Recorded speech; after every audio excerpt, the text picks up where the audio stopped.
So what I wanna know is what's going on. What's wrong? How long has it been since you've seen the sun? Made a joke or said a pun or even made fun of me. You used to make me think that you wanted me. It's so sad to me. How can I mend you now? 1 year, yes, one more by. A little less of my time thinking, little more of my time high. And I wonder why life hangs you out to dry. So I think I might go by the east side. Meet me on the east side of the bridge. We know flight is not right, but you might for what you did. Hang your feet from the east side of the bridge.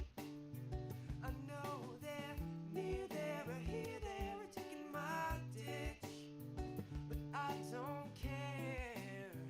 I'll meet you anywhere. So meet me.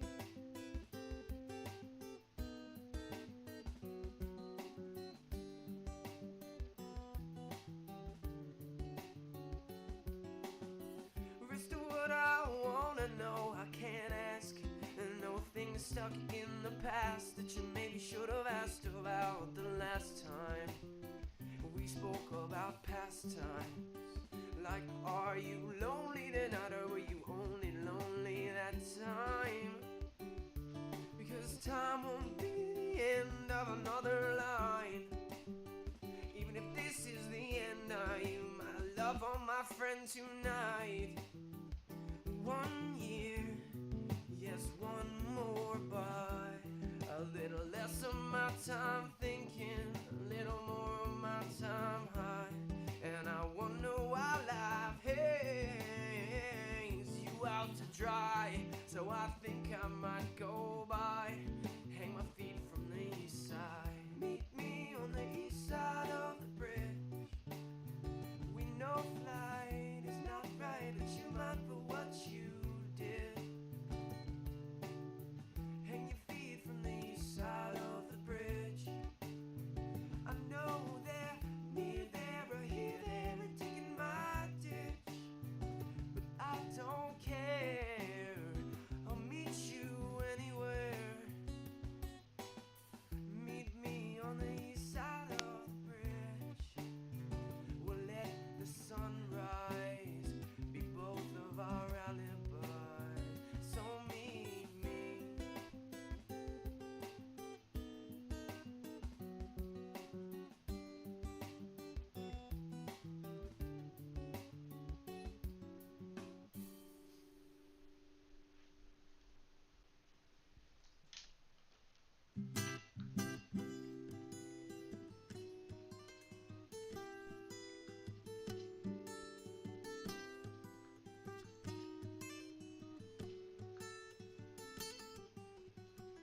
You're like the sea I'm sinking in, falling 1,000 leagues in love. And if I were to meet my demise, I wouldn't regret nor rise above. And if you were to wear a disguise, baby, your eyes would be enough to see your worth. It lies far within. I believe I found a diamond in a rough, and I wanna do something with this life I'm lucky to live, for this world I'm living in.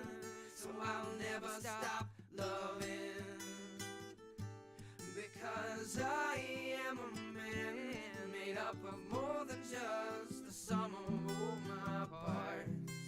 And baby, I believe your body's a work of art. So show me an open mind, and I will hold you in my arms, so you can feel my heart beat faster for you. Can't you feel my heart beat faster for you? Can't you feel my heart beat so much faster for you?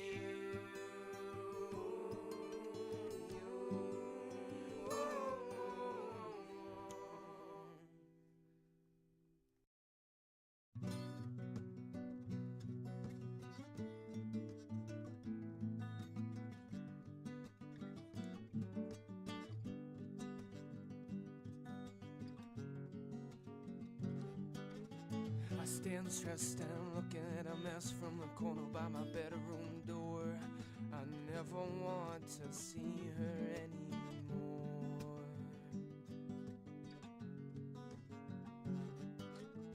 And now know nothing could ever be what I thought it could be before. But my eyes keep slipping towards the door. You slip away and out from under my soul implore.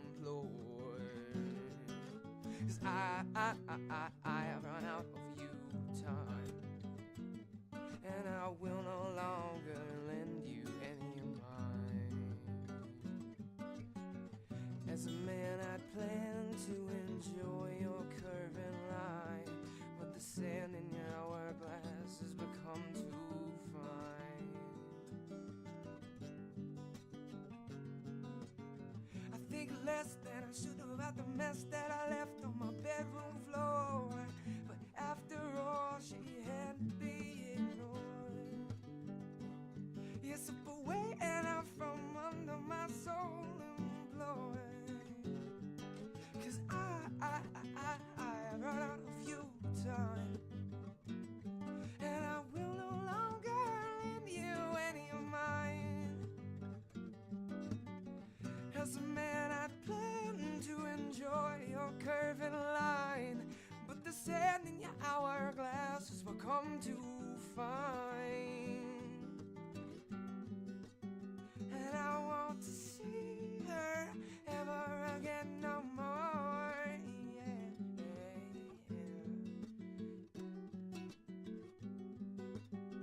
And I won't see her ever again no more. It's my pleasure, but baby, no more. Oh, because I've run out of you time, and I will no longer lend you any of mine. As a man I'd planned to enjoy your curving line, but the sand in your hourglass has become too fine. Yeah, the river of our love has run dry. It's dark and cold and empty as your eye. And as I arrive outside your lonely door, you realize the time ain't on our side no more. It's just about time. Oh, oh, oh, oh, oh, oh.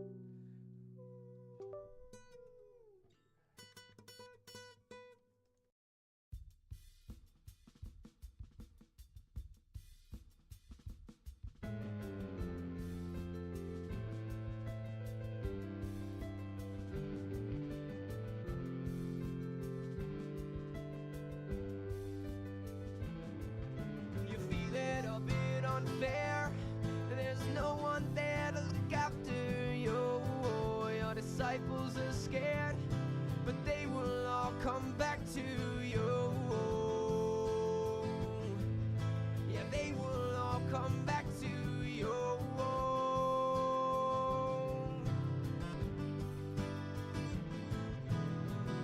But nobody there means no one to share your last meal with. Your spirit's in disrepair.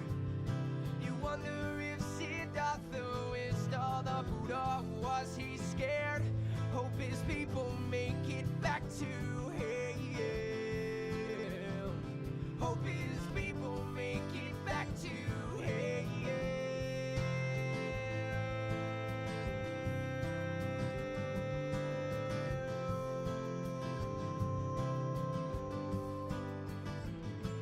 Was Jesus the Father fair? Was justice done there on that limb? God's hand must have been scared, because the devil's always after hell.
bottle-sized sailboat in a high wind, trying high seas again, with the rigging too warm to mend, and the storm just coming in. The tiller it starts to spin, overboard there go the men, screaming, "Oh dear Lord, no, not again." But it's just the beginning, not the end.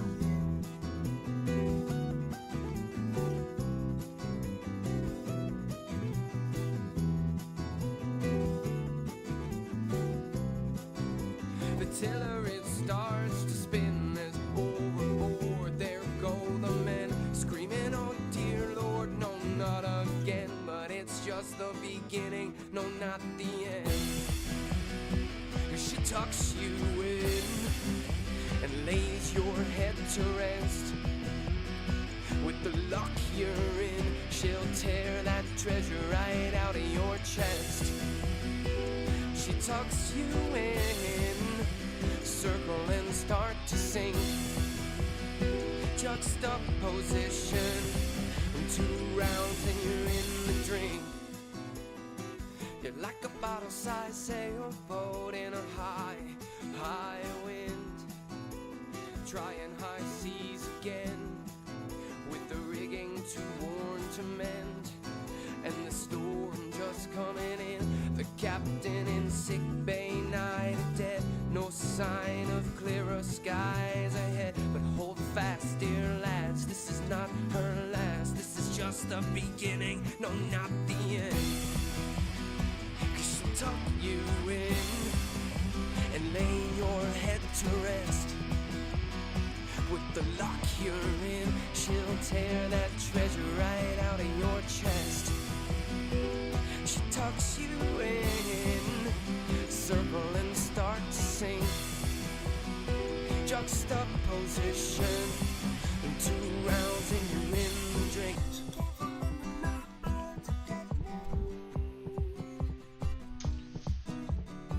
Got it inside my head to get me there. Be willing to bet she'd get me. No, not quite yet, she just met me there.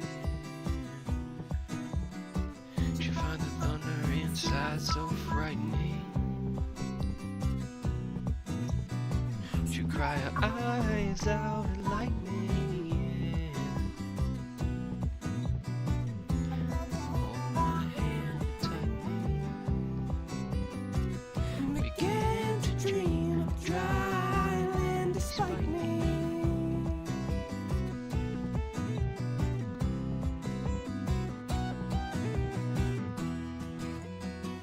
She tucks you in and lays your head to rest. With the luck you're in, she'll tear the treasure right out of your chest. She sucks you in, you circle and start to sink. Juxtaposition, 2 rounds and you're in the drink. You're like a bottle-sized sailboat in a high wind, trying high seas again, with the rigging too worn to mend, and the storm just coming in. The tiller it starts to spin as overboard there go the men, screaming, "Oh dear Lord, no, not again." But it's just the beginning, No, not the end.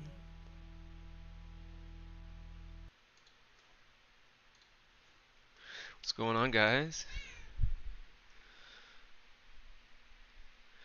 It's Cole, this is Collateral TV, and we are playing the Shipbreaker.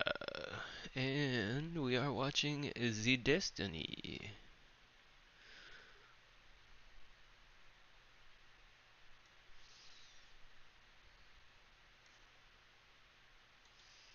It's just like all random personal shit all at once. Like, okay, this is kind of weird, but all right.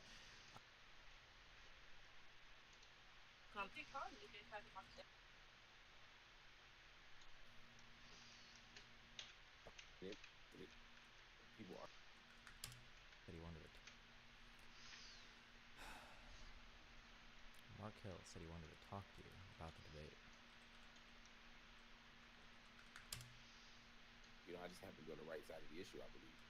But people are not coming through. I watch the Lex Friedman show. I watch Benny Mars, Norman Finkelstein, Ayn Rabeni, and Destiny go at it. In fact, I'm trying to set up an interview with Destiny to do like a recap of that interview because I watched all 5 hours of it Friday going into Saturday, and it was something. And I talked about it in office hours last night, but it was absolutely something.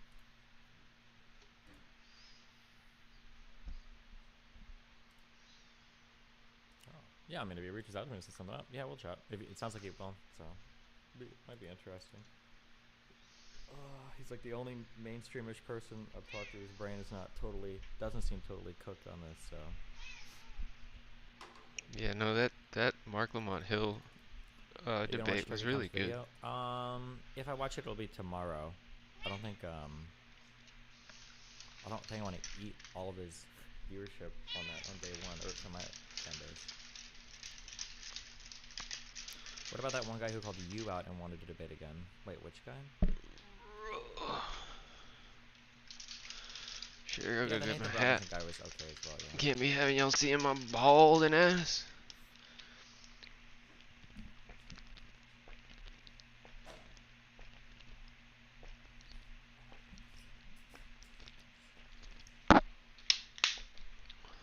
Right, booty? No balding ass. New drama. What's the new drama? Dr. K released a video on analysis paralysis, which is something you were talking about earlier. Yeah, he farms my stream for content. On Reddit.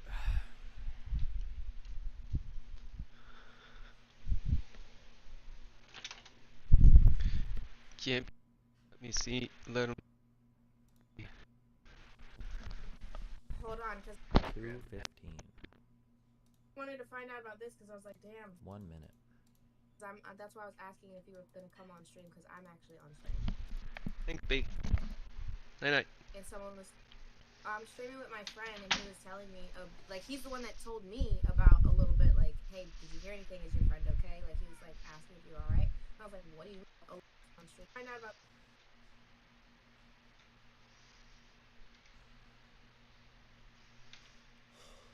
On Reddit.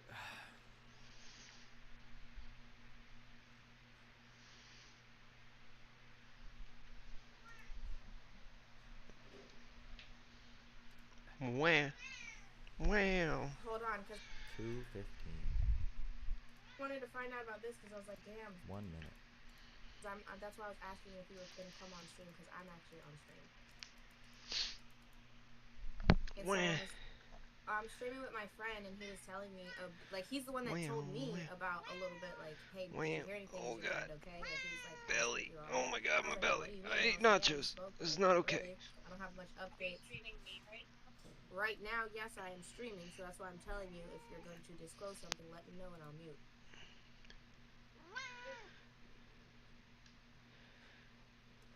No, I just don't. This whole situation is so retarded. You know that doesn't cool. But whatever. He's not invited to. He's invited to my swearing-in party. You're coming to my swearing-in party. Jasmine's gonna be there. It's gonna be a good time. Did I get uninvited to a party? Oh no, not that. Was there a party I was invited to? Wait, what's a Serenian party? Oh, wait, you're friends with Farha now? Yeah. So am I allowed to ask, even though I'm streaming, like, wait, what happened? Like, is there a full circle of what happened? Because you know the last that I know about the Farha situation is you two are not friends. Yeah, why weren't we friends? I don't want to talk, I'll talk to you about this off stream, but there's that whole situation was caused by him. We weren't friends because of him.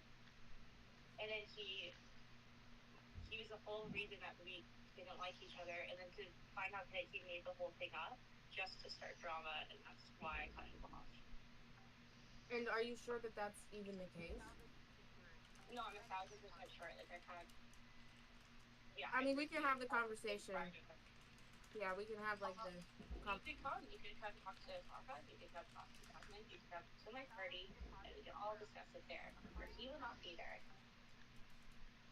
And when is this party?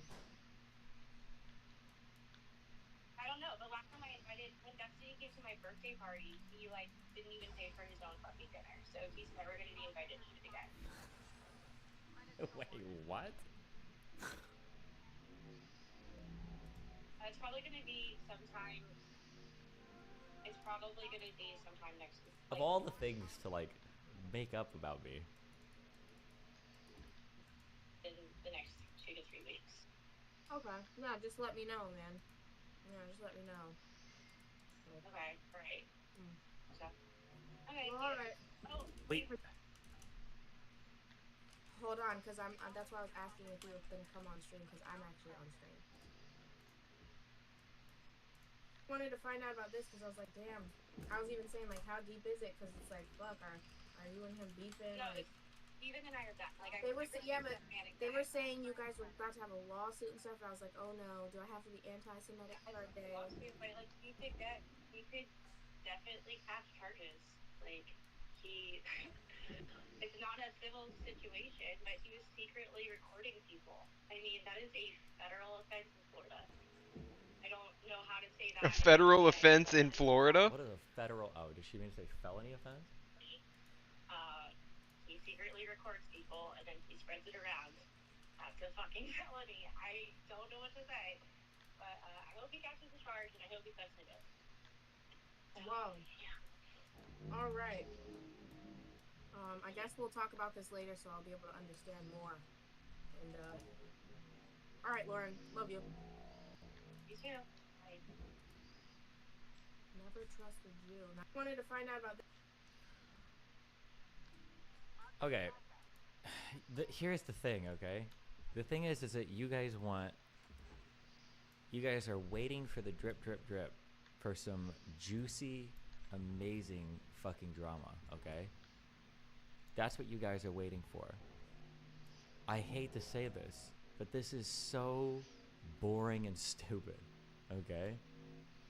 Again, I just don't really want to get deep into shit because I think all of the parties involved, me excluded, okay, look really dumb and really bad, all right? Without Ruby. going too far into things, one of the things that I said is that after I broke up with Melina, my life got a lot more complicated because people that I saw or hung out with casually all of a sudden really wanted to date. Lauren was one of those people. I'm not dating probably anybody right now. And after we had that conversation, and I'm like, I'm not dating anybody. It's not going to happen. Her entire worldview shifted to talking to every single other person in the friend group to convince people that I'm a horrible, evil person using crazy shit. I think she was telling people that she was going to find a way to sue me because my car wasn't registered, and that she was going to find a way to sue me because she thinks that I make recordings that are like felony offenses or whatever, despite the fact that these would be criminal causes of action. I don't know how you would civilly press criminal charges against somebody. I don't know what the fucking name is. But yeah, again, I don't want to get into it because it's just like, it's embarrassing and weird, and I don't know why anybody else in that area would try to bring any of this up because it's very cringe. But yeah, that's essentially, it's not even like a longer story. That's basically it. But yeah, after we had that conversation and I was like, hey, listen, that's, sorry. No, I don't think so. She started to tell people that I was saying crazy shit about people. And then in the course of her telling other people that, when they would come to me, I'd be like, hey, listen. And I'll say the same thing that I say to every single person. If anybody ever says that I say anything crazy, ask for a log, ask for proof, because I probably didn't. There are some people that I shit talk, but the shit talking that I do to them is the same thing I say to their face. There are things that I don't like about people, but I'll tell those people. I'll say them publicly. Well, not always publicly, but I'll tell them. I'll say it to them. They'll know I feel that way. Sometimes I say it to other people, but it's never going to be like crazy shit. And usually when people start asking for logs and shit, crazily enough, people don't come up with anything because people are fucking lying. It's some wild shit. But that's it. There's no crazy, there's not even any crazy, any story, any crazy drive. It's just that. It's just like so stupid.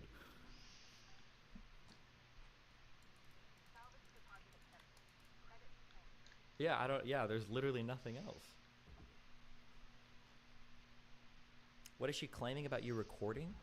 Just me, when I say that, like, if there is, if I feel like some crazy shit is gonna happen, I might record phone calls, or I might record conversations, or record Discord calls, or whatever. That's what she's referring to. And she's like, that's a violation of wiretapping. So, I'm like, okay. Not that I would ever do anything illegal. Every single thing I do is legal at all points in time, of course. But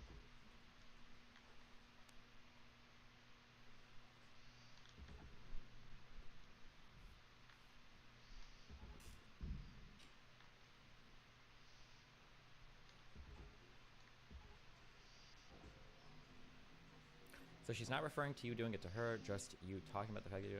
I don't think I've ever recorded anything between me and Lauren, except for the cameras that secretly. I'm just kidding. No, I don't think I've ever recorded a phone call with her ever. She's just referring to me doing it to. How does Farha play into this? I think I mentioned this before. Again, this is personal dumb shit. Back when I was attached to, God, I ran into more conversations where I realized this was happening. Funnily enough, just the other day. But anytime there was a girl who was a friend, whether romantic or not, in my life, Melina would always like reach out to these people and start playing weird games. So Lauren legitimately got fucked over by Melina, really hardcore, in a way that I was sympathetic towards, which is honestly why I was probably telling her, like I was telling her things about like, yeah, like, you know, these two people are shit talking you. It's like pretty fucked up. I acknowledge that. Hey, thanks for the night in. Did you hear Norm is a pro-Russian invasion? Yeah. But then it's so dumb. God, I'm so glad I don't have Melina attached to me anymore. Holy shit, it was so fucking autistic. Oh my god.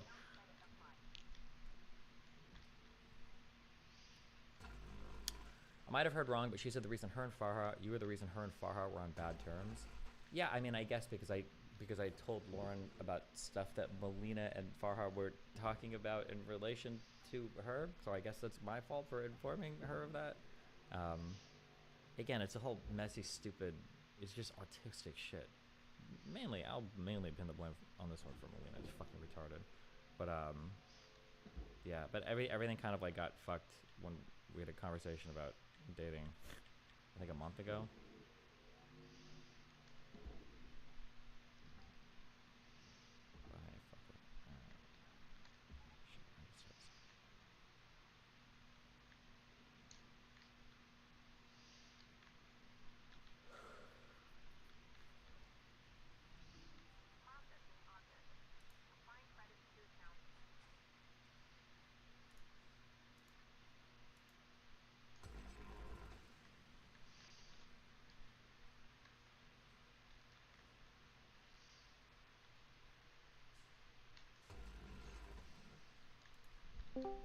People could see you at fault for letting it happen. For letting what happen?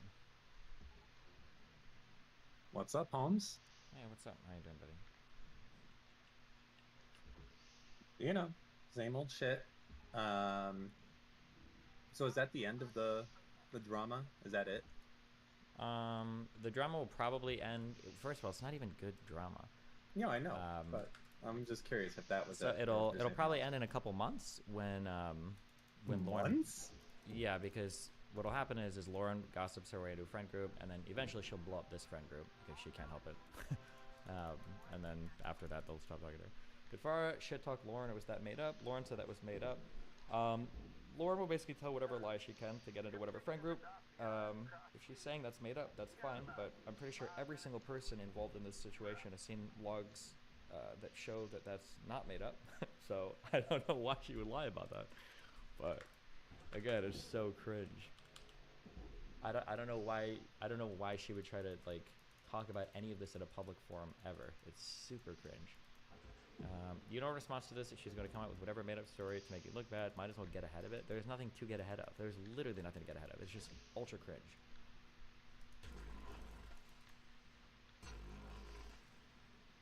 So, you record shit, and... Oh, I would never do that. If it's illegal, I'd never do it. Well, actually, I got a question on the recording stuff. Mm-hmm. Let me posit a hypothetical to you. Are you ready? Yeah, go for it. Put your legal eagle hat on and tell me when you're ready. Uh-huh. Let's assume that you're in a state that no one knows. This is like super gray area stuff where one party's legal in one state and it's two party in other state. Nope, not. See, you interrupted me. Oh, sorry. And you're you talking were at 2 miles idiot. per hour. My Vyvanse hasn't kicked in yet, so I don't have the patience to sit here and wait for you to stumble your way through this hypothetical. Go faster. No, Go. no, What? You know, I have great thoughts, and you see, you're just going to the fucking 2 IQ shit. So I'm gonna go ahead and do it. Okay. Here's the thought. Let's say that we're both in a state, okay, where it's illegal to record unless the other person has knowledge of it, okay? Mm-hmm. You with me so far? Yeah. Now, what happens, how does it work if, let's say you call me and I answer you on speakerphone, okay, and I'm just talking to you, but there's a security camera in the room with me, so you are being recorded. How does that work? And is that security camera that's picking up that conversation admissible? Yeah. Yeah, not so simple. I of a don't. The thing, answer is it? I don't know, and I don't care. Yeah, I don't know even you know. Don't know. I don't even know. Here's a question. I don't know if any of this has ever been enforced criminally, literally ever. I feel like the only times that these things probably happen are when anonymous third parties are wiretapping, or when people are trying to use this as like evidence in court. That'd be my guess, but I don't know. I mean, it is interesting because, Like if you live in a one-party state and two people are chatting and one guy like gets those little. Do you remember? Oh, actually, do you remember growing up when technology was starting to be invented? Do you remember when we had those little pens? It sounds so retarded to say, but a really cool little gizmo was when you could buy those little pens at like Target that would be stealth recorders. You remember those? yeah. Yeah, and they were like really cool as a kid. The idea that you could make a little recording on a pen and have that on the go was like, but technically every single one-party state, those were like, or two-party states was still, it was kind of illegal, right? Because if you're recording basically any kind, but like realistically, is anybody ever criminally enforcing any of that? Probably not.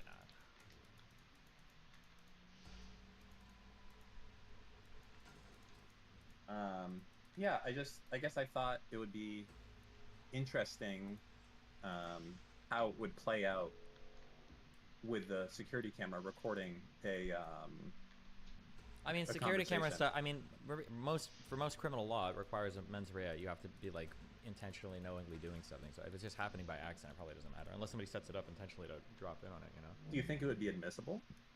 No, not if it's illegally obtained. Well, it is legally obtained. So I'm just saying, like, let's say in the course of business, you always have a security camera recording you, and that's known, and that's a fact, and it's recording audio, and you take a call on speakerphone, and that's normal, and you always do that. And then something happens, but the other person didn't know that you were recording. Do you think you would be able to use that recording in that statement? Oh, I have Or, no sorry. idea. I'm not sure. Yeah, interesting. Yeah, big thoughts. Yeah, not so easy. Not if we're in one state and then you're in the other, what happens? No, Wasn't true. that- Instead, it was a hypothetical ghost question of things that will never happen and don't ever Why? get talked Yeah, about. Like, I'm sorry. That's okay, cool Jesse, shit. when That's someone cool was shit to talking, speculate on. but then a rat heard, and the rat could speak, and he went to another room. Destiny, Oh, yes. what if you and a Yes, that person is were having an exactly the argument, fucking and the same. parrot heard it, and then somebody else came in, and the parrot repeated that argument? Would that be admissible in court as evidence? That's the only way the parrot is repeating is if they heard someone else say it? Could you use that as confession, Destiny? I don't know, Dan. I don't know the answer to your weird hypothetical legalese questions, all right? Yeah, you don't know, all right? And that's why it's a good question. And I think it'd be interesting. That's all. Cool. I'm answering all my calls on speakerphone from right now. Yeah. Yeah. So, okay. So Lauren is going to sue you and put you in jail because your car is not registered and you're secretly recording people, maybe. Yes? Yeah, it's fucking cringe. Okay. Also, there's this dumb thing. Also, by the way, I don't even want to like I said, I don't even want to like make it a huge public thing. It's embarrassing. It's cringe. But I do have, if it comes to that, I do have other witnesses. Okay, but it's like the way that this works is, so Jasmine is a pretty cool person, but Jasmine is a girl's girl, and Farha, we have our things and issues because she's a little bit wacky, which I can handle to a certain extent, but is also a little bit of a girl's girl. So there's been this like really annoying pattern that's played out over the past like 3 months to where Lauren will gas up some random girl on some crazy shit, and then she'll come to me and she'll be like, oh my God, Lauren told me this, and I'm like, okay, well, let's look through the logs. Not only did none of these things ever happen, oftentimes it was the exact opposite. Lauren was doing some weird shit. So I've done this like I think 2 or 3 times now with Farah and Jasmine. We're like, Steven, Lauren said that you said her did this, and I'm like, okay, well, let's look at all the logs. Oh wow, look! Not only did I never say any of these things, Lauren actually said half of these things. And I've done this like 3 times, but after the last one, I said, listen, you guys can all kill yourselves. I'm not gonna waste hours of my night anymore running through random fuck accusations about me talking shit or whatever when I've disproven every single allegation. And every time Lauren says anything, she never has any proof ever, because Lauren has any proof for any of the shit she says ever, because she's making up wild shit. So I think after that last conversation I had with the 3 of them, I don't know if Lauren is all fucking on the warpath or some shit. But again, all of this is like, none of this is even interesting. It's all autistic, stupid shit. None of this drama is interesting. It's dumb. No rape accusations, nobody getting killed, nobody stealing money. It's just autistic shit. Okay. Meow. I see. Booty.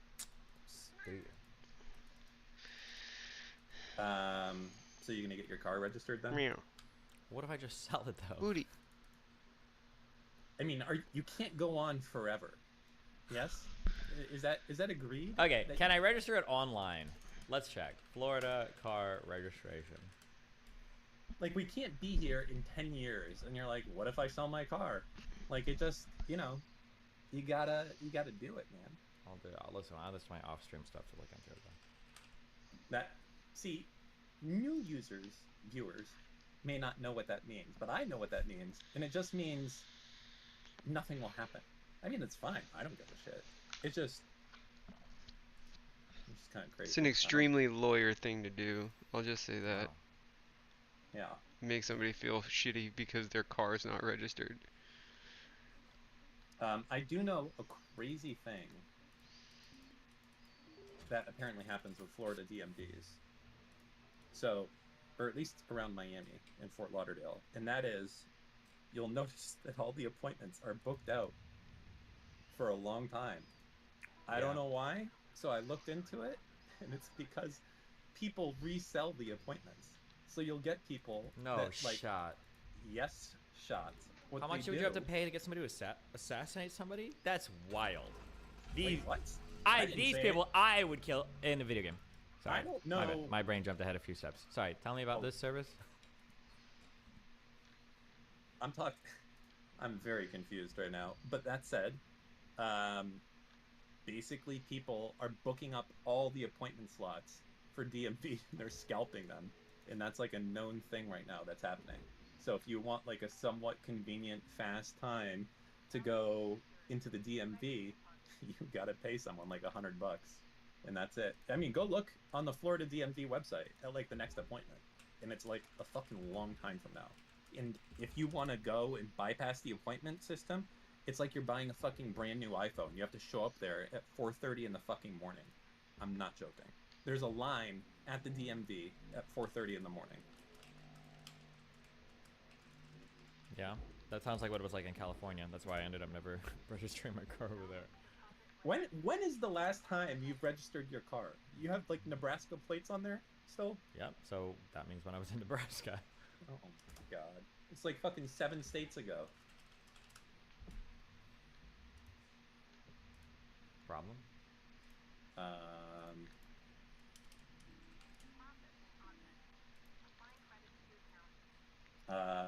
I guess. No?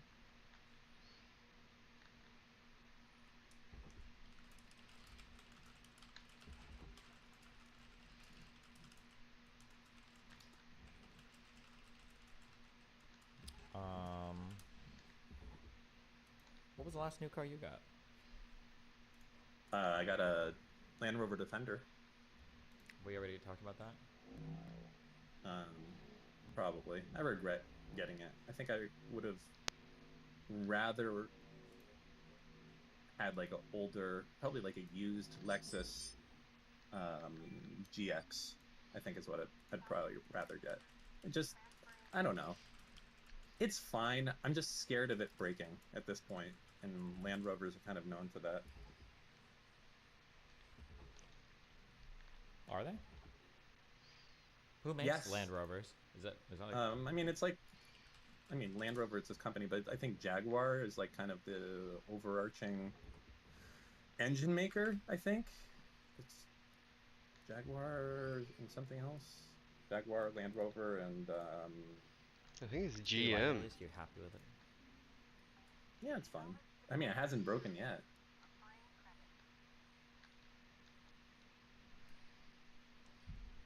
It gets good gas mileage for the horsepower it has. I think it gets like over 20, and it has like 450 horsepower, I want to say. Okay. What are you doing right now? Fucking on my webcam. What's up? Okay. Nothing. I don't know.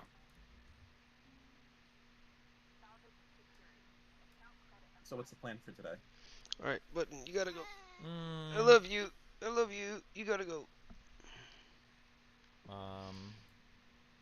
don't know. Just look at random videos. Start reading about immigration, maybe. I think I have anything boy. strong going on today. There's a Always Friday video that just dropped today. There's The fuck is Always Friday? Is it Always Friday TV or Almost Friday TV? I always mix it up. They're like a skit group, and they're awesome. Are you gonna be live watching your documentary by Thomas? I might tomorrow. I don't want to cannibalize his viewership on day one, but I might tomorrow, yeah. Okay. That's very considerate of you, I think. I try to be, considerate guy. So what's the next car you're buying? I don't know. Every time I tried to look for one, I would get... I take it back on the Corvette thing. I always, in my mind, a Corvette has and always will be like a white trash car. But apparently the new one is mid-engine. That's kind of cool. They've been mid-engine for a while. Yeah, they're super awesome. It's an awesome car, and they look beautiful, okay? I think that's kind of cool. I think the rear of it doesn't look very cool, though. That's a big thing I don't like about the current Corvette. I think the front looks nice. I think the mid-engine part is good. But the rear of it, the fact that to me, it just looks like a Camaro or something. Yeah, it's not, I don't like it that much. That's all. This is what I like the most. Chatters, one guying. That's what I miss the most. Yeah? Yeah. Oh, yeah. Oh, yeah. What else? Yeah, who's in timeout now, bitch? Ooh. Sorry. What? Go ahead. Yeah, the only issue I ever had with the Corvette is having an actual two-seater. Yeah, that's kind of obnoxious. You could get something cool, like, why don't you get a late 90s, early 2000s MR2 that's been, like, fucking worked on by someone. That would be cool. Or a... I don't know if I want, like, a worked on... I don't want something that's ultra loud and obnoxious and sounds disgusting. No, you don't... I'm not saying get something with, like, the fucking coffee can exhaust, but, like, that's kind of unique and cool. Like, not a lot of people have, like, a really nice, older MR2. Or, I don't know, like, for mid-engine stuff, there's not a lot of options. I think it's kind of...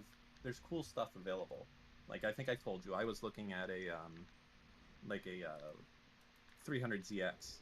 Like from Dude, the 300ZXs are amazing. I think it's a super cool looking car, but yeah, I don't know. I feel that's one of the things that's kind of a little bit annoying when you go and you get like a brand new car, that it's just, I don't know, there's not much personality to it, I guess. And a car in American culture is a big personality influencer, yeah? Like, that's like saying something about you. Like, for you, your current car says, I'm very economical, and I have a Ford, and it's a 4-cylinder, and I care about reliability. If you don't know anything about the class of cars that I buy, why offer an opinion? You have no idea what you're talking about. Don't trigger me. Okay, it's too early. You see how mad he gets when you make fun of his little Ford Focus RS? No, it's just you don't know anything about does that share parts you don't know with anything the Ford about Escort? You have no idea what you're talking about. No, that's good. It's economical. It's like the Ford Escort and the Ford. Dan, you literally drive a Range Rover and a fucking Tesla. Kill yourself, okay? Please. Oh my god. Oh my god. Dan pulls up in his Jeep. Hey, what's up, fellow kids? Look at my $70,000 interior here with my GPS system back from 2004, okay? Get the fuck out of here, Dan. Dude, no. First off, the Jeep is gone, okay? We're on to the Land Rover. It's not a Range Rover. They're different, okay? I'm capable, okay? When next time a hurricane's coming and I have to evacuate, I'm going on the side of the road, and I will be able to lift my air suspension and tell how many inches of water I'm in as I traverse past all the stuck people that are soon to get swept into the ocean. And you're going to be there with your very economical Ford Focus saying, damn it, when is this traffic going to move? And that will be the difference. Yeah, not Dan, though. He'll be zipping through traffic in his little scooter. Or that. That is the other thing. I feel no shame. First off, the scooter, by definition, is going to be 50 cc's or less. Now, I don't know who you're talking about, because I got big Hundo Fitty CC. You know what that is? You know what it says on my license? Motorcycle. You know who they give motorcycle license to? Badasses. That's why you don't have one. Okay? That's why I do. Okay. Cool. Yeah.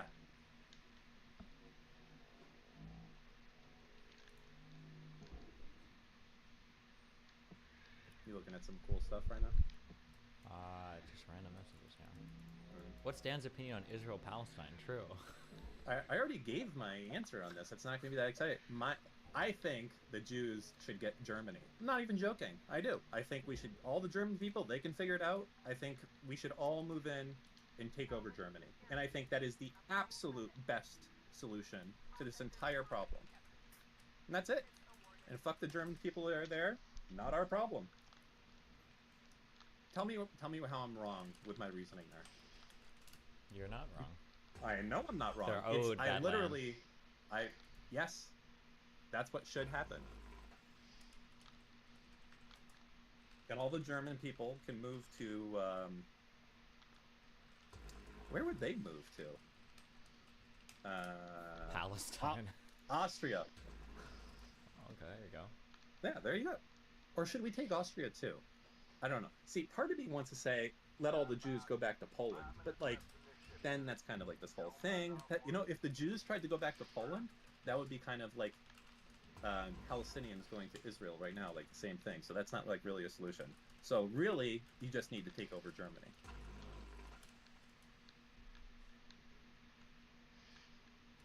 Go for it. I mean, if they bought the whole Middle East and all the Arabs, they should be able to beat the Germans, right? Why didn't the Jews should have just made a state there? I don't know.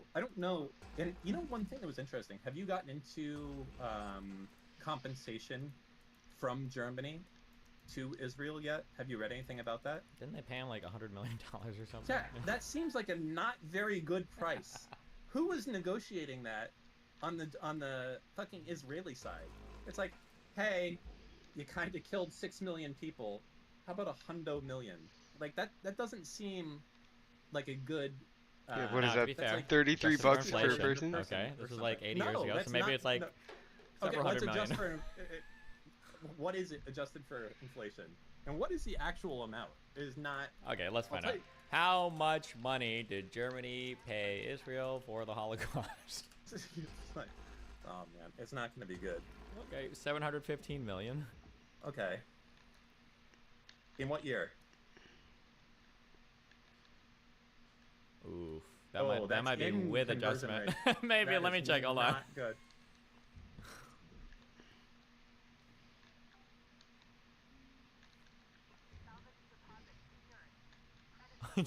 I don't know. Oh, actually, wait. Hold on. Brain blast Hold it. moment. Yeah.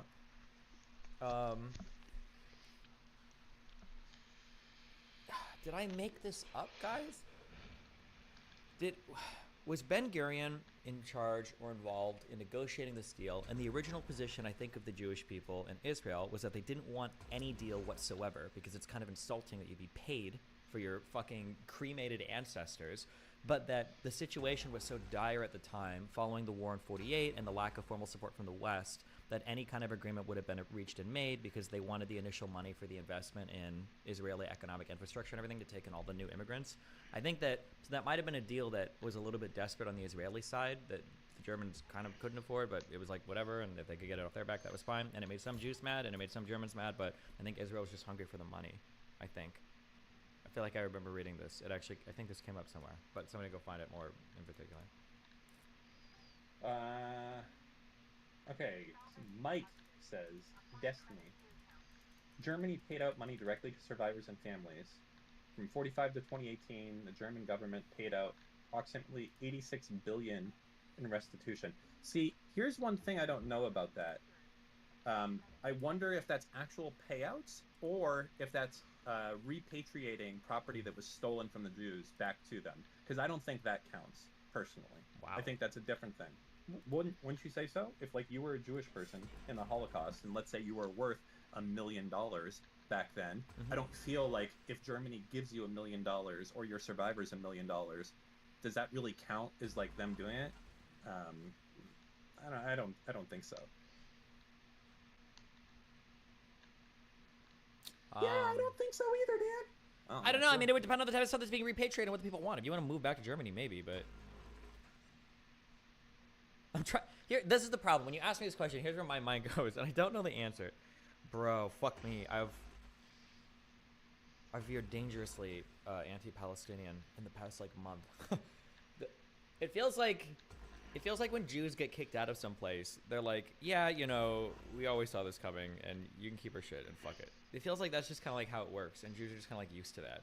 Because like when people talk about like, for instance, when it comes to like Palestine and Israel, Palestinians are like, we will fight for what is owed to us forever, and Jews in 48, and 56, and 67, and 73, like every time Israel wins a war, all of the Arabs and like all of the Arabic states kind of like look at the Jews there and they're like, yeah, we're gonna go ahead and leave now, and then they just like abandon all their shit. But I never hear them say like, we want this back, like we need to get all of our shit back from these Arab countries. It seems like they just kind of like, they're like, yeah, fuck it, and they're just going. I don't know why that's the difference. I don't know why that is. Maybe I'm missing something or some nuance or whatever, but yeah, I don't know. Is that even true? What? Well, when does that happen? I mean, I know there's been a So few, after every single major Israeli-Arab war, basically after Israel wins, there's kind of a little bit of a pogroming and shit happens in some of the surrounding Arab states where they start like killing their Jews or they start like trashing their shit because they get mad. But then also because it's like the first time you guys have like your own state, all the other Jews in those Arab countries are like, well, actually this is kind of base. We're just gonna fucking leave. And so a whole bunch of Jewish people made Aliyah, I guess you losers call it, start like leaving these Arab states, and they go and live in Israel because like, oh, this is awesome. And then Israel's like absorbing all these new people that are coming from all of these Arab states. That's why initially Israel was largely, when the state was formed in 48, it was largely European Jews. But now I'm pretty sure the majority of Jewish people that live in Israel are of Arab descent. It's because they all came from the surrounding Arab states because they would make Aliyah every time a war would happen and the Arabs would lose. But they were also, but they lost all their shit when that happened. It's not like they could take all their shit. They were like fleeing these countries, kind of. So Yeah. Okay. Unrelated, but also somewhat interesting. Did you know that there's a region in eastern Russia, a huge region, and it's called like the Jewish region? Yep. It's kind of wild. I was reading a little bit into it, and it's like, how the fuck did this happen? Of course, there's like almost no Jews left there now. Well, it's because from the 1880s to the early 1900s, Russia wanted to be, the empire wanted to be like atheist, I think. They didn't like religious shit too much.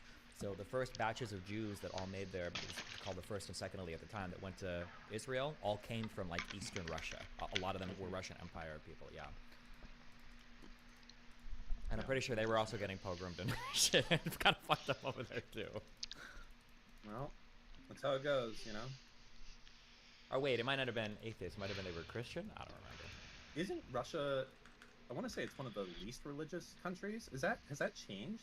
Or am I like completely wrong? I feel like that's the case. It's like one of the most, I saw something, there was a graph recently, and it was like showing how many people are strongly religious, somewhat religious, and then like atheist. And I thought, oh no, it's China. You're right. Yeah. China. China is the one that's like super not religious. Sorry, that's my. Why do you think that is in China that they're Communism. I mean, wasn't communism supposed to be a-religious? Wasn't that the point or part of it? So like the Soviet Union, I think, was supposed to be an atheist empire. China, I think, was supposed to be atheist. Although I think I don't know enough Russian history to know when it changed or why, but I'm pretty sure Putin pushes a heavy Christian line now for Russia. So I don't know what that looks like when you're getting yanked back and forth over and over again. I'm not sure. Interesting. Okay. Oh yeah, this is great. Like half the people are like, who the fuck is this guy? Good. I'm glad you don't like me. Hey, Dan Sheridan, eat my dick. Okay, you go Google it. How about that? Good shit. What are your thoughts about colleges after doing the research? I think I missed what your conclusions are. Oh, it's just obviously a good deal. There's just people say a lot of dumb shit. But at least now I know like the facts and figures for why people say dumb shit.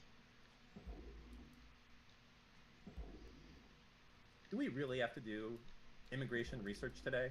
That seems so not fun. It's just domestically, it's a super relevant issue. Why is it not fun? What do you mean? It's like a fucking class that I have to take, and it's like you're trying to make it fun but it's not gonna be fun. Everything It's I just do gonna is be- fun because we argue about it. Okay, that's what makes it fun. Dude, bro, I just studied fucking Israel Palestine for 5 months. Okay, listen. Yeah, this is a I class wish you now. That's didn't all we do do. that. Well, God damn it. Well, what do you think you're gonna learn about immigration right now? Or what are you curious about? What do you think you don't know? It's kind of hard to say. You don't know what you don't know, but what do you not know about immigration? I don't know. Yeah, I just fucking said that. It's just knowing more formal facts just helps you arrange your mind better. Here's something that I didn't know. Okay, that was stupid. That irritated me. I don't think even most people know this. Do you know what catch and release is? For fishing? Yes, I do. Good That's one. when you catch the fish and you let it go. Do you know what catch and release is for immigration? I assume it's when you find someone. Okay, so a lot of Republicans, and this is a I didn't talking get point, that I believe this for a long time, assume that like when there's a law that says that when an immigrant comes to the U.S. seeking asylum, and you catch them and you find that they say, oh well, I'm gonna look for asylum, like I'll come back to court in 9 months, and then you release them into the United States, basically unmonitored. That's what quote unquote catch and release is. I thought that was like a law, and it seems like really dumb to me. Like I don't know why you would do that. It seems like for a variety of reasons it's really stupid. And in all of like 5 minutes of reading, I find out that like, oh, catch and release isn't a law. It's stupid. Catch and release is basically an informal name given to like a whole series of policies that make it really complicated in terms of like how we deal with people that come to the border, what you arrest people for, what you don't arrest people for, what you let people stay for, what you don't let people, like, so stuff like that. Knowing that there's not like a catch and release law that Democrats support, as opposed to like a complicated collection of policies and shit. Yeah. I don't know. There's a ton of random shit like that for immigration that would just be nice to learn, I guess. Do you think that we have an immigration problem right now on the borders? Are you nervous about it? Do you think that like a Sicario moment is coming where infiltrators from terrorist country X are coming in through the Mexican border and are going to do some fucking wild shit with help from Syria or Iran or something like that? The problem is that more and more of the things that are happening in this country feel like people's opinions come from other people's opinions and are more and more disconnected from the reality of what's happening. For instance, well, like as a quick real life meme, like who won the debate between Finkelstein and Ween versus Destiny and Betty Morris? Seems like who won the debate just depends on which particular influencer you watch and what they said about it. You don't actually form an opinion about it. It's what other people told you to form an opinion about. It feels like that's happened with the economy for about a year, that a lot of people were saying the economy's fucked and it's super horrible and blah, blah, blah.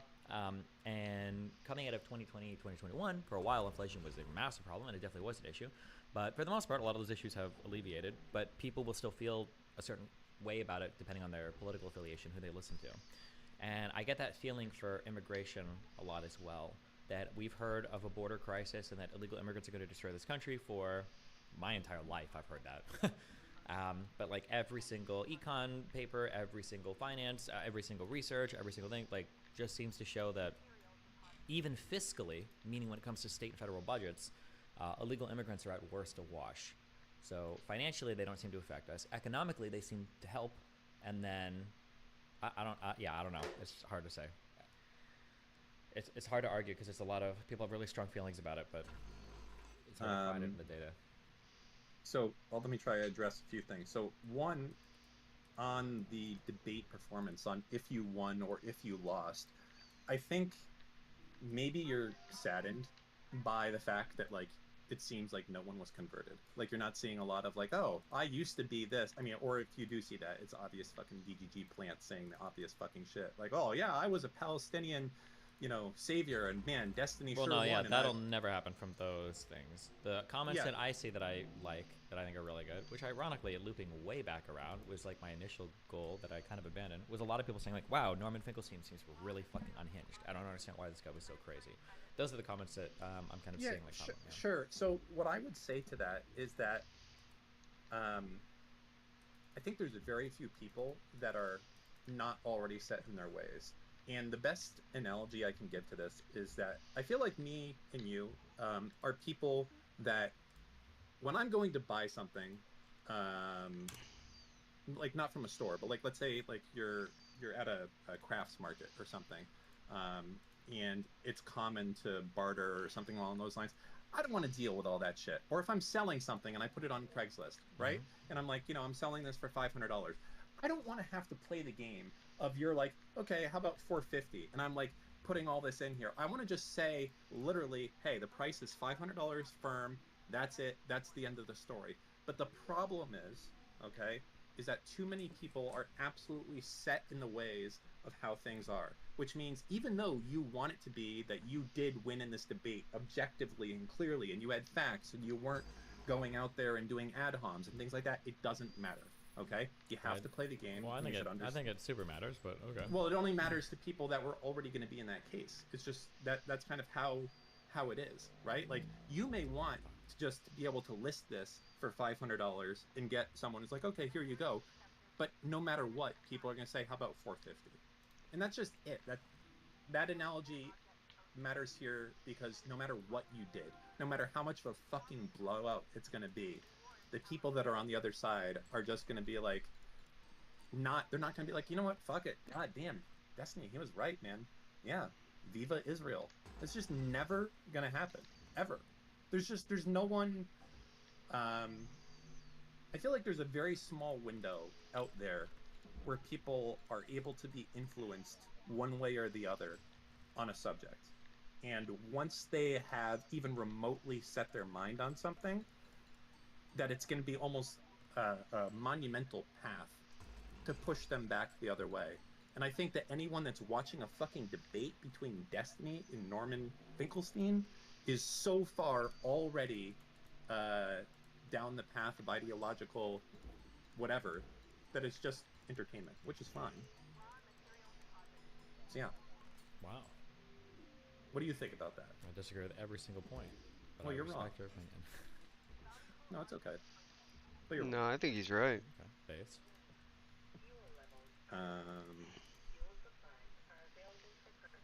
What was the other thing you were bitching about? Oh, there is a problem in New York right now, I think, with all the immigrant shit. How are they going to even remotely deal with it? What's You have going on any in New thoughts on York that? right now? Are you talking about like crime stuff or? No, there's just like a fuck ton of people that are unhoused because of I don't want to say because of immigration. Are they busing them in there or something? The migrants. It's just like it's a crazy fucking situation going on in New York right now. So crazy that the leaders out there who were saying, "Oh yeah, give us migrants. We love it." Now they're like, "Whoa, we're full. Fuck off." So what's the solution to that problem out there? And how do you deal with that? I don't know. This is like I said. I always have to look up like what's actually going on. I don't trust any like recollection that I see in the news to see if it's actually a problem or not. So I can't speak to like. I can't speak to it. I have no idea. So you have no thoughts on it whatsoever? Nope. Oh, all right. I don't know anything about it. I don't know. What about it? You tell me, motherfucker. It's your stream. I don't know. What do you think? How are they going to deal with it? Speculate. I don't even know what the problem is. Do they just have too many people, or? Oh my! Yes, there's too many people. That's the problem. Well, that sounds like they got to get rid of some of them then. Oh, okay. Well, fucking Israel Steve back at it again. There you go. There you That's go, your I solution got to you. everything, isn't it? There you go. Yep, get rid of them. We call that ethnic. We do a little ethnic cleansing. Boom. Oh, you don't help yourself, do you? What? Okay. Yeah. I'm thinking. Is that okay? Can I think for a second? Okay, immigration. What else is interesting about immigration right now? Do you think that immigration should be merit-based? No. How do you think it should be based? Where? Because right now I think it's a certain amount of quota per country, I believe. Like every country can have a certain amount of visas that come in. I don't even know if that's adjusted. It must be adjusted per the population of the country, right? Yeah, I mean, it would just depend on what the needs of your country are, right?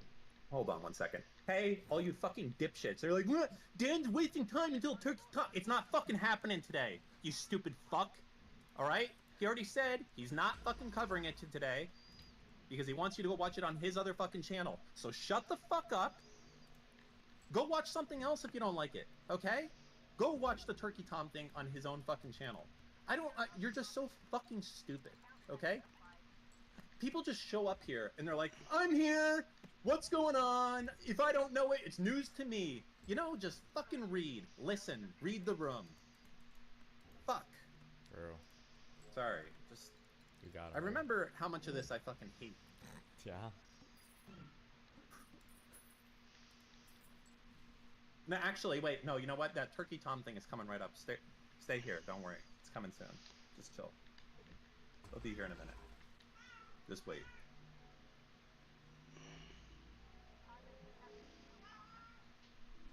What were we talking about with immigration again? Yeah, how does that work? Is it per capita or what? I don't know. What do you mean per capita? Yeah, what do you mean? Is it per? I don't know what you mean when you say really that. Actually, do need to do immigration research. You know fucking nothing. What do you mean? How does it work? So how does it work? Is it per capita? What does that mean, Dan? Break down what that question means. Break down what that question means for me. Yeah. Okay. Here's what it means. There's like 500 people in like some Micronesian, Polynesian fucking island. Okay. Obviously, all 500 of them can't fucking immigrate here at once and do that, right? The U.S. is probably like, hey, we're only going to take 5 of you a year because that's it, the percentage or something, right? Versus people that want to come in from China. Oh, much bigger number. Yeah, because there's more people there. I assume that's how it is. Is it? Steve doesn't know. Steve knows fucking nothing about immigration. Steve does need to do immigration research. Actually, here's a better question. What do you know about immigration? I'd love to know. Can you tell me what you do know? Because there's so much you don't know. Fuck it's all, shocking. Basically. So you know nothing. It's people coming here. That's the knowledge that you have. That's about it. Yep. People come to America. Yep. And some of them don't fill out the paperwork. We know that part also. Mm-hmm. And that's why we're gonna do research on it. Yeah, that's the point. Yeah. What about you, Dan? What do you know about immigration? I know more than you about immigration. Tell us, inform us. Tell us a little bit of stuff. No, I don't want to do it anymore because I feel like you don't anymore? deserve it. You were doing it before? No, I felt like educating you before. Now I want to just see you look like a fucking moron so that Hassan can clip it and show the world who you really are. That's what I want. Okay. It's pretty based. He doesn't even know, Hassan, anything about immigration. Nothing. Look at him. I've asked him the simplest of questions. Hold on, my cat's freaking out. He didn't even know where Israel was, like, 6 months ago. He was pointing to, like, China on the map. True, and based. Okay. Button. Well, are you gambling? Is this for real money? No, it's a stupid fucking game, dipshit. What website is it on? It's a game, so it's not on a website. You download a program on your computer, commonly called an executable.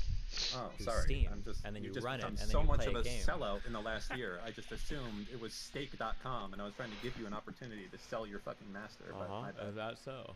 Yes. Okay. This is a game? Yeah, you know the normal poker is a game too, right? Yeah, I'm like, that's what cards are. They're games. It's games of cards. I understand that. It's a game? Card? A game? There's so many game? Like tower defense or something. This looks like the worst game ever. Uh-huh. You're a fantastic moron, Dan. No, that's not true. That's not true, by the way. So, in case you were thinking that. Dan literally thinks the world do visas the same. Oof. You just got destroyed by that dono.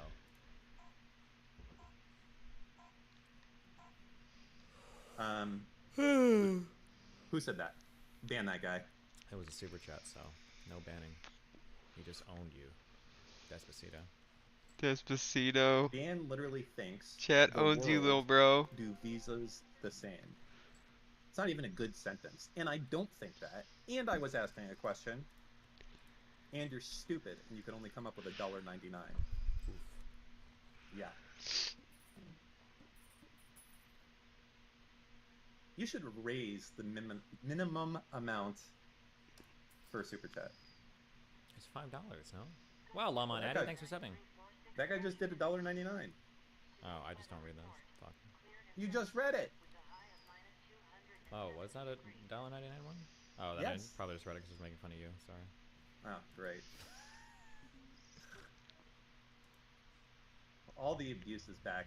Like, I feel like I had in my mind, it's like, okay, I'm going to take a break, and these are the reasons why. And now I'm here, and I'm like, those were not the reasons why. And I'm understanding all of the pieces. They're all coming to me back in full force. Why is it a bad thing that Destiny wants to do research before making any statements? Ooh, good question, Dan. Oh, well, that's an easy one. It's because he claims to be a political fucking commentator and doesn't know the most basic thing about immigration ever. Alan, the quest seeker. Jeez.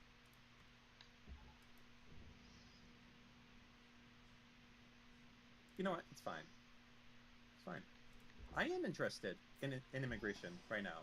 Will you answer some interesting immigration questions? Or are you going to be on a Wikipedia article reading about how it's going to be that? It's going to be something very fucking boring that no one cares about. It's not going to be cool shit, is it? It's research, so it's probably gonna be pretty boring. Yes.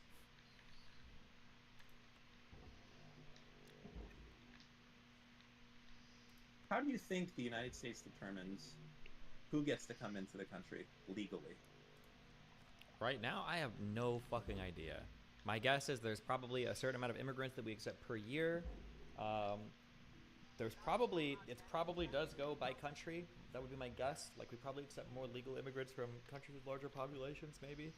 I know that you could do certain types of visas that let certain skilled workers in, like H-1Bs. Companies sponsor them. I know that you let people in based on family ties and whatnot, but Yes, I mean, yeah, there's chain migration for sure. And wow, Destiny v Norm and a steel cage at WrestleMania. Good donation, my dude. Go ahead. it's like a 3 out of 10 on the donation funny scale. Yeah. Wow, Destiny versus Norm fighting. Not that good. Yes, chain migration is one they do. So if you're legally here, you can bring in your mother if she's in another country, and from then that mother can bring in any other kids they have. That is a type of immigration that we have. I don't know if it's limited. But there's another type of immigration where there's the green card lottery, right? We know about that. Okay. There's like a small number of green cards that are given out randomly, but that's a pretty small number of things, right? Yes. Mm-hmm. Well, I don't know. I mean, that's something we could find out.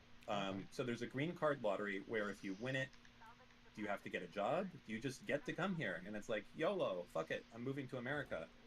I don't know the answer to that. I know that there's green card workers, people who are in another country, and a company will apply for them to come and work here. So, like, if you want to bring someone from India to come work for Microsoft, Microsoft has to do certain things before they can give that person a green card. And I think one of the things they have to do is they have to prove that they're unable to find someone that can do that job already in America. Yep. So there's that. But apparently, we're still doing a lot of green card immigration, which doesn't make sense because I feel like, can there be that many positions that we're getting from India, for instance, from Microsoft, that they just couldn't find someone in America? Is that possible? Well, the answer is no, of course, right? Yeah, the anti-H-1B arguments are, yeah. But in the same part, it is good. It's good to do brain drain from other countries of their most talented people, correct? I mean, arguably, yeah, getting more... Basically, immigrating anybody to the country is almost always good. Yeah. People have a hard time Do you think accepting so? that. You think all immigration, regardless of any other aspects, is good? Generally, almost, yeah. If you look at an economy, labor is like one of your largest supplies, one of your most important inputs, and increasing labor. People will say things like, "Oh, well, it should only be high-skilled immigrants come in. Even low-skilled immigrants come in are a boon to the economy." Like that's just like, it's a really basic economic fact. People have a really hard time accepting that, but it's just true. You increase the supply of labor, increase your customer base, like you're almost always increasing the economy of a particular country.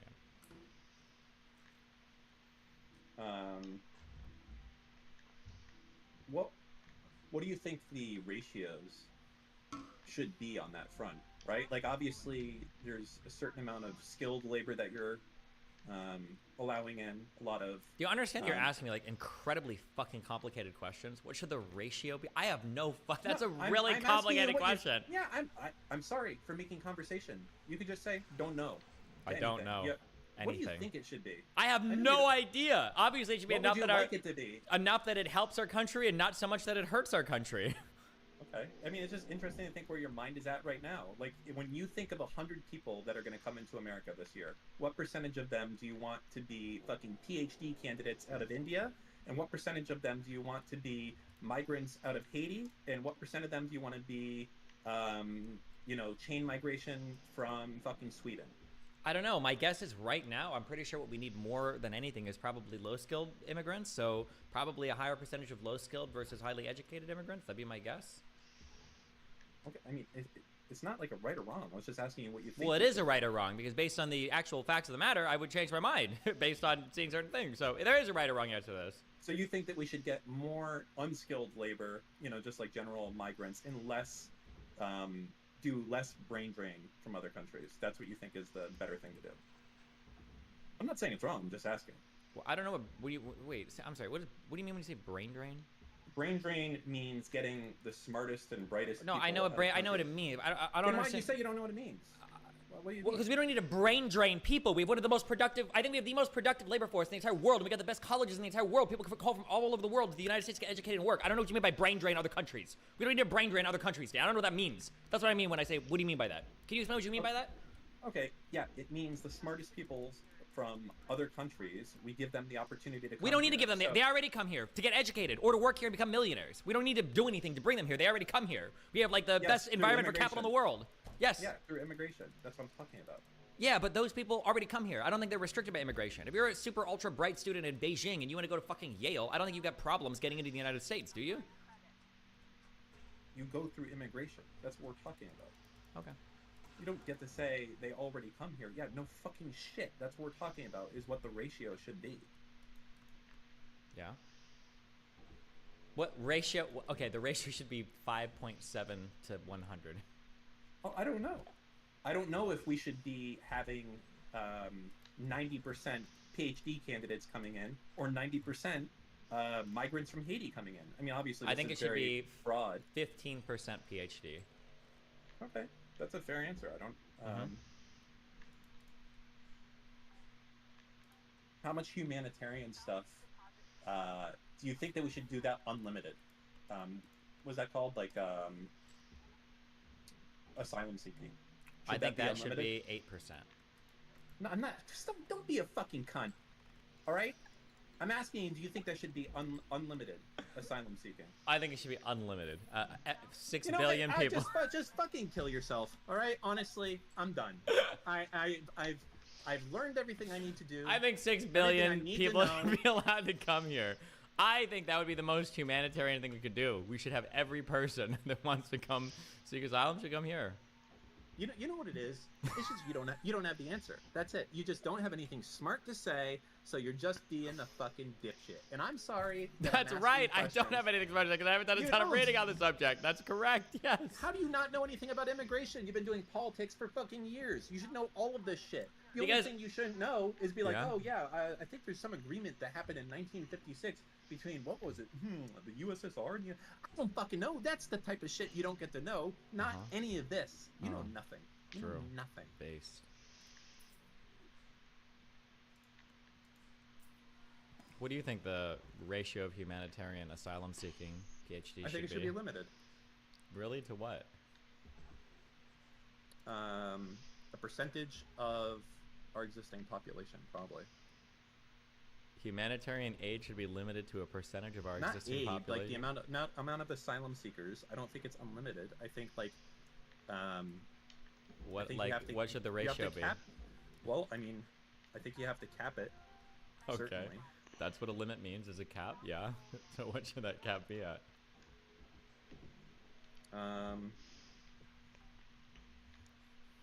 Let's say 5% of our total immigration intake per year. I think. Okay. What should our total intake per year be? What was it last year? probably per capita. Don't fuck with me. All right, you know what? Don't fuck with me. See, here's the thing. I'm actually engaging. You're just a dipshit. Okay? I hate you. I really do. I hate you so much. What do you think? What do you? Wait. Here, actually, I've never looked this up before. You know what? Hold on. Do you actually not know? No, wait. Yeah. Wait, don't look up. Hold your hands up. Oh, I'm not looking up. He's cheating. I have my fucking paws in the air. You too. I was gonna say, we should guess how many people legally immigrated to the United States last year. Yeah. I honestly that's a have good no thing. fucking idea. Let's think out loud. Dan's already looked it up. He's Googled it. I haven't. I Okay. have my paws up. I mean, I can't fucking show it to you. Let's but... think. Okay. 10 million is way too fucking high. 1 million? Maybe. 100,000 seems way too fucking low. What's the latest population of the United States? Do you know? I think it's around 330 million. No, My it's around guess is gonna be 380 million. Around a million? Could be as Well, high as 5 million? What are we 10 counting? million? 10 million Are seems- we counting? Just legal tourism immigrants. Legal also? immigrants. No, those are called visas, Dan. Those aren't immigrants. They're tourists. My guess is going to be 1 to 5 million. What's That's your too guess? much of a range. You don't get to do that. Okay, 2.5 million then. I think 1 million. How many legal immigrants to USA? I'm talking last about like year? full real shit, not anything that's like a student, not anything that's a Holy, tourist. how are my political intuitions just so fucking good? How are they so good, Dan? What is it? In 2022, it was 2.6 million people. God. What is that? Go in, see what it is. Like, is that students also? It says authorized Is it- immigration to the U.S. That No, doesn't why mean do you anything. keep saying students, Dan? Visas are Because not immigrants. authorized immigration is a fucking tourist. You're authorized to immigrate here temporarily. Do It's you a think permanent- for 90 days? You think that's immigration? Yeah, I've got a fucking hate visa. you. Oh, I did I the hate visa you waiver so program. Look, much. I'm an immigrant. Wow, you're an immigrant. it- Yeah, I'm an immigrant for 90 days. That's you like say- saying okay, like so all this is yesterday, me and my permanent. wife went to hang out. You're like, oh, your wife? Yeah, we were married yesterday because we went out to dinner. Okay, you know what? I'm actually looking into this, and then hold on. I want to say. Some people in chat are saying I'm wrong, so maybe you're right. No, No, shut I up, gay Kai. Wait, his name is Gay Sheriff. I didn't call him gay. It says excluding tourism and unauthorized arrivals. Yeah, count. So students are in there, which is probably a huge fucking part. They all have to fuck off when they're done. Most people arriving in the U.S. are temp workers, students, or coming to be with their families. I said permanent. USA permanent immigration stats. Temp workers. I don't think a temp worker is an immigrant, are they? You'd say you're here on visa. Hold on. Mhm. Approximately 285,000 non-citizens obtained lawful permanent resident status in the second quarter of 2023. I'm almost exactly on the fucking nose. So it's like 1 million if you take 285 times 4. Wait, That's what? like a... Oh my god. I'm a genius. Look. Here. I mean, I'll send it to you.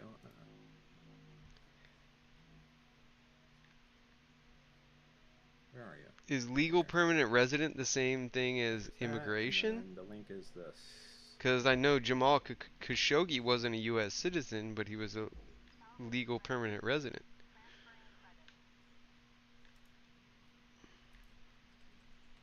So it's so it's like 1/3% of our population is legal immigration per year. Legal Immigration Adjustment Status Report fiscal year 2023, quarter 2.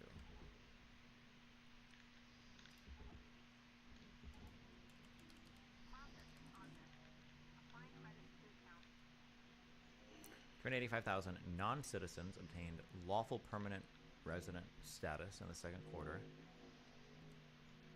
I mean, there could be something like they only give visas out in the end of the year too, so maybe I could be wrong on that. Well, visa wouldn't make you an immigrant. Well, I mean, I'm just saying, like, they're saying, hey, 285,000 people became a citizen this month, or sorry, this quarter. What there lawful? might Wait, be- real quick. Lawful permanent resident. That means you get your green card, right?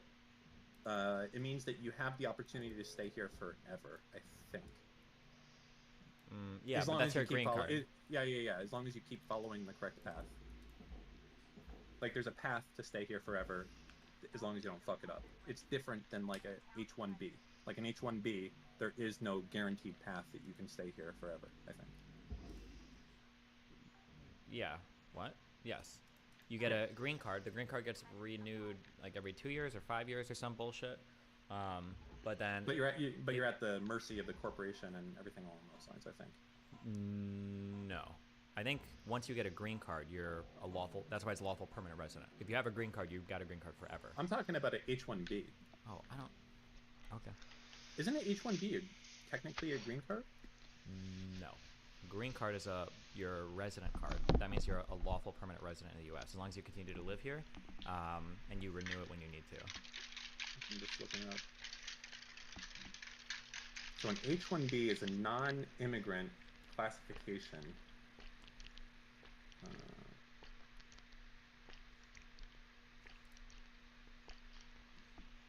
Okay, yeah, so an H-1B has to be stepped up to a green card. Yeah, H-1B, that's just a work visa. A visa allows you to enter a country legally for some period of time to do whatever the visa specifies you're allowed to do. So it'll be restricting actions, it'll be restricting time frame, and then when you get your green card in the United States, you're a permanent resident, meaning you, as long as you renew it, and I think you have to update the government, I think, where you live or whatever, for a green card, I think. That might just be for your application, but yeah, you're allowed to stay here forever, basically. And then once you have a green card and you've waited, I think it's 2 or 3 years, maybe it depends on how you got your green card, you're allowed to apply to be a citizen. Okay, so every year, let's just assume every quarter is roughly the same. I don't know if it is, because as I was saying before, it could be some wild shit, like the U.S. issues 90% of its fucking green cards in the fourth quarter or something, but assuming it's the same per quarter. So we're doing 1 million legal permanent immigrants per year. So 1/3% we take in. And then for visas, well, I guess visas don't matter because those would be factored into the end result. So even if we had a fucking, any amount of H-1Bs coming in, we only have 1 million total people per year becoming a permanent citizen, or permanent resident, I should say. I wonder how many people become a citizen per year, and if that's much different than this number. It should be mostly the same, minus like. I don't know how many people move from green cards to citizens. I don't know how desirable that is for a person. I'm not sure. Let's see. Okay, it's not too much. It's about a 10%, 20% drop off. So about 900,000 new citizens per year. Interesting. That's the one where you have to take like all the. Yeah, you do like the tests and all the other shit. Yeah, and you gotta like answer the which president would you fuck and all that. Yeah. I don't think that's a question. What would be your answer? Hold on, I gotta go look at all the past presidents. 1 second. Huh, I want that BBC. Franklin Pierce. So fucking cringe. Oh my god. Let me go get a Red Bull 1 sec. Yeah. My god.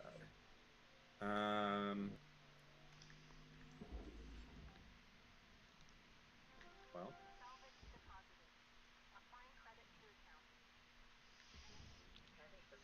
Arslan Ali. H-1B is a visa, not a green card. Yeah, no shit. Welcome to something that we said fucking 8 minutes ago, bro. You got some super fucking delayed internet, man.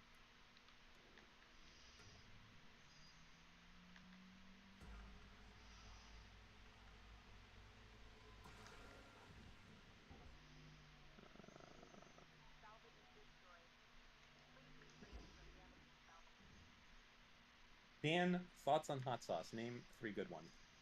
So, I'll say this, okay? So, I went through a ton of, like, sriracha back before they had all those shortages and all that type of shit. And I think, there's this new one from Underwood Ranch that has, like, a fucking dragon on it. Same shit, honestly. I don't know. I feel like there's some people that are, like, snobs saying it's different. Same exact shit. But yeah, I like hot sauce. I try not to go hotter than habanero. I've tried like what's the name of it? Like the Insanity shit, and that stuff is that is way too much for me. When you go to the I don't even remember which one I had, but the Insanity stuff is that's fucking mental. Wait, what Insanity stuff? What are you talking about? There's like there's a hot sauce. Oh, Dave's Temporary Insanity or something like that. I genuinely don't believe people that put hot sauce like that on their food. I think they're just doing it to be cool. It's not good. It's not like, oh yeah, it gives it a little kick or something like sriracha does. It's just fucking pain that you're taking. There's no good part to it, and fuck you if you don't agree with me. Me, like personally, or like chat in general? Chat in general. Oh, okay. Yeah, I would agree with you. I really like spicy food, but there's some stuff that's just yeah, like, it's not you go enjoyable. beyond it, and it's like, this is fucking stupid. Yeah. Yeah. I think George Bush is but a younger George W. Bush. That's who I'm gonna have to choose. I know you're going with Barack. I think George W. Bush, when we're done, we can go fishing together, and I bet I'd have a fucking great day, honestly. You know, drink some beers, go out in the boat, fishing. So, yeah. Do you ever, when it comes to like keeping stuff, Mm-hmm. do you keep a lot of random shit, or do you throw a lot of random shit away? I'm really bad at keeping stuff, and I'm trying to get better. The problem that I have is, oh man, I'm so bad when it comes with fucking cords and adapters and shit like that. I'm the worst. Like, I have, You right showed me now, your drawer, I know. I promise you, I can go from VGA to DVI to HDMI to the display port and back to VGA, and then I can have fucking the whole thing powered the whole way through. I don't know why I need all this, but I have it. Yeah, I'm bad with that shit, but it's just, what am I gonna do with it otherwise? Like, is throwing it out the other fucking option that I have? Like, right there, it's sitting in the drawer. It's not bothering me. If I need it, it's there. Like, I can't sell it. A lot of that shit is not sellable. No one's gonna pay money for my VGA to DVI adapter. It's never gonna sell. They're like for 99 cents on eBay or something along those lines. But that said, there is I think a better mental headspace that you get into when you do start removing things from your life, items. You know what is it, the Buddhists that say that things end up owning you? I think that's true to a certain extent. Yeah. Yeah. How do you feel about it? No, yeah, I throw away everything. I feel bad because I was going through, because Melina obviously kept way more shit than me, so I feel weird, like, throwing away 80% of the shit in my apartment. But yeah, I finally have started to do it, because like there's like, we've got like, I had like 3 different coffee makers, like a tea thing, and I'm like, why the fuck do I have all this shit? But I started throwing it away a little bit every day. But it feels weird to just waste so much stuff. Yeah, I look through my drawers now, and there's like, when am I going to use this? I think this allows me to mount a monitor to a Visa stand. Like, that's never going to get used. I have a mod mic that I know I'll never use. Like, I don't know, but like, it's work to get rid of it. Doing it, staying there, it's no work. It just sits there, and doesn't cost me anything, I guess. No. That's the idea. Do I have a serial? I'm not that bad. I don't think I have any serial or parallel cords. That's like next level of hoarding. If you go back. Our cereal, was that the weird pink? Well, it wasn't the color, but it was I think 6 pins on top and 5 below. And then parallel was the one with like fucking 15 pins on the top or something. Oh wait. Oh yeah, this one, the pink one. It was almost always pink, wasn't it? Was this for printers way back in the day? I'm trying to remember. I don't think there was a standardized color for this. Are you sure? Yeah. Would you say there's a standardized color for headphone and microphone ports? Yes. Oh, okay. Green for... yeah, green for headphone, pink for microphone. Okay. Yeah. I think that's the case. I don't think serial... I think it was black a lot of the time. Like, at least with early computers, like 8088s, 286s, 386s. Maybe with 486s it started to get somewhat standardized, but I think by that point, with Pentium, when did USB get introduced? Man, no, it must have been around that time. Wait! Hands up. What? Yeah. That's a good question. when did USB? I know it had to be the 486 era because I remember using the fucking adapter when I had a USB mouse that connected it to a PS2 port. Right? Yeah, I remember. It's a boring question because standard adoption is boring because like it'll be like when did USBs when was USB invented? And you think like, well, 2004 is when it became popular. But then you find out, like, well, when did actually, people like start using exactly, because it'll be That's like what I in meant. 1989 was like the first USB. But you're right, because I remember using PS2 ports up through almost high school, up through almost 2005, 2004, I think. Maybe like the Pentium 2 Celeron 300 type era, I would say, whenever that is. Pentium 2 was actually way before Celeron. Yeah, this says USB was released in 96. But PS2 ports were being used past 2000, almost positive. Yeah, but even if it was invented then, when did it actually start getting shipped? Well, You know what I mean? actually, to be fair, USB was probably used pretty commonly, but it was just mouse and keyboard didn't switch over until a while. Because mouse and keyboard, remember that the PS2 port gave you special access in terms of how the keyboard and mouse work, right? Like, I don't know how you would say this. Somebody's going to kill me if I get this wrong. Or, I don't want to say retarded shit.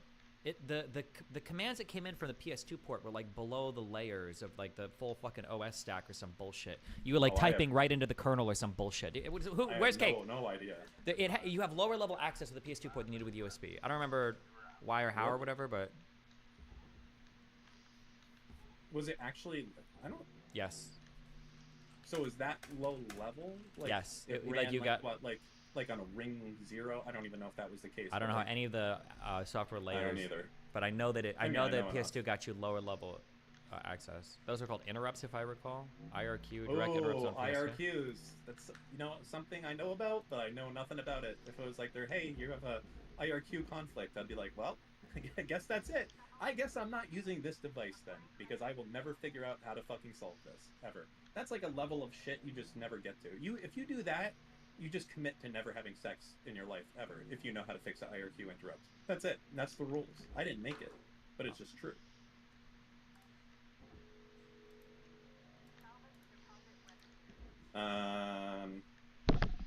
Yeah, man, the olden days.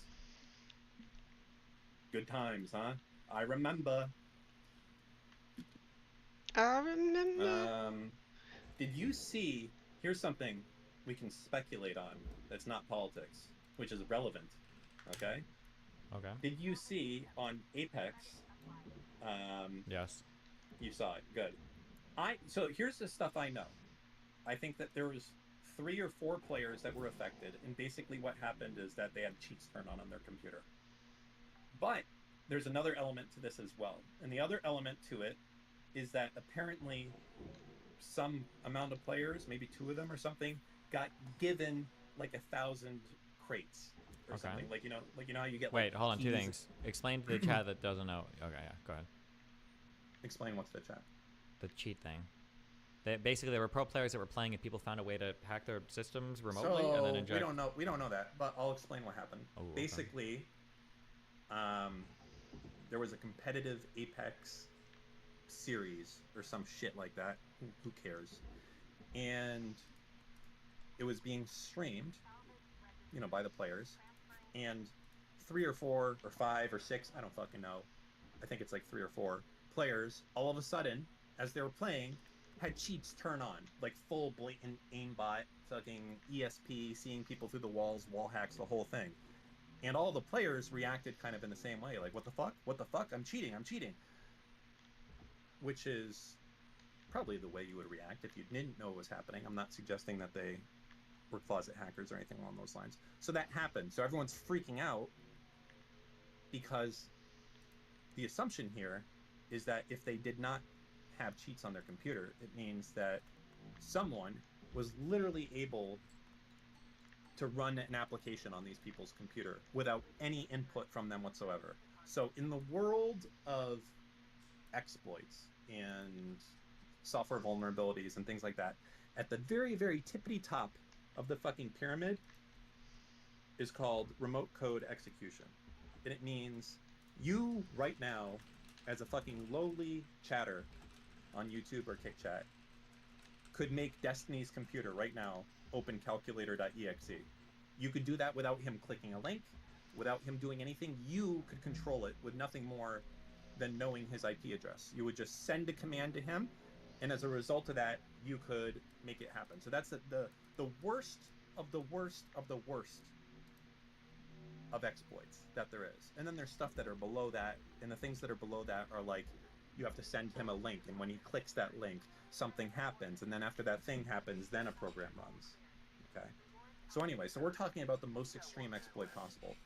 And the problem, just as a quick thing so people understand, the problem is that if people can remotely execute code on your computer, theoretically, they can gain access to almost anything imaginable possible. So, like, for instance, remotely executable code on your computer means that they might have access to your full bank and everything else in a while, because it might be that they could install the keylogger. Yeah, they could install the keylogger without you knowing it, and then you could type in a password, and they could log all the keystrokes.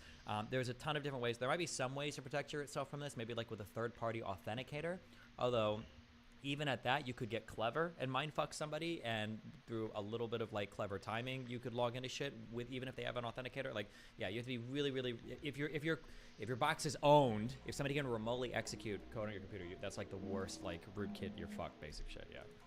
Yeah, it's the highest level shit. It's the most valuable shit. It's like if you can do a RCE on something that's worth, not like, oh, that's worth like $10,000. Like, if this actually is an RCE for Apex, I feel like it's the type of thing that you could probably get them to pay you $100,000 on a bug bounty for, because it's so damaging to the game as a result of that being the case, right? It's that fucking crazy. So I don't think it's RCE, personally. My reasoning for thinking that is two things. One is that there's other clips out there of people being given thousands of crates or keys, like in Counter-Strike, if you will, like just being given items. That seems completely unrelated to this. It seems very, very strange. That's like the it may be even nothing to do with this. It could just be that Apex is so fucking stupid that the client could tell the server, hey, I just bought a crate, give it to me, and that would be enough for the server to be like, okay, here you go, here's a crate. So my assumption is that all these people that had cheats put onto their computers all ran something or got exploited outside of this, solely from the part of how much money this is worth if you didn't fuck around with it on memes. If you found RCE... Oh, yeah, you're right, because if you had some sort of exploit like that, you wouldn't meme about it online, right? You wouldn't. I mean, even if they didn't have a bug bounty program, it's worth so much fuck money. The bug bounty. You could sell it to bad actors as well. Right? It's I don't, people, like, the value is like, hey, I can just run any program I want, any virus I want, any Trojan, anything, on any single Apex player ever. I can just join servers all day and exploit everyone. Like, that's insanely valuable. And bug bounty or not, I think if you could demonstrate that to someone at Apex Legends, they're paying for it. Because you can look at what's happening right now. Like, there's so much fear. Well, I imagine there's a certain amount of people that like don't even want to play the game. I would be really careful with that. That might be true, but there are. I'm not going to know this world as much, but if you feel like you've come across something like that, you need to find communities of people that are used to turning these things in, because if you're not careful when it comes to claiming bug bounties, you can get ultra super fucked. Like, unbelievably anally fucked in ways you never thought possible. I've just seen a lot of stories of people who are like, oh yeah, like I found a cool bug, I'm gonna contact this company and see, and then all of a sudden they're like fucked. They're getting sued. They're like, wait, what the fuck? Yeah, be really, really, really careful when it comes to bug bounty shit. Although if you don't even know what I'm talking about, then this doesn't matter. And if you know enough to be able to discover exploits, that you probably know about this anyway. But yeah. Well, I feel like it's kind of standardized. Even if you don't have a bug bounty, you have Zerodium, and that's like, I feel like you just reach out to them and they'll like basically be the middleman for you. Sure. If there's an official middleman company that does it, then sure, yeah. I've read a lot of stories of people finding like really crazy exploits and then companies ignoring them and doing nothing, and then eventually like suing the kid, and it gets like really fucking weird, yeah. My thinking, if I had to guess what's happened here, is that all the players that got exploited here, I think that they probably all ran. They got exploited somehow, all of them. I think all of them probably have some sort of 100%. They downloaded Yeah. something dumb and they ran it. It's a Yep, tale as all old of as them. time. Yep. Mhm. If you download an executable, if you download a program that runs a program on your computer, and the Windows box pops up and says, "Do you want to run this?" and you click yes, if that's like a bad program, I think you've lost everything at that point. Correct? Like you're like an RCE or whatever can be set up. I think at that point you're completely fucked. Yeah, right? yeah. Fuck. I mean, it doesn't matter. Yeah, they have Unless full you've access. got like really advanced like personal controls on what every single which you probably don't if you're doing dumb shit like this anyway. So you're completely fucked. Yeah. The only unknown variable is something which we don't know, which is the mechanism for attaching a crate to your account. Is that actually server-side enforced or not? So, like, it obviously is in Counter-Strike. People would have found out by now, right? But if it is server-side enforced and you can't just like have the client say, "Hey, I just bought a key, give it to me," then there's something more going on. So that's the unknown thing. You would assume it's server-side, but there's a lot of shit that should be server-side, and game devs just take shortcuts and then they don't do it that way. So it's totally possible that they fucked up and that the client can just tell the server, "Hey, I have 1,000 crates," and that's how you get it. So, that's the unknown part, honestly. And if that's not the case and it is completely server-side, then they got a big fucking problem. And also, the hackers are kind of weird that they didn't try to profit off this more, because to me, I feel like this is definitely worth over 100K, for sure. So, yeah. Well, sorry, I missed some of that. I'm getting triggered by reading fucking YouTube chat. Holy shit. What did you read that made you upset? Nothing. Some guy is like, yeah, the first line of defense against malware like this is an ad blocker, and Jesse doesn't use ad blocker. And he's just like super easy triggering for me. That's okay. Wait, so what is your? I'm sorry. Can you explain to me real quick what you're talking about? Yeah. For the wait. For what are you talking about for the crates thing? What was the idea there? Okay, so there was two parts of this hack. Okay. Yeah, go ahead. You have to look at it in two separate elements. Number one is like the cheats turning on in people's computers, whatever. Okay. The second part of it, to me, is very, very different, and that's the accounts given 1,000 crates to themselves with no one paying for it. Like it's like if all of a sudden you could have 1,000 keys to open crates on Counter-Strike Go. Okay. So that's different because if it is properly server-side enforced, meaning the server has Hold on. Wait. Hold on. I don't know what the fuck we're talking about now. Giving yourself 1,000 crates. What does that have to do with anything relating to hacks or anything else? Are you just talking about in general the ability to give yourself 1,000 crates to have? Because we're determining now if this is something on their computer. Yeah. Wait. What does 1,000 crates have to do with anything? Was that did okay, they? I will explain it to you. Yeah. Listen. Go. I'm listening. Okay. All right. 1,000 crates, you would assume, is something that could only be given to you by the server. You right now, no matter what you do to your computer, you cannot make Valve give you 1,000 keys to open crates in Counter-Strike. Would you agree with that? I don't know. Maybe. Just say yes. That's true. You can't. There's nothing you can do except fucking pay. You can Sure, pay and get 1,000 like keys. I could imagine. I don't know what the architecture of all these programs, but like I could imagine a world where you actually can give yourself an infinite amount of crates. But when you open things, like items are authenticated with an online server. So if you did give yourself 1,000 crates and then you open them all, but then when you tried to log into the server, the authentication didn't work because it doesn't match some hash or whatever, and then you get like auto banned maybe. Sure, but for the most part, I would require. That's another. Yeah. Yes. For the most part, I would absolutely. imagine that to authenticate items on a Steam account, it's going to have to come server side. That can't possibly be client side. That'd be my guess. Yeah. Yes, correct. So, You're so right. I agree. It looks yeah. like we have. That's something that we have to get to the bottom of. Is that there's three options with those crates there. Number one is that the server is hacked, basically, and the server has the ability to push out code to clients and make them run it, like a new DLL or something along those lines. And that's absolutely a way people could be getting exploited. Option two is that pushing.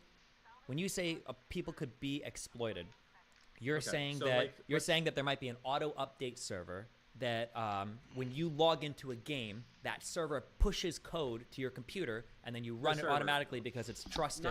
Not necessarily the auto update server, but like in Counter-Strike, for instance, you connect to a game server, right? And that game server, you interact with it as you're playing Counter-Strike, right? So in Apex, it might be configured in so much of a way that there's a mechanism in place that, if they want to push a live hot update, that server can go and tell the client, hey, there's a new update, grab these files and install them. And the server itself can do that instead of My guess is going to be mechanism. there must be there must be a restriction on Windows permissions relating to that. That must be an OS level thing. No. You're telling me, so could Apex, let's assume... That's how cheats work. What? That's how cheats work. No, wait, hold on, hold on. If I'm running Apex Legends, let's say that I've trusted this, so because you've got a user access control or whatever, you trust it, and let's say theoretically, if I've trusted it, if a bad actor were to gain access to the other end of that of the server that's pushing updates or whatever for me to run, could they theoretically have me install any program whatsoever on my computer? Yeah. Yep. There's no protection for that. No, actually, I guess that makes sense. That's the whole point of a rootkit and everything. Of a program, of RC. right? Yeah. Okay. No, you're right. There's no. Does Linux sandbox anything? Is there? So There's no sandboxing for any of this. The only way that I know of that you can protect yourself on Windows of doing this is there's a few utilities. There's one called OS Armor. There's another one, but basically what you're doing is you're setting up your computer to run as a default whitelist instead of a default blacklist, and that means that any application that it's never seen before, any DLL that it's never seen before, it will not run. It has to. So all new code that it hasn't seen is going to have to go through a whitelist first to do that. So that's one thing you can do, like with OS Armor, and again, there's other programs that do it as well. Okay. So it doesn't matter. So so for 99% of people, if you've downloaded a program, yeah, you're right. This makes sense. Okay, so what we're worried about then is that the server. The first question is, has the server been compromised on the Steam side, right? Yeah. So that's a big question. Is that the case? Is it that the server itself, first off, has the ability to push code to users? Second off, it's so fucking, so that's one thing that could happen. The second thing, so that would explain both things. That would explain. But then the answer is this can't possibly be the case in the real world because there's so much money. Yeah, because if it was the case, because that would mean theoretically that you would have access to every single box that runs Steam.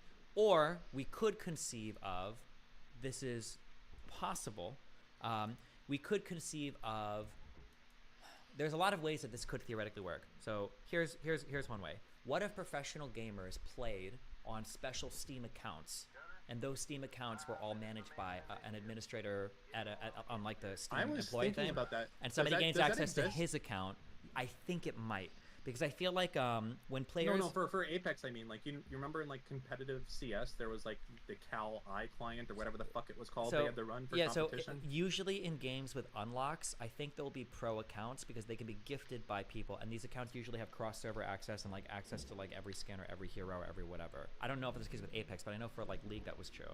But if that's the case, that there's, like, a special set of accounts that are created, then it might be that if you can compromise the account of whoever has special access to those accounts, maybe with that account you could push something to professional players, and that exploit might be worth considerably less, maybe, because you only have access to a certain level of accounts of what you would assume are more sophisticated than average computer users, maybe, right? I mean, there's three options. There's the first thing that you got out before, which does make sense also, which is that, and I guess we could maybe find out, were the crates real?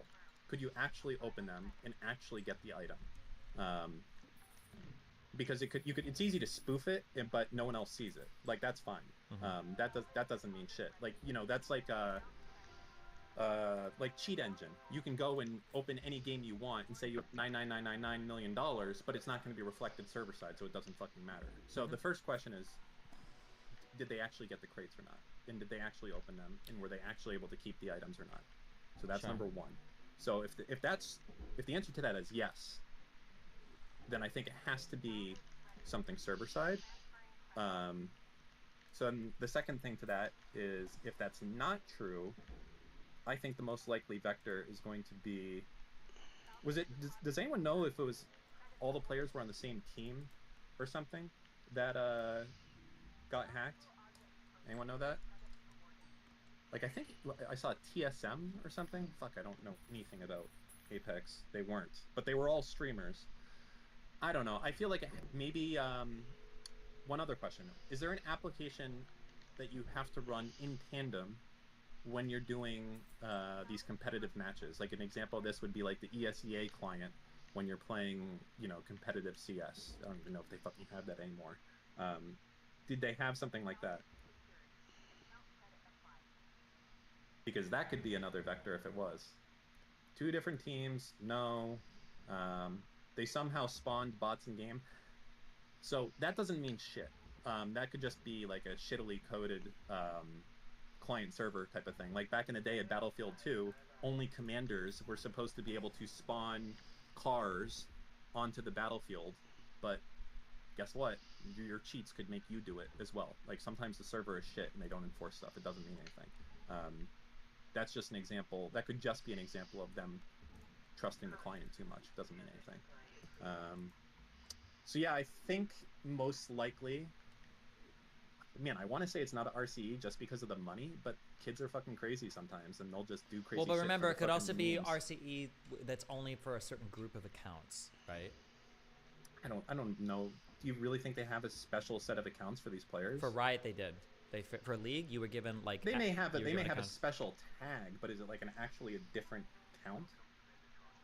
Something got me wrong, but I'm pretty sure Riot accounts for pro players were literally like a different class of accounts. Yeah, they had every single thing unlocked automatically. Like, I don't know for Apex, maybe they don't. I'm not sure. Interesting. I mean, I guess we'll see. I mean, has there been more instances since then?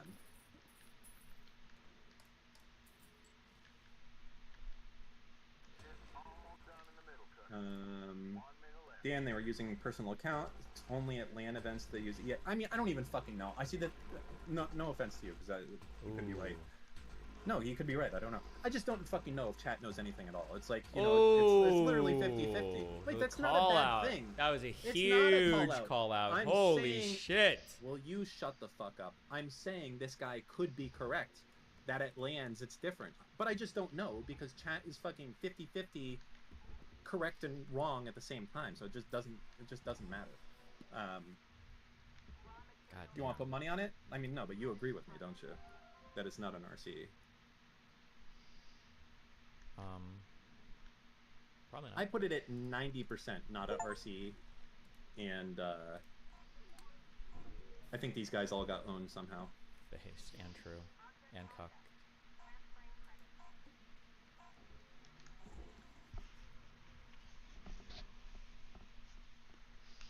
Maybe, but Dan is usually 100% wrong. New least favorite orbiter. What's his name again? Who? That's what Cake Chat said. They said new least favorite orbiter. What's his name again? Oh my god. Sorry guys, I'm trying out a lot of new orbiters this month, so we're yeah, you know, hey, listen guys, I'm just, you know, just new orbiter. I hope vote for me if you like new orbiters. All right.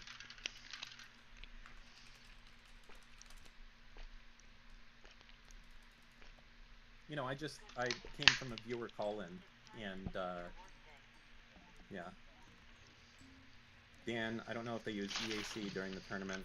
Man, if it was an EAC thing, that would be fucking crazy. Because that's used by a lot of games. Rust uses EAC. And in fact, you know how I know that it's not related to EAC?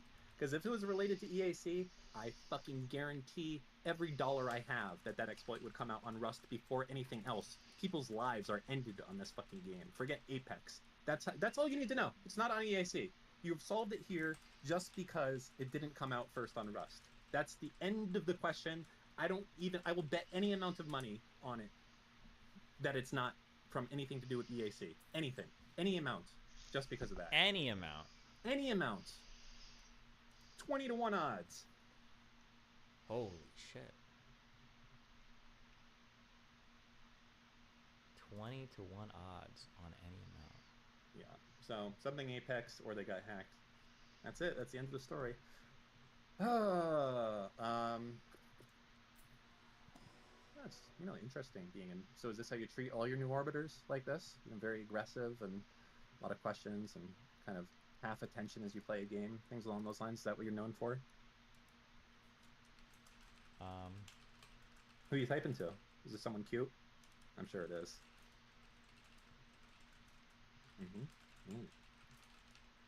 Yeah, babe, I'll meet you later. Just doing this right now. Stuff for the studio downstairs. Yeah, anyway, so I fucked your mom last night. Wow. Yeah, you like that, don't you? Yes! This is another one run. Why don't you play Faster Than Light? Would you I've enjoy already played playing that game? before. Yeah, but this game is shit. Your shit, Dan. No. Ooh. off, Jim Flounder Personal there. attack. Personal attack. Very nice. That's okay. I guess that's what we do now. Personal attacks. That's fine. Sure. What have you been playing recently? Rust. God damn it. That's it. Have I played anything else? I watch. There's a special needs kid in our Discord, and I watch him play Hearthstone sometimes. But aside from that, pretty much just Rust. Okay.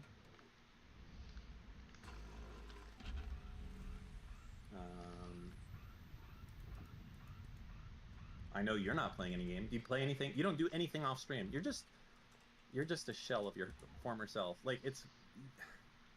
So you do what you do on stream, and then when stream's over, you're going and fucking some random girl, and then you go to sleep, and then you have dinner, or sorry, not in that order, and that's it. That's all we're missing. It's just we're missing a sex scene, and dinner, and breakfast, and then usually everything else we know. and some more reading, and some emails, and some messages, and yeah, and then podcasts, and yeah. Gotcha.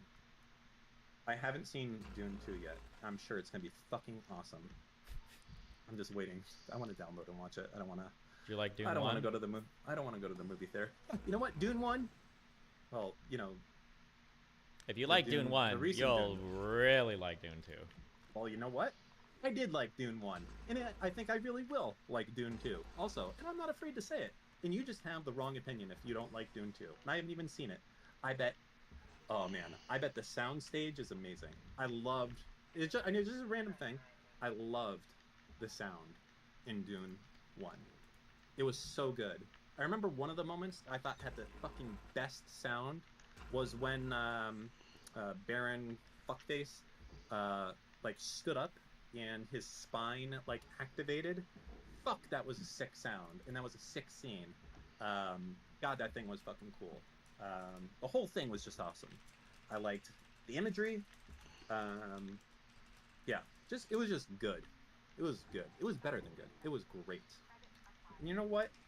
The slow blade, it does penetrate the shield. It makes sense. You don't get it, but it does. The shield, it's only designed to stop high, fast-moving impacts. Because if you didn't do that, air wouldn't be able to get through. You wouldn't be able to navigate. You know, the whole thing. Of course, that makes sense. It's only very, very high impact stuff. I agree. Like that's obvious. I don't know how you can't, picture this this out. You know, you're just not putting two and two. Do you think that if you together. were fucking somebody with a shield on, if you were fucking too fast, do you think it would prevent the stick from going? Oh my god, what about if the two of them had shields on? Oh my god, so if you wanted a gentle lover, you would just wear a shield. Yeah. That would work. Mm-hmm. But I bet you would be a non-shield wearer. You're like, fuck it. It doesn't feel as good. That would be you. No shit. Yeah. That's me, an aggressive rapist lover, Yeah. You would have DHIV, Dune HIV. That's what you would have. The sand virus because of it. So. Dan, did you like Oppenheimer? Nah, not really. It was alright. It was fine. Ooh. Uh-oh. What? I'm also going to go on a limb and say something that I hate to say. Okay. I, as a band of brothers, lover, #1 show of all time. Don't care.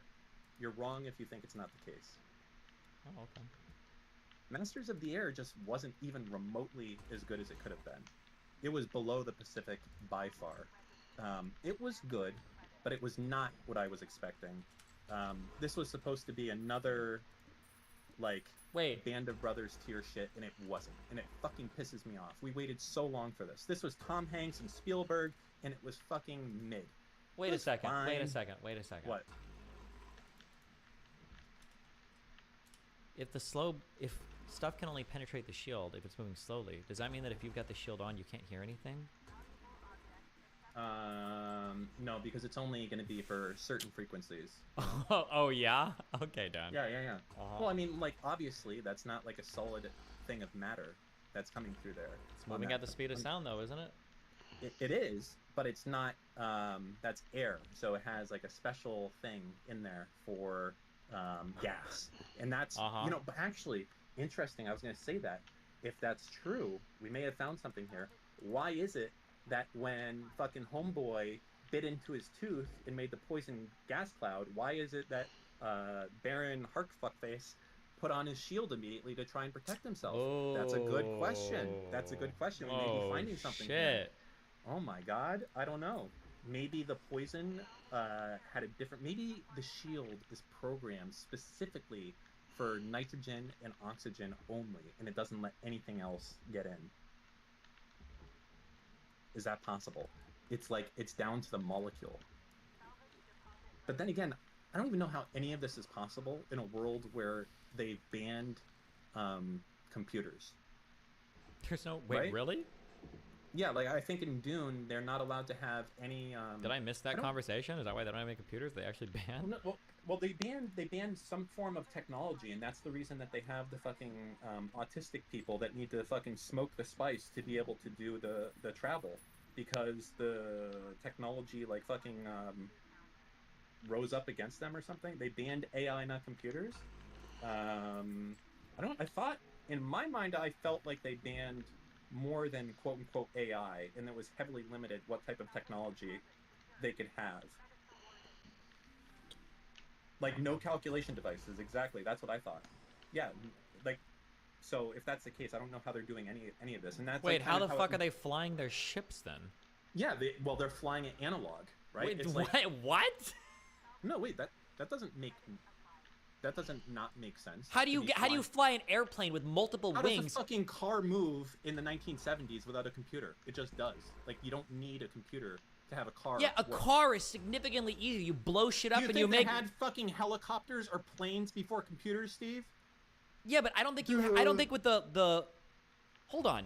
Do you have F-16s? Do you have advanced jet planes and shit? Dude, these are fucking dragonfly things. Yeah, they're dragonflies. They can... Hold on. Wait. It's hold a on, vibrating Easy thing. question. I'm sorry. No, wait, okay.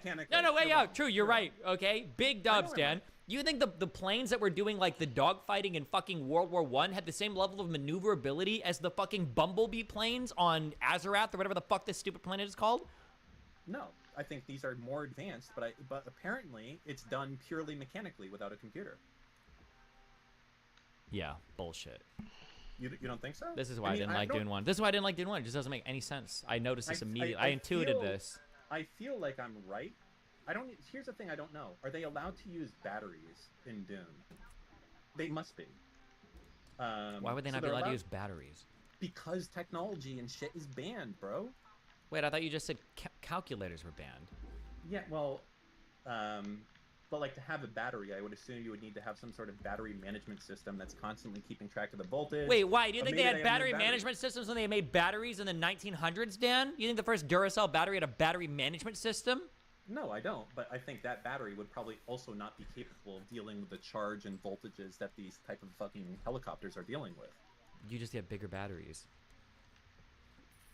Fucking destroyed. Holy shit. Why do you even try against me? Why do you even try? Dan, why do you even try against me? It's hard to know, because they can just have fucking magic batteries in the future that, like, run Oh, I thought it was science fiction, not fantasy, Dan. I'm trying to come up and reconcile some of the differences here, and you're just, owning you. No, you're not owning me. I'm owning you. I'm goated, and you're a skibbity toilet. You're getting destroyed. What is the skibbity toilet? I feel like I should know it because my kids talk about it and whatever, but I just don't care. You want to bring it up on stream? Despacito, skibbity. 40-year-old men who don't know what Chat owns you, little bro. You want to go ahead and throw that Despacito. out? You know, that's fine. I already know what it is. Don't worry about it. Okay, that's fine. My kid, he keeps me in the loop on all these memes, so I know everything, you know. Oh, that's cool. That's cool. That's really nice. Okay. On Phantom.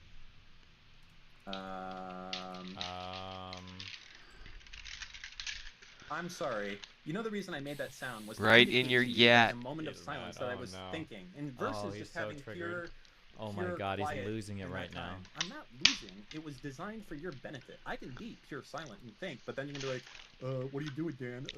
What's up next? Blah, blah, blah. I'm thinking, okay? That is to let you know that I'm trying to come up with the next thing to keep your fucking dying shit stream going before you go and try to learn the first thing about immigration. Okay? That's what's happening. That is why I made that noise. Oh yeah. Yes. Dan, the F4 Phantom didn't have computers. Don't let this gnome dog walk you. Did you just get? Jets Did didn't you get have dog walked? microprocessors until the F14. That guy is completely. You don't need a microprocessors aren't the only types of computers. Dipshit. Do you think calculators in You want to say that 1920? about Jacob? He's got the fucking gym flare. He'll fuck you up. And that's fine. He knows where you live. Jacob is fucking retarded. This guy. Oh, nice knowing you. This guy was literally pushing the Atkins diet in chat just because he's a gym flare. Okay. This guy argued for 15 hours on stream how to properly run because he doesn't know how to fucking orient his legs. Okay. Imagine arguing for 15 hours about how you should aim your legs when you walk, like an actual retard. All right. Yeah. Well, Mr. Midnight, how do you enjoy learning? One piece of information at a time. You donated me $50. I don't know how to answer that question in a meaningful way, and you donated so much money, and I don't know what to say. I'm sorry. I can answer for you. So, Mr. Midnight, how does he enjoy learning?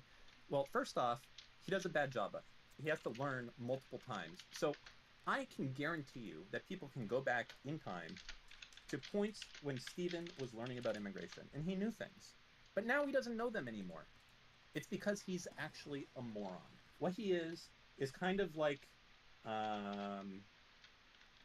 it's like, you know how computers have like memory, like RAM, right? He has a certain amount of RAM, and right now he's filling it up with Wikipedia articles, okay? But all the old stuff has long been pushed out. So the way that he learns things is he reads it and he keeps it in there. But as soon as we move on to something else besides Israel-Palestine, he's not going to know shit about it anymore. And then that'll be it. So that's how he learns, is briefly and temporarily until something more exciting comes along. And that's it. When something comes along, I saw you you smirk. must I know whip there it. was a misspeak in there There was somewhere. no misspeak. I know that you don't like it No, when it you're happens just to you. your. I know you your don't like it when it explanation was happens just to you. hilarity. I liked it. It's funny. Okay, I'm just saying. I'm just saying. Me too. That slow blade pierces both ways. Okay, Does it? and you know that's the case. So we can go down that road if you want to. It's fine.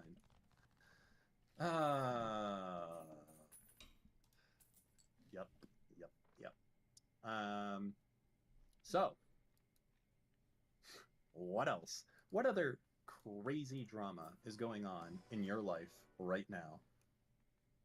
Honestly, the past 2 years of my life have been pretty low drama. I'm gonna be honest. I've been doing a lot of reading, a lot of debating. The past 2 years? I think so. I don't think anything ever since Lav and Mr. Girl hasn't really been. That was in the last 2 years. When did the Lav Mr. Girl stuff end? I thought it was like wait, how long have I lived in this apartment? For like a year and a half?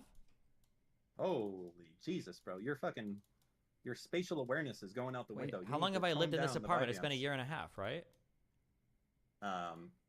You can probably answer that question. I feel like the Lav and Mr. Girl shit peaked like halfway through my lease in the last apartment. Wasn't like Lav talking to you like 2 weeks ago? Yeah, but this is not the Mr. Girl Lav stuff. Well, let's see when the Mr. Girl manifesto came out. That came out like a year after everything. That Mr. was 12 Girl, months ago. Destiny, Lab. Yeah, so it would have been like 2 years ago.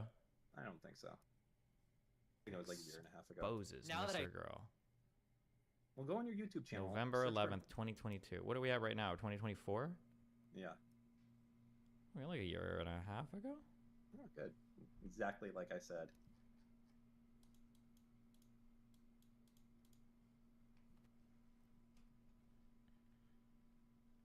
Yeah, I feel like everything since then has been pretty boring.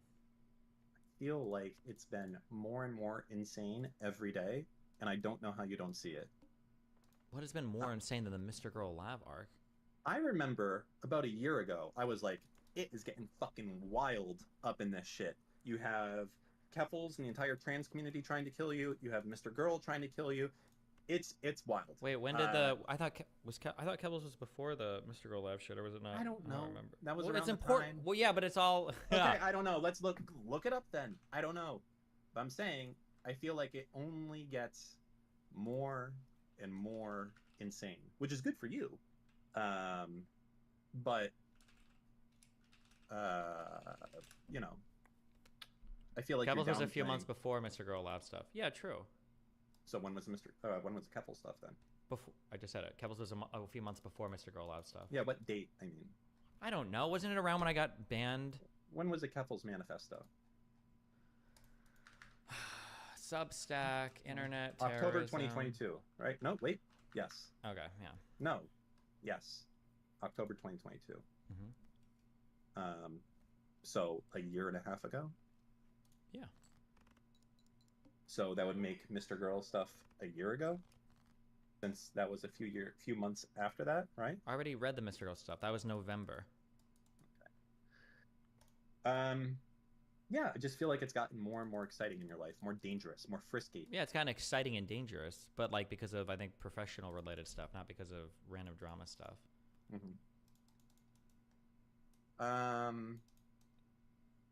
Where do you think the next year is going for you? I don't know. Good Make a question. prediction for, let's see, November 2024. Give me some wild things that you think might happen. That people Why are do gonna you be like, ask "You're me the most crazy." impossible questions? I have no idea. Anything could I happen. know you don't Who have the an fuck idea. knows? That's why it's a guess. That's a I don't guess. know. These are boring. This is like, what do you think if the star would crash into the Earth? Would Halo No, come and that's what save us? fucking Nathan I don't asked know what the you. fuck. No, know, my kid is 13, not 4. No, what do you mean? Okay, let me give you a real answer. I would guess that by November, I would think that probably once a week I'll be on like a CNN or an NBC once a week. Me? I think that Me? is probably No, I gonna don't think happen. so. Absolutely not. Okay. Okay. I think also, you see, this is how you do it, by the way. You say things along those lines. Okay, well, mainstream appearances are boring as fuck, so... Oh, yeah, anything to get new viewers. We're not going to do that. Because you do a lot of boring shit to get new viewers. Like what? I don't know. Go on people's boring fucking podcasts. No? The podcast I've restricted... No, I think it was like 6 or 8 months ago I was saying I'm not going to go on like small random shit anymore because it's just like so eating way only too much big of my time. things then, so only like TV shows where you're exposed to like millions of Not people. Got TV it. show. Okay, what are my last few appearances? We've talked to I Candace said Owens. CNN, NBC. We've shit like we've that, done once a 2 week. Piers Morgan's appearances. We've talked to Norm Finkelstein and had Benny Morris on a couple times. I'm setting up a combo with Shlomo Ben Ami.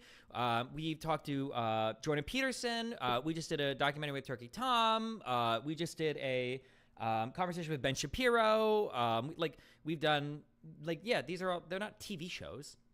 I understand that. So you don't. We had think, Jank on twice. So you don't believe there's Presidential no candidate. world that you think in the future that you're going to be like a commentary guest showing up on election night on Fox News giving your thoughts on Fuck no. who's going to be winning. And Really? if they So want me you- on for like 3 minutes, sure. But why would I Yeah, go onto no, Fox hold on. News where I don't get paid to do the most boring, dry commentary ever when All right, I you're could not be listening. on? You're not listening. That's fine. That's fine. Maybe I can put this into some sort of words that you can understand. Hey, Steve. In the future, do you think you might do like 2 or 3 minute like interviews at least once a week? Do you think like Maybe. big Yeah, that's networks are possible. gonna- Yeah. Oh yeah. So you think that might happen? Which is what I fucking asked in the first place. You Yeah, stupid that could fuck. happen. Yes. Yes, I know. So that would be a good prediction for where you might be in November, being on the television once a week. Wow, that's pretty fucking crazy that might happen. You know, No, that's not crazy. What's crazy is I'm letting them have me. Okay. Fuck that. you are. You know what this reminds me? when No, you hold say on, no. that? You know this reminds me. You know what's so cringe is for a long Yes. time. I remember this happened in the esports world. I don't know. I'm sure it affects all the games, but I remember especially in StarCraft and a little bit in League, where people were always like, "Oh my God, we're gonna be in the professional world. People are gonna be watching on TV. And, oh, we're gonna be in traditional media." But traditional media sucks. Fuck them. Okay. I like it where I'm at on the internet. You know what? If they want to borrow me for a little bit so I can go enrich their platforms, that's fine. But the goal is not to jump onto like mainstream and be mainstream. The goal is to continue to grow my platform here. I think that's way more exciting. I think it's more fun. The conversations are better. Hey, Yeah. Who asked? Your no mom, one she said just that texted was me. the case. She just said, "Can you please call out my son son?" on his stupid fucking Oh points?" my And I'm like, God. "Yes, Mrs. I just said, Saltman, I'll do what it." do Yeah. you think? What do you think will be different around November, December. And I think Yes, what will I be different- imagine the caliber of people I'm talking to will probably continue to grow, although it can't grow that much more. And then, yeah. Okay. Mhm. I'm giving my prediction now because you seem incapable of giving an actual one without clarifying it and just being stupid. Okay. I think that around the end of the year, that you're going to be going on big TV shows. It may just be for 3 or 5 minutes. That's fine. But I think you're going to be doing that every week. I think you're going to be having conversations with bigger and bigger people. I think that I think Kick or Keep, the podcast you have, I think everything you have will probably end. All of it, because you're going to do nothing but probably doing full-time focus on political punditry. And it's going to be fucking miserable. And you think you're going to grow a lot as a result of it. And yeah, that's my prediction. That's where I think we're probably going. By the end of the year, you're going to be like a what's a good word? I don't even know how to explain it. I don't know. Anyways, that's my guess. So what's your guess of what you think? Mostly that or completely opposite? Because I know what it isn't. It's not like, Dan, we're going to be playing COD probably 30 hours a week, dropping W's. Maybe. You know what? Maybe I'll have an epiphany and I'll be like, you know what? I actually, now that I'm on Vyvanse, I think I can get Diamond. I think we can go big in League. Maybe I will do another League arc. Maybe that's what we need every night. You know what? Do I have it installed on my computer right now? I'll take it. I'll take it. You know what? Normally I hate League, and I'm a #1 League hater. Let's just take this down a little bit, okay? There's a little bit too many chatters that I don't recognize. There's a little bit too much attention and eyeballs and optics. I'm gonna be honest with you. I don't even think, and I hate to say it, I don't even think you could hit gold right now within a week. You just don't know the meta anymore. You're trying old. so hard, and it's so. I don't give a shit. I've never played that stupid fucking game in my life. You're trying so but hard do to bait admit me. that you are old. You're I'm old. not old. You're gonna be 40, however old I am, I'll always be 5 years younger than you, Dan. Yeah, but you're gonna be 40 soon. You know. Yep. You know. You're and then when I think of how right bad now, I am, I'll look at you and I'll be like, at 20. least I'm not as old as that guy. You're closer to 40 than you're closer to 50. I'm gonna show up at your funeral. Oh my God, Steven, you are closer with to a 50 giant than sombrero. 20. We're gonna be dancing How on does your that make grave. you feel? Does it make you feel old? I Like feel, you don't yes. have it anymore. Like it's grandpa trying I feel to so keep old. up in yes. League. Yep. He's out there like trying to think like fucking Draven's still the meta and all this other shit. Everyone's laughing at him. Who's this fucking moron out here picking this? No one's banning his champ and he doesn't understand why. Wow, you you got don't it get it. perfectly. Nice. I did. That's pretty much all of the League knowledge that I have, by the way. Yeah. Like absorbed from osmosis right before I mute your stream and do something else. Says the guy who can't protect his base and rest. I am unrateable 24/7. I control my server and I always will. I'm gonna lose.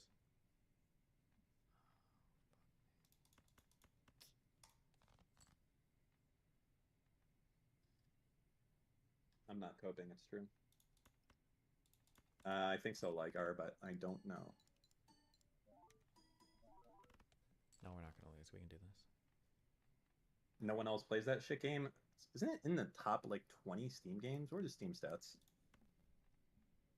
Steam stats charts. Most played games. Rust is the number 10 most played game on Steam. Eat my circumcised cock. Oh. Loser. Wait, if you convert to Judaism, do you have to get circumcised? I don't think so. Are you sure? Don't do it, dude. Religion is so fucking. Well, no, I'm cringe. I'm not doing it. Jesus, I was just curious. People are saying yes. There's no way that they make you do that. Like, do they? The weird part would be them checking.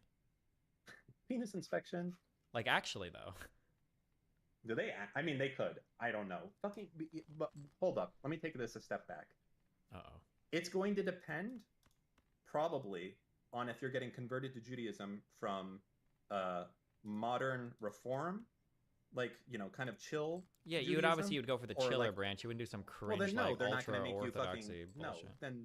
no, they're probably not going to make you do that. And I say probably, almost absolutely, they're not going to do that. Now, the Orthodox and the Hasidic Jews, they're going to be absolutely cutting your dick off and like drinking the blood or whatever fucking crazy shit those psychos do. That's it. All the religious extremists on all sides, they're just fucking wild, man. Trust me. They're crazy. Yeah. Mm-hmm.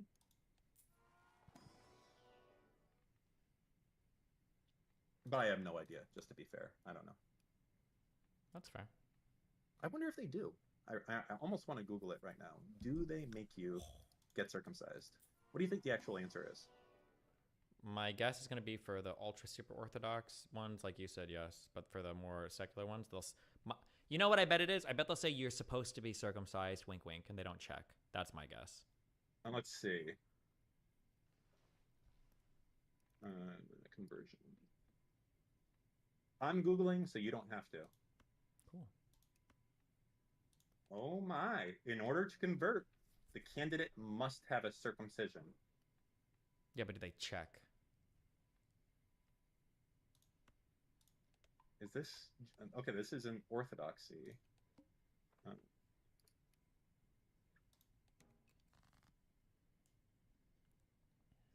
Dude, I Google a post on this. Also, fucking, this has happened to me a few times, dude. This is the worst circumcision? shit, too. No, shut the fuck up. I'm about to link it to you, you dumb bastard. It's funny, but it's also annoying. You know when you Google something and someone's like, "Oh, I have the answer right here," and you do it, and it's like the post is deleted. Now, look at that. I am the one who fucking enables this deletion, and it fucking pisses me off. Like, the answer is right there, and I don't know.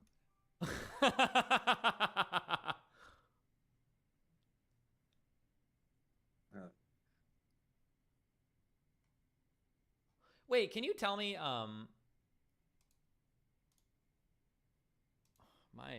holy shit, my brain just got wiped. Never mind. The early Alzheimer's just kicked in. We were talking about, circumcision. Yeah, wait. Yeah. Where does circumcision come from in the Bible, and why did Christians drop it? Because I thought that all the Old Testament is technically supposed to be incorporated in the new shit, right? Like, what is...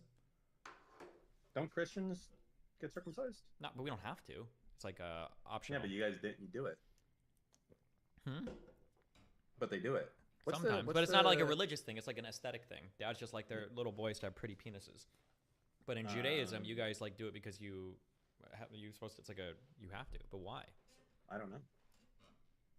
Because your dad got it done, obviously, and his dad got it done. Well, no, but you guys have like if it's a part of a conversion thing, it's like required. Yeah, but you can't break the chain, bro.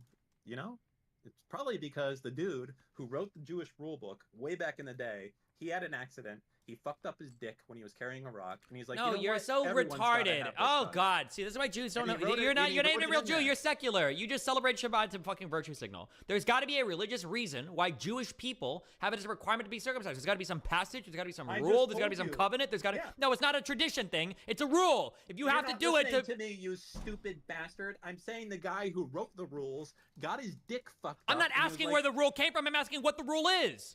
That doesn't matter. He said, it's oh my God, to appease God. To appease God, you must fuck your dick up, just like I just did it. My dream in life every single day is that God is real and Dan becomes Job 2.0. Fucking loser. You know what? I don't even know who that is. So good. You'll find out when God begins to test you and you fail every single day. Who is he? Who's Job? What does he do? I don't know. Fuck the Bible. Isn't he the guy that God was like... I'm pretty sure Satan went up to God one day and he was like, "Hey, I think that your followers actually don't give a fuck about you." Yes. Really? Yes. A lot? I don't know why, but they do. They do every now and then. And I'm pretty sure that he says, I think Satan says, "I bet that if you fuck with this dude just a little bit, he's not going to believe anymore." And God is like, "Actually, my followers love me, and Job is my number one fucking stan." And so God fucks with Job like over and over and over again. And Satan's like, "Look, he's going to stop believing." And then Job is like, "Even though you fucked me and you raped my ass and you killed all my kids and you took all my cows and you fucked me over, I still believe in you, God." And then Satan's like, "Oh, his faith is so strong." And like, I'm pretty sure. I think that's Job. How many times do you think Satan and God talk throughout the books? The was it the sequel? What do you call it? The prequels? I don't know. I don't even know. How many are there? How many books? In the Bible? Well, you got like old and new, and then there's books of I don't even know what they are. So you have the Old Testament, the Between New the old Testament. and new, my guess is 30 or 40. Holy fuck! You're kidding me? Really? Hold on.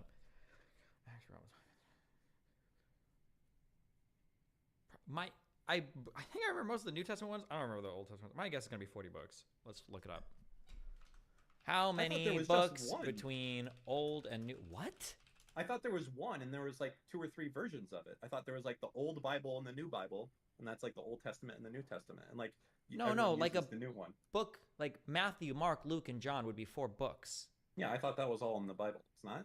Yeah, it's in the Bible, but when you say books, that's like Acts, Romans, Ephesians. I don't even know what Philippians. you're These saying are books. means. These are these different books in the Bible. I'm talking about the one book that's in the fucking nightstand when you go to a shitty There's hotel. just one of those. There's one. It's one book. It's the Bible. Yeah. So how is there 70 books then? Because a book is what they call a chapter to make it seem like they've read more. That shit's very confusing.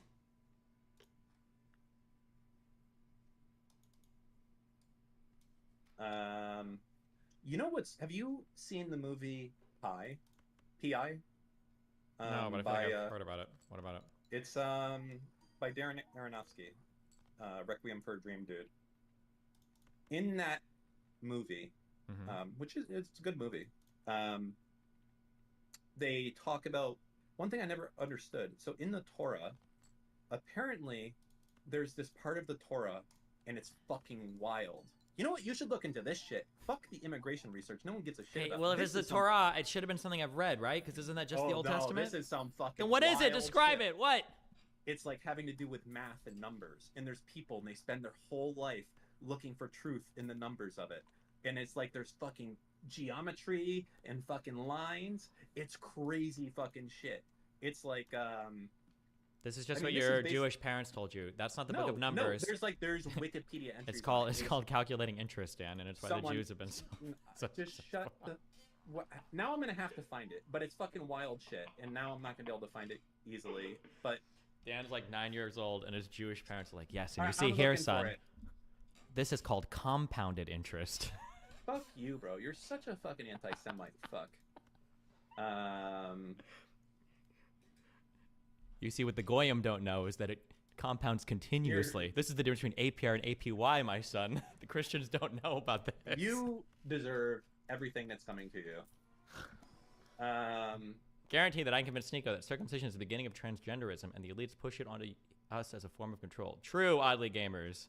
Wait, I think this guy's onto something, but there was more. Yes. I think this is some of it. I'm linking it to you right now. This is crazy shit. I don't know, and this is like a whole fucking thing, and it's not like, there's a chart. I gotta find the chart. Wait, isn't this like? I thought this was Nazi shit.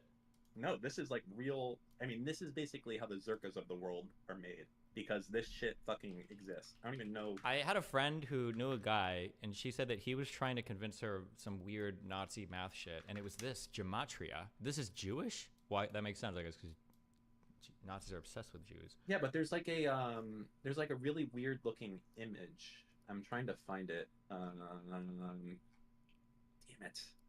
For example, it didn't seem like you were very interested in the Israel-Palestine issue initially. How do you learn to enjoy the process of learning a topic you originally don't like?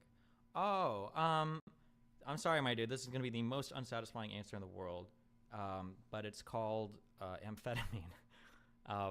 The reality is that stuff is like fairly interesting to me, but reading about history or reading about stuff like that is just not, it's very hard to hold my attention unless I'm reading like video game lore or some shit. But since I started my Vyvanse about 5 or 6 months ago, I realized that I'm capable of sitting and reading more. And once you start to learn a little bit about something, I think it becomes more interesting, because when you have like a foundation of knowledge, learning other facts about it are really cool. Because like, oh, that makes sense. Like, oh, I know this guy, you know, he was in the yeshuv. Oh, I know this dude. He was the old minister of defense. Oh, I know this guy. Like, so it becomes more interesting. I think the more you know about something, the more interesting it is to learn other things about it. So I think that being able to focus for longer periods of time and reading more things made things more interesting to me, rather than learning a ton of like discrete, disconnected facts. Is this gematria shit? Is this where stuff comes from? Like why 40 means suffering? So when somebody says something is 40, they're referring to suffering, or 6 refers to evil, or 3 is like perfection. Do you know what I'm talking about? I don't know. I'm on some like super conspiracy looking fucking website right now, and I don't know if this is so I don't know if this is like real shit or not. That's the problem. fuck. Gematria is just a logic system that says that every letter has a numerical value. It doesn't have any real significance other than keeping track of the Jewish calendar. I don't think that's true. Circumcision was a part of the new covenant between Israel and God before they entered the promised land after wandering the desert. Jesus fulfilled the covenant, so Jew and Gentile are saved. Oh, but like of all the things you can do, like cutting random shit off your dick, why? Why didn't they do it to women instead? Aren't we supposed to cut them up? Like, Muslims already have female genital mutilation. Why don't we just keep doing that? Oh, no, wait, I'm sorry. They didn't even exist yet. Fuck, the gripers are going to clip me on that one. Fuck! Destiny thinks Islam comes before Judaism. Clip it and ship it. Oh, someone said, wait, no, Abraham is the one who made the covenant. Jesus has nothing to do with it. I don't know, dude. This shit fucking seems complicated. But oh, that's true, too. In the early Jewish shit, they don't actually cut it off. They have some creepy old dude bite the dick off. True. Really? Yes. What do you mean they bite the dick off? As in, an old guy takes your newly born son's penis, the foreskin, into his mouth, and he bites it off. Dude, I'm telling you, man, it's not fair that this shit is so fucking wild. But you know what? You guys have, like, Jehovah's Witnesses. You have fucking Mormons. We don't claim them. We don't claim any of them. You don't. No, fuck you. You get Mormons them. literally Sorry, have their off. own book. Jehovah's I don't. Witnesses, I think, have their own book, too. Yours. You have Scientologists. They're not even Christian. You get them. Nope, doesn't matter. They came. It's like those are your extremists. Okay, well, we're all descendants of Jews anyway. Then, so it's you guys' fault initially anyway. Fuck you. Whatever we claim, you claim. We're a subset of Judaism. So get fucked. No, you guys can't have it both ways. It's literally Judeo-Christian. Judeo. Where do you think we come from? It's well, the same God, loser. No. He's the same God. That's fucking wild. Listen. Even Muslims worship the same God as much as they don't want to admit it. There's like a fucking calendar and a calculator for this shit. Anyways, movie Pi is really good. Not that you're gonna watch it, so I'm not gonna suggest it because fuck you. But for other people in chat, it's pretty interesting. It's a black and white movie, and it was done by a very famous, probably one of the best directors now, right? Yeah. Is Darren Aronofsky in the top 5 directors right now? Oh my god, look at this hand, guys. Look. Boom! Big shot. Do you think so? I don't know. What other movies is he? I know you don't know. I'm asking you. Who are your top directors you think right now? In terms of like selling tickets at movies? If you said Michael Bay right now, I would fucking punch you. No, oh, I'm in sorry. terms of We're not talking stuff about that movies right now. We're talking about cinema. Yes, we are. I don't. Kino. Bro, I don't know shit. For Whoever you, directs you're all the for- Marvel movies, those are the best ones. Oh, all right. You know what? Here. This is like when I asked you about fucking a dog, and you said you'd do it for $5. All right. Well, fine. Whatever. I think Darren Aronofsky is probably in the top 5. He's done. Did you see The Whale with Brendan Fraser? No. Was it good? Yeah, that was good. He did The Fountain. I think The Fountain is probably one of my favorite movies. That was a really cool movie. Mhm. Have you seen it? Nope. Okay. Have you seen Requiem for a Dream? You must have seen that, right? Yeah, overrated, cringe. Really? You didn't like that? That's like a movie that's so I don't want to say it's powerful because It's an it kind of epic sounds... Redditor movie. That's not okay. I don't want to say that's like such a powerful movie. I want to say it's a movie that certainly leaves its mark on I think everyone who watches it, and that's rare for a movie to be able to do regardless of anything, right? People will say like that movie fucked me up or something, and I think it's rare for movies to have shit like that. I agree. It's So- an epic Redditor movie, 100%. You're such a fucking shit.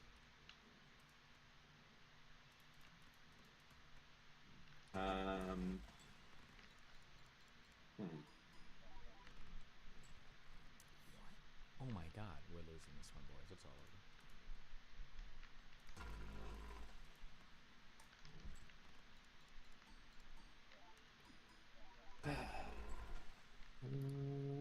Let's see what's going on the old Reddit.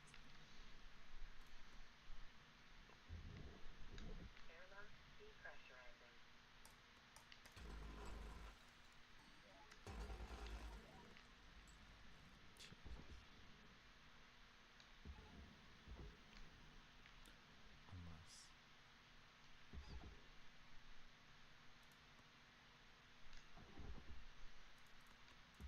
I don't know what I'm doing. if I can do this one and this. No, it's got to be. Okay, there's someone who posted a thread saying, I predicted Lauren De Laguna suing Destiny 9 months ago. That's how dumb and predictable this was. And he said in chat, Lauren is going to end up threatening to sue Destiny at some point. And that was said in July 13th, 2023. He did predict it. But then That's again, people predict a wild. lot of wild shit. So there's some, like, broken clock is right twice a day type of thing. So I don't know. You got to have a few of those before we start crediting it, Think so? Yeah, you can't just predict. I mean, because, like, right now, people can just go predict fucking anything, and some of them will come true, and it doesn't mean that they're a genius. What are the other predictions this guy has done, True, look him up. Just give me more. Oh my god. Okay. We gotta get lucky. We just have to get lucky. 1, 2, 3. I need more. Okay, we're gonna do this. Cash and in. This full house.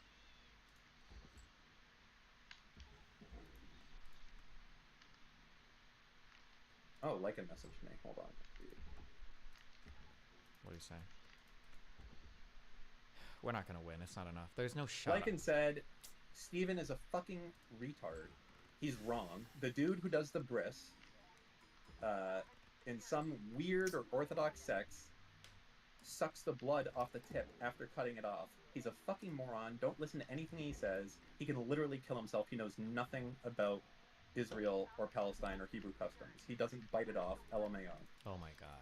You got me so hard. I'm so triggered right now that you I'm not baited me joking. into saying something extreme now to bait content on stream. Okay.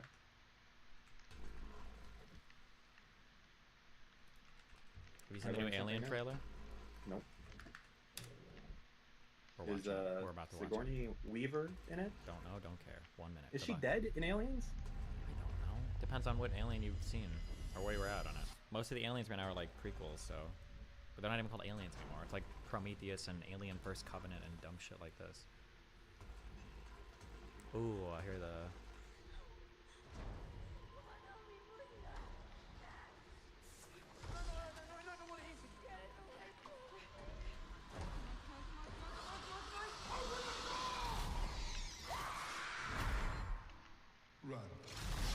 Hold the door! Hold the door!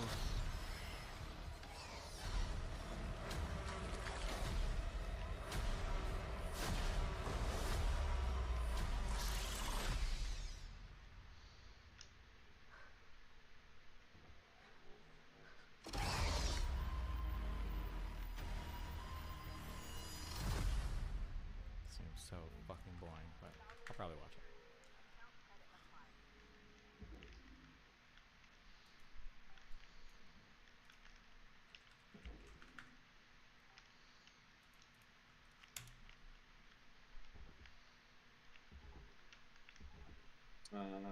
Dude, this make me depressed. I've seen so many comments. Hey, who is this guy? I came in late as fuck. What, in a wheelchair over here? Kill me. Ooh. I It's got my own used to it. fault. It is your Really. own fault.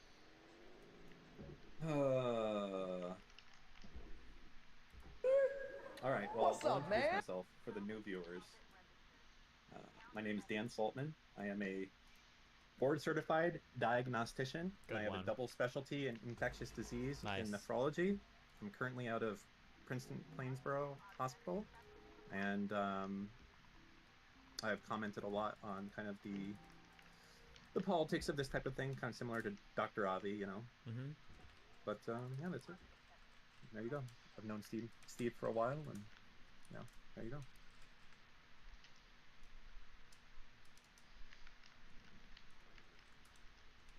That's for all the new people who don't know. If you're thinking about immigration, how would you break it up into topics? You've got economics, you've got political impact.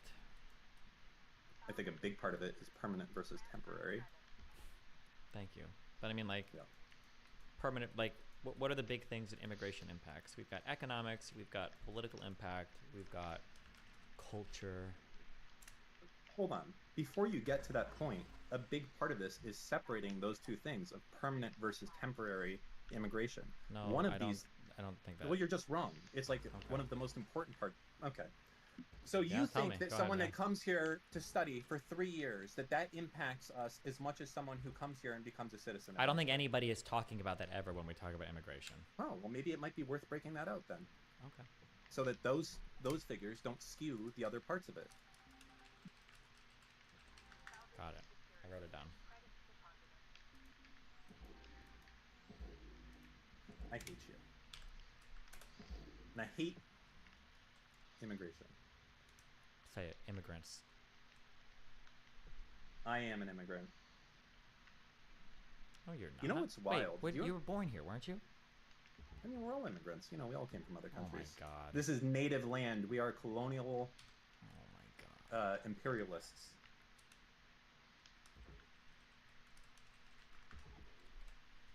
Okay, immigration. Important parts of it. Let me think. What does immigration affect? First off, I think it's important to know how does it affect. Number one is going to be economics, for sure. Yeah. How does it affect small towns, small government, state funding I versus just need federal broad. funding? I just need broad things. So Oh, economics. yeah, fuck it. You know, let's not get into it. Let's just throw a few things in there because Yeah. those are two wildly different things. Mm-hmm. So money is the first thing. Second thing is probably going to be labor, because that's going to be the thing people bitch the most about. How does this affect the job market? I think that's under and economics. employment? Yep. No, I think that should be broken out from economics. Okay. That's a separate subject. Yeah. For sure. Labor doesn't have anything to do with economics. Your biggest input to your entire economy doesn't have anything to do with economics, Dan? It's big enough that it deserves to be brought out. Okay. Okay? Should H-1Bs be their own complete category as well? You know, I'm trying to help you so that normal people can understand the stupid shit that you're doing all day, and you're fighting me and you're pushing back. I'm just okay? looking for the top level broad things. I think this encompasses everything that anybody could care about for immigration. You've got immigrant types, you've got the economics, you've got political stuff, you've got culture, crime, and border security. I think these are the broader. I'm trying to think if there's anything that's super broad that I'm missing here. Isn't border security under crime? And actually, crime is the part of culture. You fucking moron. No, You're you so fucking stupid. retard. Crime is not a part of culture. Crime, your criminal system is independent from your culture. hate Number one. you. Number two, I hate border security, crime? No. You mean crime is for citizens, not for foreigners. Border security and immigration policy are separate from domestic crime laws. Kill you in a video game. No, you. I don't even want you to kill yourself in the video. I just want you to do it. I want you to kill yourself In a video on game. stream, leave the video going, and then we can move on. And that's it. And then we can just keep going Yeah. with something else. All right. Somebody sent me a super retarded picture last night, and I thought it Of was what? fucking hilarious. I reposted to my Twitter, and I didn't realize it actually upsets people. I don't even know what's happening here. Somebody sent me a picture and it says, if they only knew, but our job is to make sure they don't. And it's just some guy walking with his daughter on him, and there's two sharks, and it's science and gays. I just thought it was a fucking retarded, funny picture. And there are like triggered conservatives in the replies to this. Wait, is is it that- supposed to be about what- trans people? I don't even know like what. Wait, hold on. Wouldn't that be something a conservative person would post? I Like the don't idea- know. Like a dad No, is no, that- protecting no, his no, daughter yeah, from like the yeah, gays. exactly. Yeah, like you're protecting the daughter from. Oh no, but I see. But the science thing wouldn't be there because obviously a conservative wouldn't be like, "Oh, I'm protecting my daughter from science." That doesn't make sense. So. Let's say a very interesting meme. Science and gays are the same species of shark. No, It seems to directly refer to the homophobe tendency to believe biology ends with 40-year-old middle school textbooks, and it seems science is actually coming for them while gays mind their own business. Like, No, it's obviously a liberal thing, but it's done poorly. It's the only reason I know it's a liberal thing because science is there. Because you're never gonna have a fucking conservative saying I don't believe science. Like that's fucking retarded. the point is that so- science and the gays are keeping the family from seeing the light above water. Is it? Hold on, let me think. Okay, what it is, it's a false thing. So it's like, it's a lefty that made an image designed to look like something that a Republican would put out. Okay, that's what it's. Yeah, I designed see to do. that. Yeah, that's. But that's like what it the is. dad is protecting the daughter from science, so that makes it a liberal meme, and then the gays is like a stupid way to refer to LGBT because the real worry is trans people, but not the gay. So it's like, okay, so it's like a meme in a conservative format, but because of what it's listed as the things the dad's putting the daughter from, it's like a liberal meme making Like the fun of dad them. is stupid and he doesn't understand Gotcha. it. Like, yeah, like all I get conservatives it. hate Okay. science and all conservatives. Yeah, I gotcha. Okay. it just seems so stupid. Gotcha. All right. What were we talking about again? I don't know, but some guy donated and said, big part of the current debate seems more on border security / enforcement rather than anything legal, even though they're lumped together a lot. Yeah, oh, immigration shit. Okay, pull that up. What are the biggest sections on immigration? So obviously number one is how does it affect state and federal funding and finances? That's number one. Number two, I mean, this is how I would put it. You can do whatever the fuck you want. Number two is... I mean, I think you have to go off of what the public bitch is about. So number two has to be crime. Because, of course, all the fucking Republican media is right now, oh, more crime, more crime. So the second most important thing to talk about would be crime. Because obviously that's all they're pushing. Even though that isn't the most important thing to talk about here, number one is money, number two is crime. Number three, what would number three be? I think it means life's not worth living is a... Wait. Conclusion people arrive at. Dr. after K a is lot of watching thought us rather right than now. malfunction brain. I mean, Why? he's watching my video responding to him. Oh. Something is fucked in your brain then, because there's not. Oh, There's just no. not. I wasn't ready for this to be humans reviewed. A healthy brain acclimates to an unbelievable amount of stuff. Like even I've said this before on stream. I think I said this yesterday. Even people who are like handicapped, like you can lose both your legs, you can quadriplegic, you can have shut in or locked in syndrome, and even these people's happiness will acclimate surprisingly quickly. Oh, so God, the idea he's that gonna you've done destroy some me. Rational analysis of your life, and like, wow, I need to kill myself.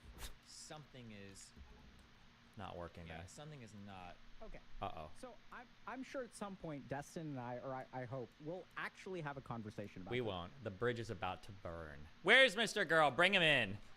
Is this fun fucking reacting back and forth is... So, look, so I respect Destiny a lot. I think he's not wrong here, and I disagree. So let's understand a couple of things, right? So let's turn to the data. So this is where, like, I'm not... And there's data to the opposite of what I'm saying. So we're going to talk about the flaws in the data. So the first idea is that, okay, like, people can have a life that's crappy, but if you're suicidal, there's one exception, which is, like, debilitating illness. Yep. And Destiny's also correct that there are a lot of studies that show that human beings acclimatize to, like, lower standards.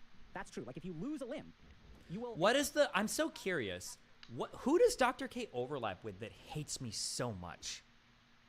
Is it just, like, Twitch culture in general? Because all No, my conversations... It's going to be Twitch in general. Because you're banned from Twitch. So hating you... No. I mean, like, hates me. Like, I He don't, doesn't hate you. No. Dr. K doesn't, but all of my convos with Dr. K have been really good. My audience really likes him, but Dr. K's audience hates me.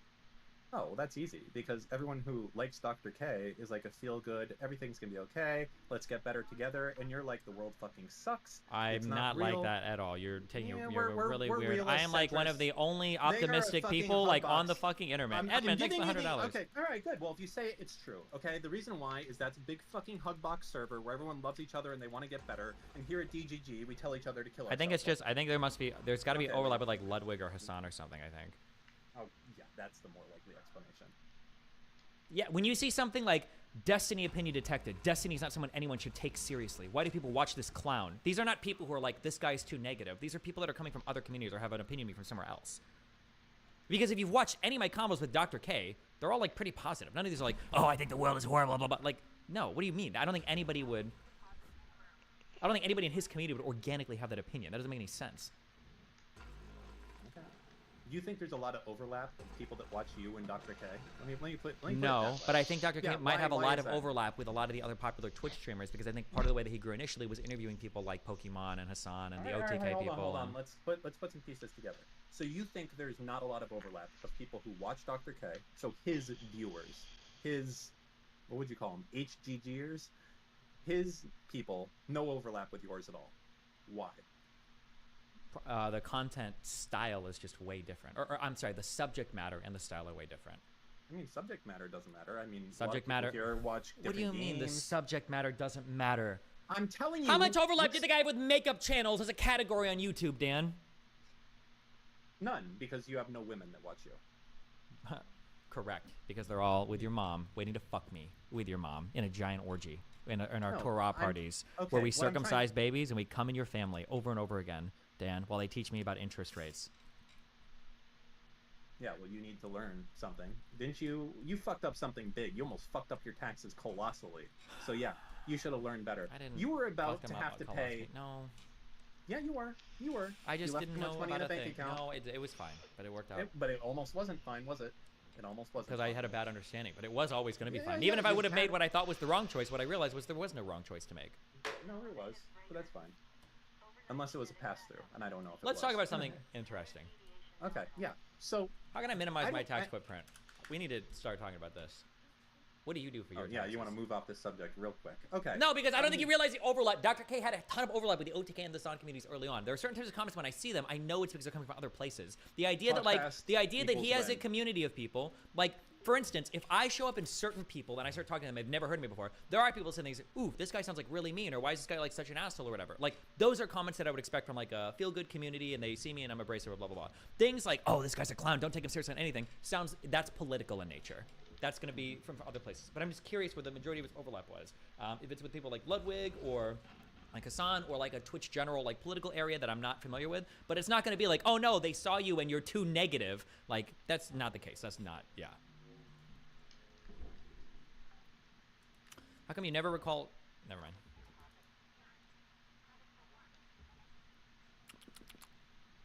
Love you. Okay, hold on. And you ask someone, would you rather lose both your hands or die? People will say, I would rather I would rather die than lose both of my hands. But then if someone has an accident where they lose both of their hands, heaven forbid, then what you discover is they're like, are you glad you're alive? They're like, yeah, I discovered that I can still have fun. I think there are a couple of huge... Wait, was that really a comment in that chat? Wait, hold on. Oh, yeah, he can't even point the countries he talks about in a map. But according to Dan, they think that because I'm so angry as a person. I'm just kidding.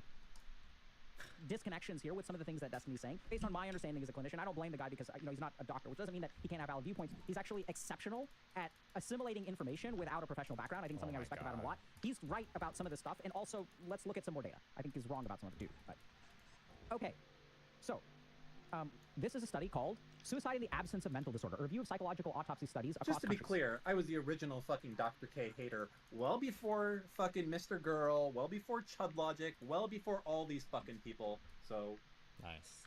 fuck it all. Have you considered that most people who follow a psychiatrist gamer health channel might just be mentally ill, and those people tend to have more extreme views? You know what? Ironically enough, I bet that the people that tend to follow this stuff are probably the people that are the most mentally healthy, because they probably are more likely to try to take care of that. You know who's probably the most likely to be unhealthy? Are people that follow like politics channels or like red pill shit. I bet these people skew. I'm gonna use the restroom real quick, okay? 1 second. No, great. Shut up. Stop being so negative, Dan. All right, guys. What can I say in a very short period of time to get Destiny's channel, YouTube, Kick all banned at once? Think. Collectively, we can do this, and then we can ascend to a new home that doesn't torture us with Wikipedia all day. Okay? We gotta think. The slurs aren't gonna do it for Kick. Sorry. We just need to get him gone for good. We could all be pogging out in Hassan's chat right now. Or we could be hanging out watching does Sam Cedar stream on Twitch? I don't even know. Yeah, I can't control his computer, so I can't like put up like what was it, the Black Tape Project? That's some wild shit. I don't actually understand why they keep doing it. Apparently there's a few of them, this Black Tape Project. It's like a runway type show where, I mean, it's like a fashion show, I guess, but the girls are like wearing nothing but duct tape. And I'm wondering to myself, like, is this like an OnlyFans promo or something? Because they're not selling anything. They're not buying the fucking duct tape after. What the fuck is going on with that shit? Yeah, I don't understand. And there's been a few of them too. So someone's like, I mean, maybe it's just pure views on YouTube. Like they get like millions of views on YouTube and they just keep doing it. And that's it. It's fashion and art, you moron. Okay.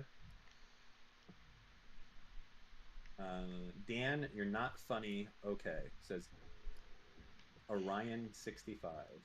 Well, hold on, Orion. Let me see what cool fucking memes you got going on. Let me take a look. See. All right, don't be hating. I can learn some things. I'm a fast learner. All right, what do we got for you, Orion? So, a big XQC and Greek god X enjoyer. Let's see what cool memes you got. Ukraine. No, GigaChad. No, GigaChad. No, no, no, no. Dude, you're just spamming the same emote over and over and over again. All right, let's take a look at Greek God X. This one is not as exciting. You just spam GigaChad anti-vaxxers. And true. And actually true. GigaChad. And oh, hold on. No, it's only true. Actually, I shit you not. All you've said in this guy's chat is true, actually true. GigaChad, holy shit, anti-vaxxers. There's nothing. I'm not even lying. Let me go ahead and link. Oh wait, I can't link this. Fuck. I'll take a picture for you. And post it. It's some classic. I mean, I was just trying to learn. I don't know how people go in chat and fucking talk like this in the first place. It's like, what do you get out of this? Get out of what? Is this what participating in Greek God X is? Wait, you said you use an iPhone, right? Yeah. Okay, I also like typing on the. I like typing on the Pixel more than the iPhone as well. I think it's a better typing experience. Why? I feel like the. I feel like the autocorrect, like detecting if you type something wrong or whatever, is just superior. I like that when I type in like if I'm gonna send somebody like a drooling emoji, I want to be able to type in drool and then click the emoji 4 times. But on the iPhone, when you click it once, it just goes away. You know, Really? I'm not gonna send a girl one drooling emoji. What like that's like an insult. Let me check real quick with your mom. Hold on. Yeah, you do that. All right, peach emoji tonight. Let's see. Yeah, you're right. You can't. Well, you can select all, then copy paste, then copy paste. But yeah, I agree. I also don't like that you can't hold down the space bar to like move in between individual letters. Like I don't know. I don't think you can actually click and select in between letters and words. You can only go to the beginning and the end of a word. Mm-hmm. It's a worse texting experience. Wait, you can? How? I'm texting and I'm trying to click in between the word trying, and it just goes to the left or the right, like the beginning or the end. How can you? On iPhone, you can hold spacebar to select in between letters. Oh, you've got to like hold it down for a second. On my Pixel, it's just instant. You know what I see. feel a little stupid about that I What? learned passively from your stream yesterday? On Paint, when you're dragging a line, you can hold Shift and have it go completely straight. Yeah, to make it straight or diagonal, yeah. Yeah, and I didn't know that, and I feel like that's going to change my life. And it works with square and with triangle. Oh, you can hold and down you can. force Oh my touch. god, it's Nice. amazing. Okay. Oh, never mind. Okay, thanks, guys.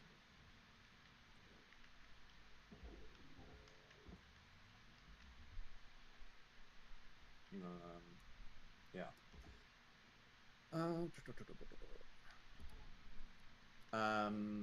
So what's the beef you have with Dr. K right now? Exactly. So he I don't have said. any beef with Dr. K. Can I Okay. listen to what he said, or? Yeah, go ahead. Okay. I'll listen to it. Wrong about some of it too, but okay. So, this is a study called "Suicide in the Absence of Mental Disorder: A Review of Psychological Autopsy Studies Across Countries." Okay. So, we conducted a systematic review of what is PA? Psychological autopsy studies from 2000 onwards. Okay. Up to 66.7% of suicide cases remain without diagnosis in those that only examined Axis 1 disorders. So 14 studies looked at Axis 1 disorders, which means more acute mental illness, not personality disorders, and 66.7% of cases remain without a diagnosis. Approximately 37.1% of suicide cases had no psychiatric condition in research papers that assess personality and Axis 1. So if we start looking at personality disorders like narcissism or sociopathy or things like that, borderline personality disorder, then the number of undiagnosed people drops to 37%. Okay? And then Stephen does a great job of this. He says later on, I don't know exactly where he says it, but he says, like, I believe that there are going to be studies which will show no evidence of mental illness, but I think that is a case of undiagnosed mental illness that is really there and causing them to malfunction, okay? Which is interesting because it's saying here, in general, areas in China and India had a higher proportion of suicides without a diagnosis than studies based in Europe, North America, or Canada, which seems to imply that as well. So it's like, when we look at this study, does this mean that this person was not mentally ill, or that they were mentally ill and we just didn't pick it up? Okay, so let's just look at another paper. So I think when I was talking about the actual study I was referencing was this one. So this is from the American Journal of Preventive Medicine. I think this is a group out of UCLA as like the primary authors here. Okay, so these are like real research articles. Okay, most male suicide decedents had no known mental health conditions. Most. Okay.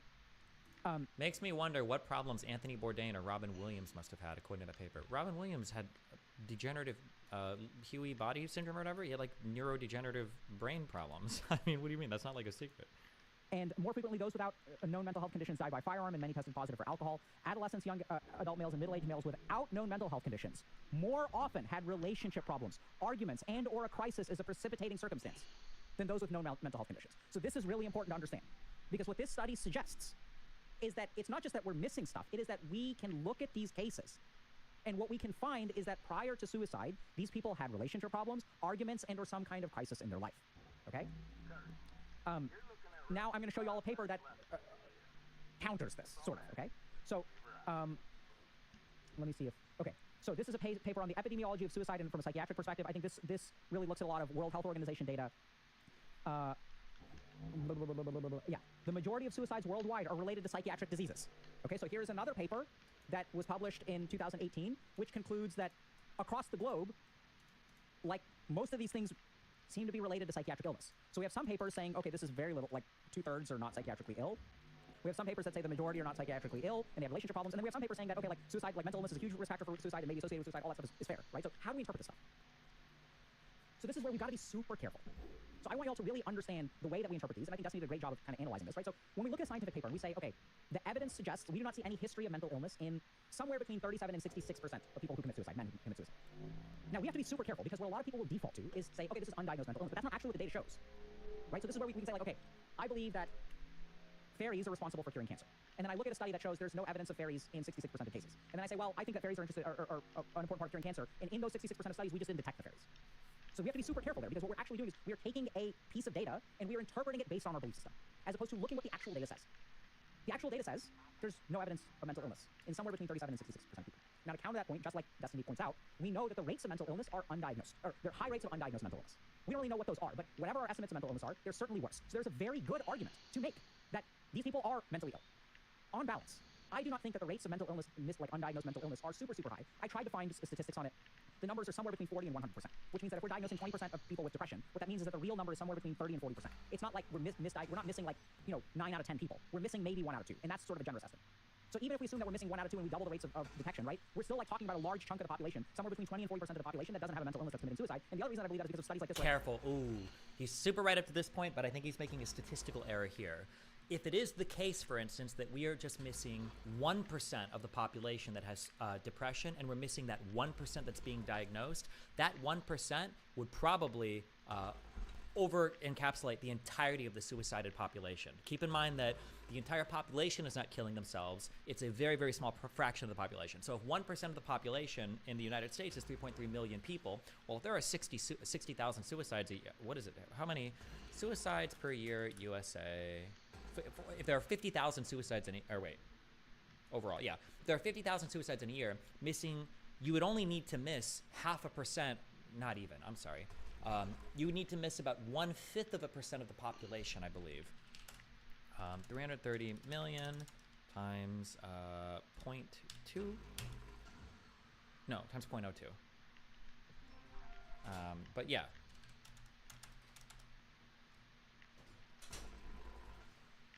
Do you think mentally healthy people kill themselves? Yeah. No? You don't think there's ever a good reason to kill yourself? Well, kill yourself implies on purpose, yeah.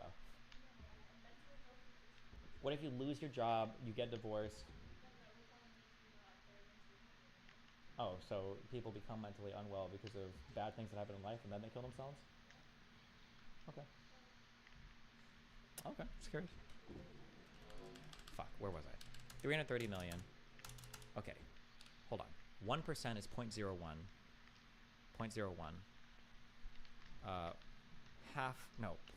One fifth of a percent is 0.002. Oh, wait, so it would be even less than this then. My numbers are correct. One fifth. It would be a very, very, very, very, very small percentage of people. Sorry, Jesus. Anyway, yeah, if you're missing your depression diagnoses by even like 0.001% or something, you could still theoretically be missing the entire population of suicidal people. So I think his statistic thing here is a little bit off. But I will say that he is correct that if you're analyzing all the suicided people and you see there's a whole wave of people that don't have any diagnosed mental illness, it would be incorrect to say, oh, well, I think they are all mentally ill. It's just undiagnosed, because that's not what the evidence is suggesting. He is correct there. My point there where I say I think that there is something going on that's not diagnosed, that's just baseless conjecture by me. Or I wouldn't say baseless, but it's like this is an intuition or feeling I have. But that's not based in data. I would say that. Okay. To be clear, yeah. Right, I can show y'all that if we look at this, like, if we look at suicide, we can see that there are other precipitating factors that aren't mental illness, which is why people kill themselves. There's data around this, right? So it's not just, so I think here's kind of where I am with this. It is a valid... Oh, I would also, I'm trying to think. I think that you could kill yourself, I think there can be, like, acute suicidality based on crazy life things. So, for instance, I could imagine a person who's mentally healthy, I could imagine people who are mentally healthy who have a really bad string of things who kill themselves. So for instance, like you're doing fine, or you might be mentally healthy, and then all of a sudden you lose your job, you flunk out of school, your child dies, and then your mom and dad just don't understand, and you're like, fuck me, and you kill yourself. I could imagine that in an acute, like within a week of this happening, or a few days of this happening, or a few hours you kill yourself. I can imagine that happening.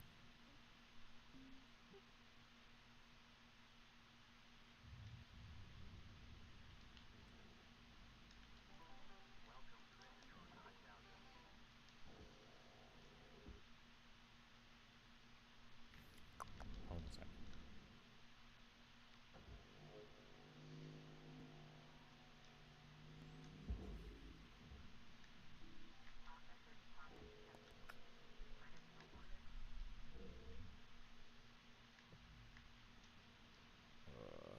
Okay, sorry. It is a shocking statistic that in the most alarming studies, 66.7% of people who kill themselves do not have mental illness. That is an alarming statistic. I don't think that the number is actually that high.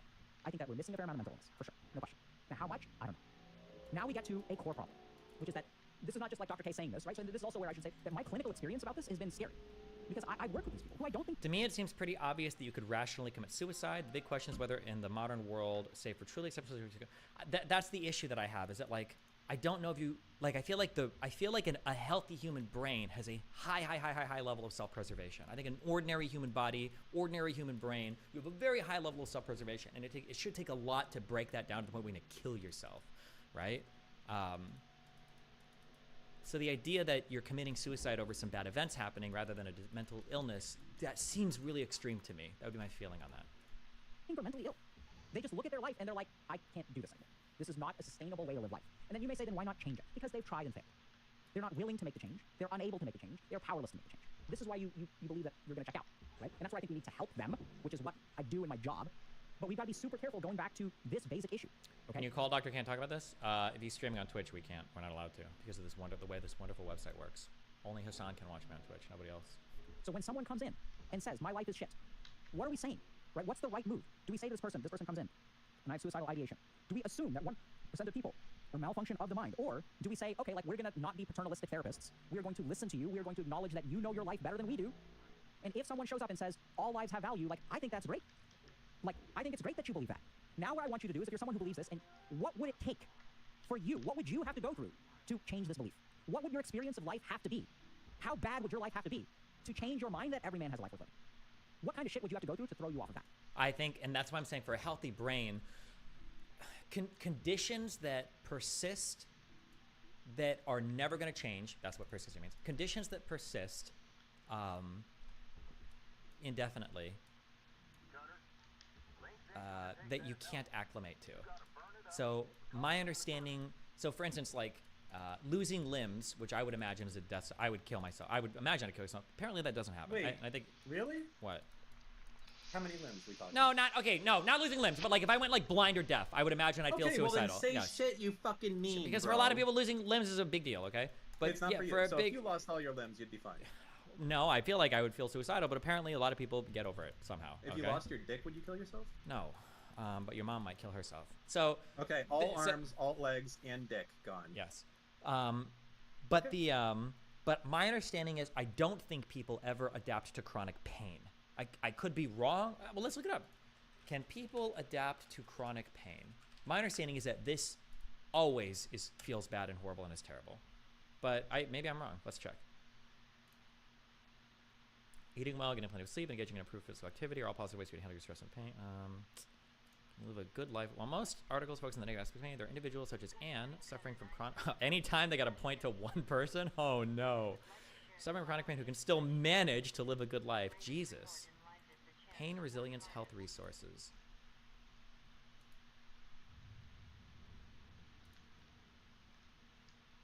Huh. Don't lie, you have this hunch or feeling from watching House, didn't you? No. What?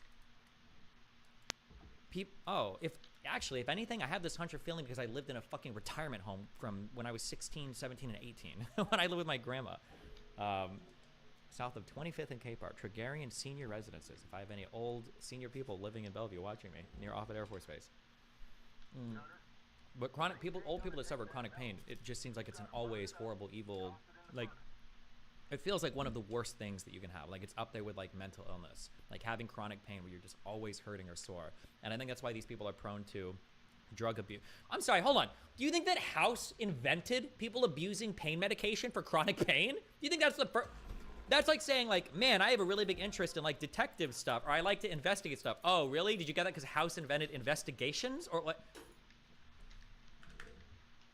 You don't think that boxers or MMA fighters don't adapt to pain? No. What? The pain that you get by fighting is way easier to deal with and is way less severe than chronic pain. Anytime you have a source of something that can be abated, that you can move away from, that's way easier to deal with than a chronic, everlasting, horrible fucking thing. Even for me, I prefer like anxiety or stressful events on some crazy shit where I can identify the source of it rather than like general anxiety or like a chronic feeling. This chronic stuff is just, it's another level of nightmare, horrible shit. I don't know how to explain it. If you haven't felt it, then it's whatever. I mean, I haven't even had chronic pain before, but like just in watching people deal with it and the idea, the mental anguish, like dealing with conditions that are chronic versus just like, why am I even explaining this? Okay.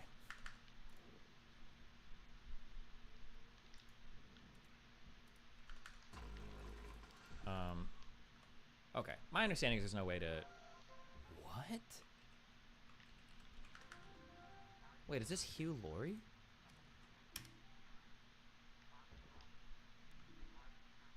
The Hugh Laurie? Did he transform into, Oh god, what's the guy's name? William Dafoe? Come on, guys. Hold on, I get some credit for this one, don't I? With the beard.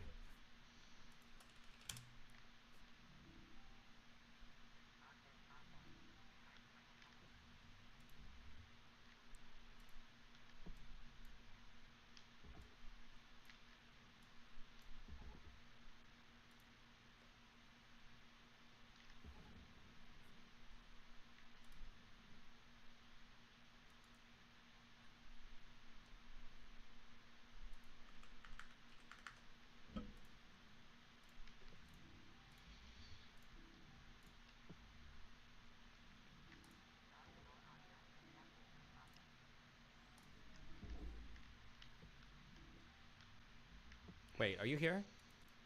Yeah? Do you think we're stuck in a weird world right now where I don't know like what's normal or normal turnover for movies and stuff. Do you think we're stuck in a weird world where we're obsessed with like a generation of actors that are getting older and older and we're having like problems replacing them with newer ones? No, I feel like we're adding new ones at a somewhat decent pace. It's just we don't pick up on it, really. Because to us, they're not like superstars yet. But for the, they're the new new superstars, right? Like the Taylor Swifts and things along those lines. Like those are new people that we don't know about that weren't there when we were kids, type of thing. Okay, you know? maybe, yeah. I mean, basically any actor under 35. Oh, that's true. There's like, I don't watch TV as much anymore, so I might not see these people. So people on like Netflix shows and stuff like that. Okay, watching more of this. And now what we really need to understand is that this is the experience of people who are suicidal. Instead of assuming that they're weak or broke, life have to be. To change your mind that every man has a life worth living. What kind of shit would you have to go through to throw you off of that? And now what we really need to understand is that this is the experience of people who are suicidal. Instead of assuming that they're weak or broken, let's assume for a moment that their lives are objectively incredibly hard, that their lives are nothing like the lives that we live. Because this is what I've seen, and I'm not the only one. So, there's another, these emails that I wrote to my friends. Oh, fuck. Oh.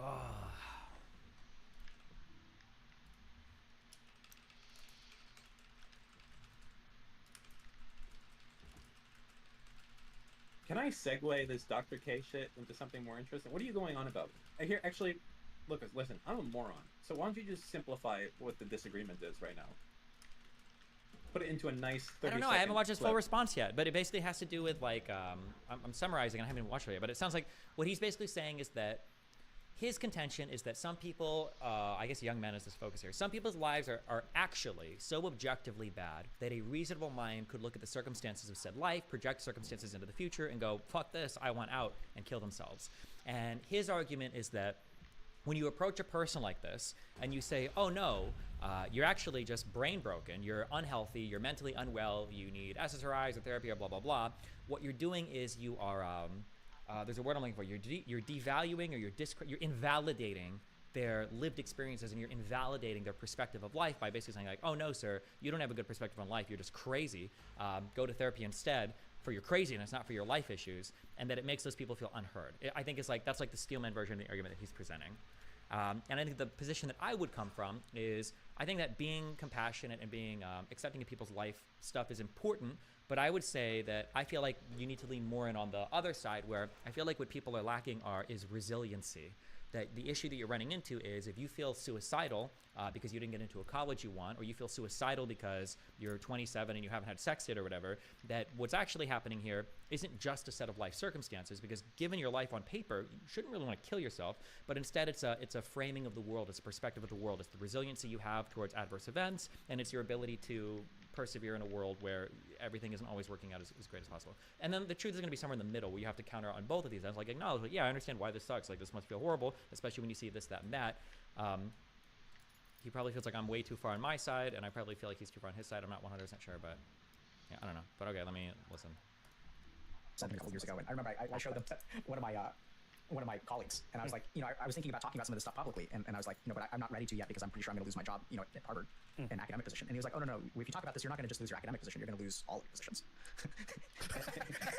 And so I was like, "Oh, okay, interesting." So yeah, make strategic moves. I know. So Atlas also is an awesome content creator. We had a conversation on men's issues like years ago, and like that's what the climate was back then. And thankfully, I think the climate is better now. Like, so it's challenging stuff, and I think this is the reason, right? So the moment that you start saying stuff like this, people will start interpreting all kinds of weird things. Not weird things, I think they're reasonable, but it's like, so this is where. Let's understand like the dialogue here, because this is important. It's not that if I acknowledge that my client or patient has a life that is not worth living, that doesn't mean I tell them to go kill themselves. In fact, quite the opposite. I'm just gonna say this again. It's to say, "Hey, bro, I understand that you have a life that you think." Although I will say this too, and this is hard because this all gets lost in the online bullshit.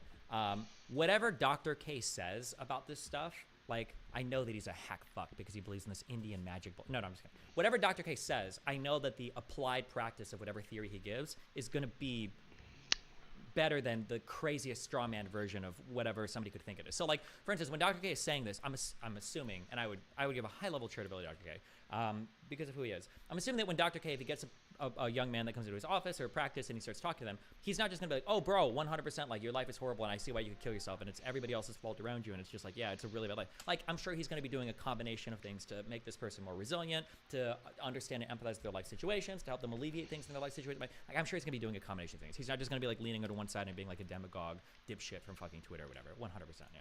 Not worth living. That doesn't mean I tell them to go kill themselves. It's not a coincidence that his explanation of what is going on with male suicide perfectly fits with his overall messaging about problems with the modern world and need for spiritualism. Well, of course it's not a coincidence, because they all probably stem from a similar area of belief, right? Of course. Like, it's no coincidence that Destiny cucks out for the messaging of the government and also tends to believe you know, like Big Pharma when they publish studies. Yeah, of course not. It stems from a relatively stable belief in like third-party validation and studies and shit. Yeah, of course. Yeah, it comes from a similar area. That's not. Yeah, but that's not to discredit anything he's saying. In fact, quite the opposite. I'm just gonna say this again. It's to say, hey, bro, I understand that you have a life that you think is not worth living. I would like to help you. Yeah, like if you listen to what Dr. K says and you're like, wow, Dr. K would just tell people to go kill themselves because they have a life that's not worth living. Like that's, like I think Noah's, and I also don't even blame Noah's opinion because he might not know anything about who this guy is. But like that's, obviously he's not going to say that. Well, maybe it's not obvious if we don't know anything about Dr. K, but you're going way too far there. In fact, quite the opposite. I'm just going to say this again. It's to say, hey, bro, I understand that you have a life that you think is not worth living. I would like to help you deal with these objective problems. Instead of just assuming that you have a bunch of cognitive bias, which is making you misunderstand what's going on, what I would like to help you do is find a romantic relationship, build a career, you know, build a body that you are not embarrassed about. Right? These are the actual goals. And in order to accomplish these three things... The one thing that I would add to this, though, and this is so hard, or maybe it's impossible, or maybe I'm just genetically gifted, okay? I don't know what it is it's nice to build on all three of these things, but it's nice to have a mind where you're comfortable with yourself if these things aren't exactly where you want them to be. And I think that's resiliency. The nice thing about resiliency too is that these things can drop off, or these things can like fluctuate as life goes on, as they tend to, and then you don't feel suicidal, you don't feel horrible when they fluctuate because you recognize that everything is a work in progress, and it's like, okay, you know, we'll figure it out. We're on the road, you know.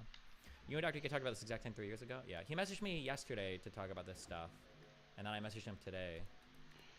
Or I messaged him like 10 minutes ago, yeah. Well, maybe, hopefully at some point. In my experience as a clinician, that's when we get to this. Because this stuff interferes with this in a way that they don't understand, right? And this is where am I being paternalistic? No, I mean, I think there's actually like a skill set of things that people who are in this situation have never had the benefit of learning. And due to issues like trauma and stuff like that, they have so many things going against them, they just have no ability to start because that's not how, I mean, human beings don't really pull themselves up by their bootstraps. Almost never. It's him telling people that they don't need help with their mental health, but instead just need on his coaching just a business move. No, I wouldn't assume. My assumption would be Dr. K makes enough money that he's not like doing any weird shit like that. If I would critique Dr. K on anything, which by the way, not only is Dr. K over credentialed versus what I'm going to say, he also has real world application practice as well. So like if our messages are ever in direct conflict and I was a listener, I'd probably lean towards Dr. K unless Steven makes a really, really, really compelling argument. Just as a heads up, okay? If we end up conflicting anything. But I would say that if I had any criticism of how Dr. K does his messaging, it's probably because Dr. K is being a bit reactive to the prior messaging online, which is just go to therapy, you're mentally ill. Go to therapy, you're mentally ill. Oh, you're sad because you're a virgin and you're an incel? Go to therapy, you're mentally ill. Oh, what's this? You're upset because you're 33 and you don't know how to make any friends and all you know how to do is smoke weed and play League? That's because you're a fucking retard. Get some SSRIs, go to therapy. You're just unwell, go to therapy. Oh, have you tried going to therapy yet? Oh, what's this? You're incredibly upset because you're 220 pounds and you don't know how to control your diet. You feel like you don't have any friends. Have you considered therapy though? Have you tried going to therapy yet? Right? He's probably pushing back against this idea like, oh, the answer to every single fucking thing is just that you're mentally ill and you need to go to therapy. Probably because in his mind, he feels like that's a little bit invalidating of people's experiences. And if you hear that and you're like, okay, well, I guess I'm just a fucking retard then and I need to go to therapy to fix everything. That would be my guess of where this is partially coming from. Sometimes it happens. But generally speaking, what we know is like humans who are successful because they get other humans to help them. And at the beginning of the top list is like parenting. Healthy parenting is such a huge advantage in life. And what is healthy parenting? Healthy parenting is help. The most important help that you will ever receive in your life is from your parents. And if you did not get that help, you have such a disadvantage. But that doesn't mean that the problem is in your head. That means that you may actually have a life that is quite crappy. That doesn't mean that you should kill yourself. It just means we need to do a better job of helping you. So let's look at some other papers. Okay. This one we'll skip for now. So this is kind of interesting. So a couple years ago, we had someone come up with this concept of diseases of despair. So what we did is we looked at, let me see, this is the paper. No, we're back to this. I want to find the one with the diagram. Do you have a diagram? No, you don't have a diagram. Do you have a diagram? How can you trust yourself to say, it's okay, I'm working on it, and know for a fact that you aren't just coping or making excuses?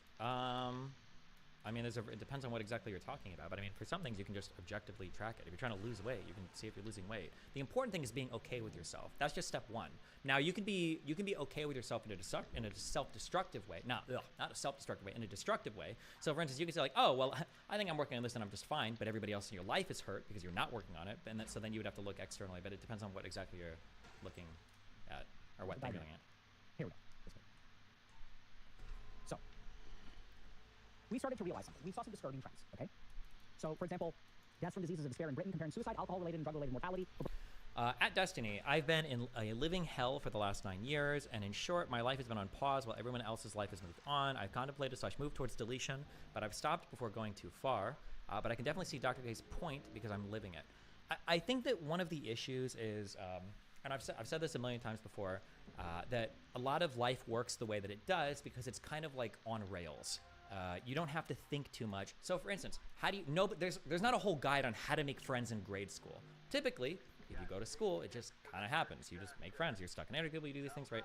I think that as our life has become more atomized, meaning we're like separated out into these different things, as you're on the internet more, and communities become like a little bit separated from real life stuff and real life communities, I think that all of a sudden now you're having to ask questions that never were asked before. Like, I don't think that it would be a question, this would be my guess, I could be wrong, but my guess would be like 7 years ago, a man who's 25 doesn't say like, where do I go to meet friends? Like, you're always, like, there isn't a computer or internet to be on. You're always going to be going out. You're always going to be part of a community of people that are churchgoers. You're always going to be part of a neighborhood community. You're always going to be part of a,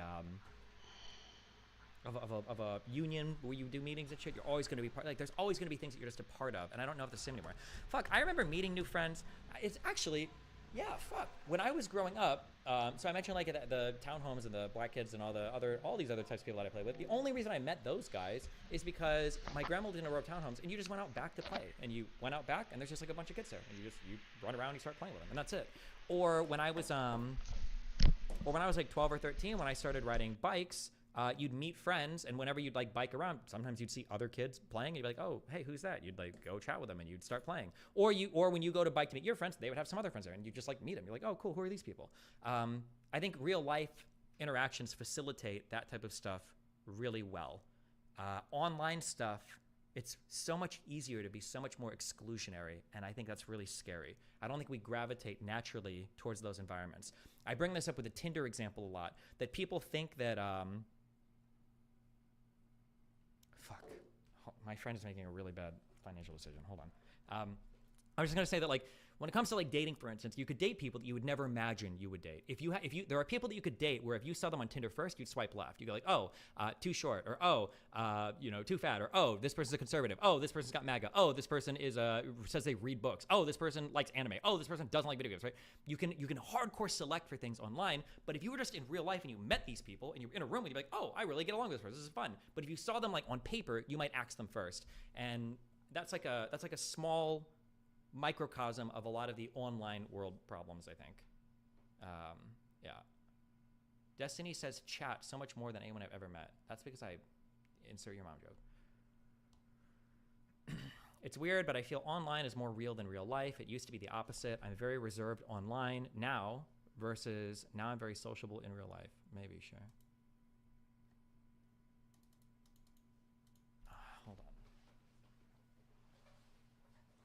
Somebody got my friend to fall for the open a business in another state and don't pay taxes meme. It's not. You mean an LLC or? Yes. Well, hold on. Let me. What state? If you live in no, if you live in no, it's not what I'm talking about with taxes. There can be advantages. Like, for instance, right now, if I did my corporation different, I would set it up in Wyoming instead of Florida. If you yourself is working in a state, I understand on the taxes. Yeah, but there's a yearly cost of. That's not at all what we're talking about. I understand what you're saying. What you're saying is right, but that's for more. This is basically they think that if they open an LLC in another state, they can just pay taxes in that state and pay no state income tax in the state they live in. That's not possible. Yeah, that's stupid. Yeah.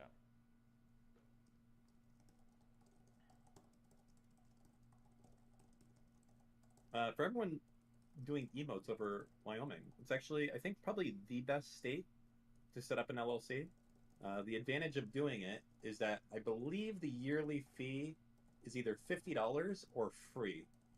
I'd have to double check. It's been a while. And it's one of 3 or 4 states where it has private registration. Mostly when you create a company, anyone can go and look up the company and they can look up all the officers. I think that's going to be anyone that has over a certain amount of equity in the business. It probably depends on state. Anyways, so it's not very private. So if you wanted to create a new LLC for your fucking dog trimming business or whatever the fuck it is, and you didn't want your name and address to be public, well, if you create it in your state, it will be. All they have to do is look up like Dog Warts LLC, and they're gonna see, fucking Brick Walls full name and address right there, done. But if you do it in, I think it's Wyoming, Nevada, New Mexico. Yeah. Anyways, I think those 3 states you get to be anonymous, and they also have relatively low fees compared. Like some states, I think like New York and Massachusetts, if you have LLC, you have to pay $500 per year, not in taxes, just to keep the fucking LLC. Like just to have, like that's just a cost. It's like, hey, you have a company, $500 a year forever, as long as you have a company. And that's kind of bullshit if you think about it.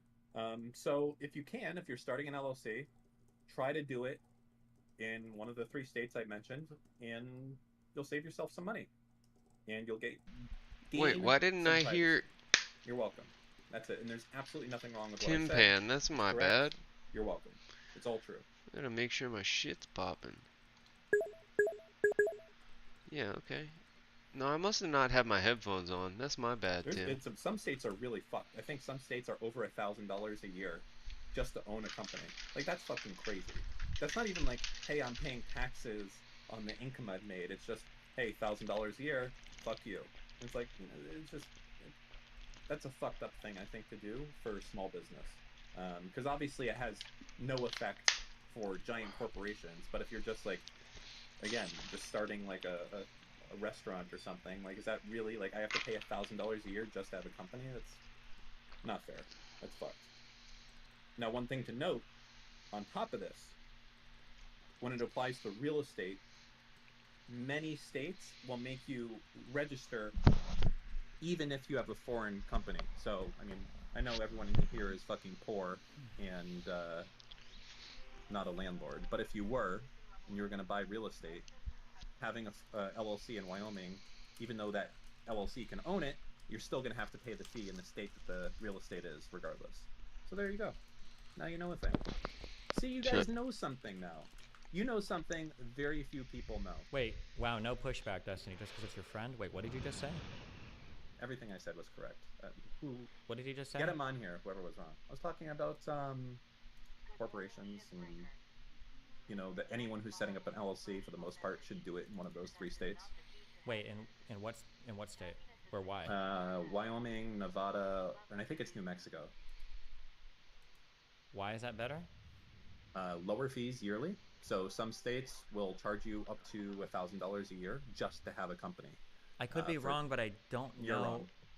Oh, okay. So if you live in, say, California, you can have an LLC from another state, and you don't have to domesticate it. You can infinitely gross money through that business. You never have to set up a business entity in the state of California. That's 100% true. So what you're saying is, if you live in California, there shouldn't be a single LLC in the entirety of the state. Every single LLC should always be set up in a state with better tax treatment. That's what you're saying. Oh, that's cool. I didn't know that. That's awesome. What an amazing loophole. Why would anybody ever have an LLC in fucking California ever? My bad. Okay, that's good. Okay, no, that's good. That's great. Thank you. I'm glad I heard that. I'm gonna shut down my business right now. Wyoming, you said? Where's my tax guy? Kill my business right now. State of Florida. End my LLC, please.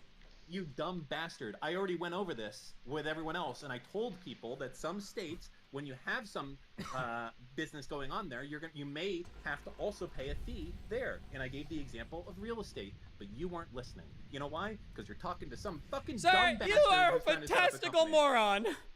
Yeah, you have the humility. Yeah, you should not display your imbecility to everyone. You are talking to an expert. You should have the humility to listen. Your knowledge came from Wikipedia. Okay, wait, hold on, wait. Okay, wait, serious question. Wait, should I not have my LLC set up in Florida then? What benefits would I get if I set it up in Wyoming? It would be completely private, and you would pay. You would save $400. When you say completely private, you mean like there's like no public listing of anything? There's no public listing of the officers. You only have to have a. What do you call it? The agent, the registered agent. Yeah, that's it. So you just need one of them. So you save money yearly. That's the big reason. Because I think in Florida it's $500 a year. Yeah. Probably something like that. Yeah. Yeah. So you save $450 a year. Now, I mean, if you're gonna open up like a fucking ice cream shop, I have no idea. They might require you to have a Florida LLC. you have to look into that. But for what you do, you absolutely do not need a Florida LLC. There's no benefit to you. You're not conducting business specifically in Florida, so to speak. Yeah, I Now, feel like if when you- I was if- in, I thought that, I don't remember this. I'm going by what accountants told me. I thought you had to domesticate businesses if you were doing primary business in certain states. So like That's if gonna I be work something- in a yeah. particular state, I can't have a foreign LLC and route all of my income through that. Obviously, you're not talking about tax avoidance, I know, or tax anything like that. But even for just operating, I thought that the business had to be domesticated or like recognized or had an entity in the state that you were doing primarily your work out of. So it's going to completely depend on the state, the individual state. So you are right that people should check before they just do what I say, because you might get double taxed. But that said, Well, you'll never get double taxed, but I know what you're saying. Go ahead. Well, no, I mean double fee. But actually, Yeah, I think yeah. Wyoming might be a pay once and then never again. One of them is you pay and then you don't have to ever pay the annual. It's called the annual report. You don't have to pay that fee ever again. It's one of those 3 states. Anyways, for real estate specifically, a lot of states do that. Like and California. He is really said bad doo-doo. because California, even though I don't live there, I have real estate in California. Any income that's made there, I still have to pay California income tax on. So that's something kind of unique. Wait, hold on. Wait, say that again? I have property in California Yeah. that I own, and it's not a California LLC that owns it. I own it, and I have to pay California state income tax on that. Okay. That might be because the real estate is there. You would get an exactly. exception. And you wouldn't have that- to pay it like in Florida or well, Florida has no state income tax. But you live in another state with state income tax, you wouldn't have to pay it twice, right? Exactly. Not necessarily. Some states do it, some states don't. But it doesn't then matter the because California's already like the highest, so you're getting fucked pretty hard there regardless, right? Yeah. But so some states do the thing. So for instance, in New York, I'm pretty sure this is true. So let's say you have a Wyoming LLC, and I want to buy a building in New York. You can do that. That's fine. And then the Wyoming LLC will own the building in New York. But New York is going to require you to go ahead and register your foreign company with the state. And the cost of registering your foreign company with the state is the same exact thing as having the local LLC fee. And in addition to that, they also make you publish all the data from. Actually, no. I think so you remain private if that matters to you. It's very few states that force you to unmask the directors. There's only a few that do that. But yeah, so that's I think that's it. Okay.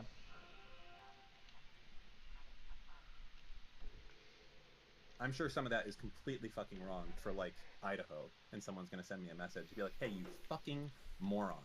In Idaho, if you don't have a local LLC, you literally go to jail. Great job. Thanks a lot, asshole." Damn. Dan is really Yeah, it amazing could at be. yapping, which is why he should have a podcast so at least he can get paid for it. Oddly Gamers, 1999.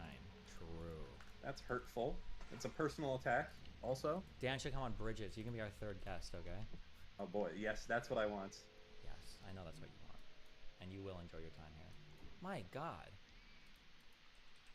Why are people allowed to do this on Twitch? Also, no shade and over. I love her. Where Okay. Link? I We already actually wanna, we actually have a pussy cam now. Whoa, what? We have No a shot. pussy cam. Yes. But- all right. Wait, I thought they made the update to this saying that. I mean, they literally did this, right? They said that content directly on the genitals is okay.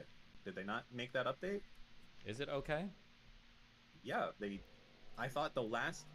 Okay, so the last big TOS update that Twitch did, they rolled back the fucking anime porn part of it, obviously, because people were drawing like fucking CP on stream. But I thought one of the big parts of it was literally, hey, moving forward, we are not going to be banning content that is, I don't know, like directly focused on the genitals or something along those lines, like directly sexualized, or something like that. How do you know? Because I fucking read the article at the time, and I half remember what it was. It's basically they're not going to ban you. Like if you point the camera at your fucking ass when you're doing squats, like they're like, hey, listen, if you can do this, we're not going to ban you. At least I think that's what it was. Fucked if I know. Maybe they changed it. But I guess not, if that is going on right there. Dan, it was around dancing and twerking. No, I don't. I mean, I know that was part of it, but I'm pretty sure there was some language in there that was specific, like content that is focused on X will no longer be banned. Okay, listen to more Dr. K. Love you. One sec. Birth cohorts in Scotland, England, Wales, and selected cities. So a couple of people noticed something, and they noticed something kind of scary. Okay, so I'll show you. So this is a trends in the diagnosis of diseases of despair in the United States between 2009 and 2018. Y'all ready? Ready to get wrecked? We'll talk about what diseases of despair are. 515,830 participants received a despair diagnosis, 58% male, median 36 years. From 2009 to 2018, the prevalence of alcohol-related, substance-related, and suicide-related diagnoses respectively increased by 37%, 94%, and 170%. Ages 55 to 74 had the largest increase in alcohol, substance-related diagnoses. Hey, let's try to be a little bit kinder to the boomers. Can we do that, please? Can we? I know some of them are not nice to us, but can we please be kind to the boomers?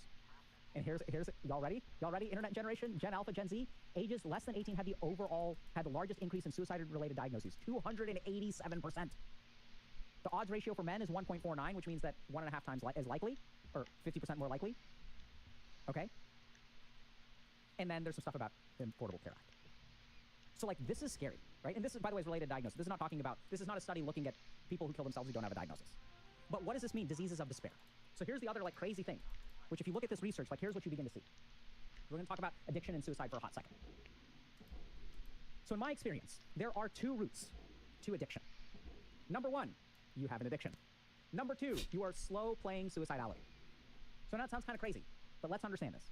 See, when you're suicidal, you've given up on life. Life isn't worth living. So what do? Right? In the worst cases that we want to try to prevent, you kill yourself. But you don't have to kill yourself fast. The other thing you can do is get an addiction. And as I've worked with more and more people with addiction, what I've started to realize is this is a slow suicide. My life is empty. I have nothing to look forward to. So what am I going to do today? Let me go ahead and fuck the world and fuck my future and fuck everything around me. I'm going to get high. I'm going to jerk off. I'm going to watch porn. I'm going to play video games because life has nothing to offer. So I'm just going to indulge in this dopaminergic spurt. Addiction diagnoses, I think in like, I want to say 30% ballpark. Honestly, the number's probably higher. These people have given up on life. And they're just extracting whatever they can from this biological sack while they're alive. Honestly, that's been my experience. And this is what the diseases of despair tell us. So a group of clinicians realized something really interesting. I think I agree with what he's saying. I think something that's really important is hedonism in and of itself. I don't think is necessarily a good thing, but I think everybody should be hedonistic. But I think that hedonism needs to be paired with fulfillment. So being hedonistic, meaning being able to enjoy like baser carnal things in life, whether that's playing video games, smoking weed, fucking Dan's mom, going outside and just like hanging out with friends, like just doing things that don't necessarily like further some big goal or whatever, but just like feel good and are fun. I think those are important things to have in your life, but I think it should be paired with some sort of greater fulfillment as well. So you're also like practicing a hobby that you really care about, something that's like honorific, it pays tribute to like a cool thing about humanity. So this might be doing sports, might be practicing an instrument, it might be building models, or it could be like the pursuit of like a career that you feel is like contributing to the world or something in a meaningful way. You work at a law firm, but you also do free work for public defense on the side, and you feel really passionate about that, or you're a volunteer or something. Like, I think that pairing these things together is really important. Some people, I think, take a poor view of saying all hedonistic pleasures or all basic pleasures should be removed from life. People say, like, what do games help you with? Should you ever play video games? And it's like, nobody wants to live a life where you can't enjoy any type of just basic carnal pleasure, right? Like, I don't know if my life is enriched by watching anime, but it's like fun. I enjoy it. That is a type of enrichment. I do enjoy that, and I do have a lot of memories relating to hedonistic fun things that are cool, but also you pair them with fulfilling things as well. Hedonism without any type of fulfillment, I think, very quickly turns into self-destruction. And then it's not hedonism for hedonism's sake. It almost becomes like hedonism to like mask the pains of life. In my opinion, it's the difference between like smoking weed because it's fun and you do it every now and then or recreationally with friends because it's cool, versus smoking weed every single night because you need it to calm your anxiety and sleep. I think that even though these are both smoking weed, I think they're 2 completely different approaches to doing that drug. Which is that there's a group of people who seem to be despairing in life. These are people who, it's not quite depression. So this is not like a neurochemistry imbalance in the brain that is triggering all this. There are groups of people, so if you look at research in the UK, fishing villages in the UK are notorious for this. The economy sucks. These are oftentimes young men who are given these attitudes of independence and being like, what makes a good man? A good man provides. And when the economic situation that you live in allows you to no longer provide, you can no longer be a good man. And what do? You turn to alcohol and other kinds of things. That's why they look at, if you look at the diseases of despair, there's a reason why they look at these particular diagnoses. They're not looking at like generalized anxiety disorder or OCD. There is a different kind of construct, which is when people genuinely... Oh, hold on. I just had a weird brain blast idea, but I haven't thought about this at all yet. God damn it, man.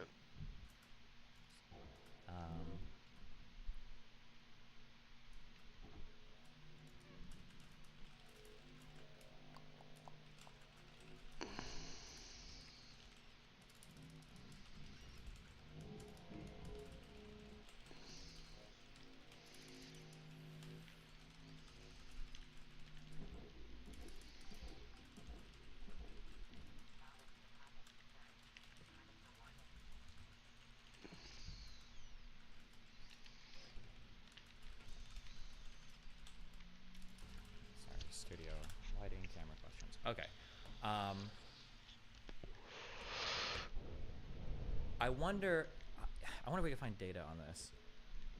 I wonder if women enjoy working more than men, or if they have a healthier engagement with work compared to men. Because something that is said often is that men work to provide. Men are providers. Men want to provide. That's why we work. And now if you're like not earning enough, or if you don't have a family, it's like, oh, well, fuck, well, now I feel shitty about working.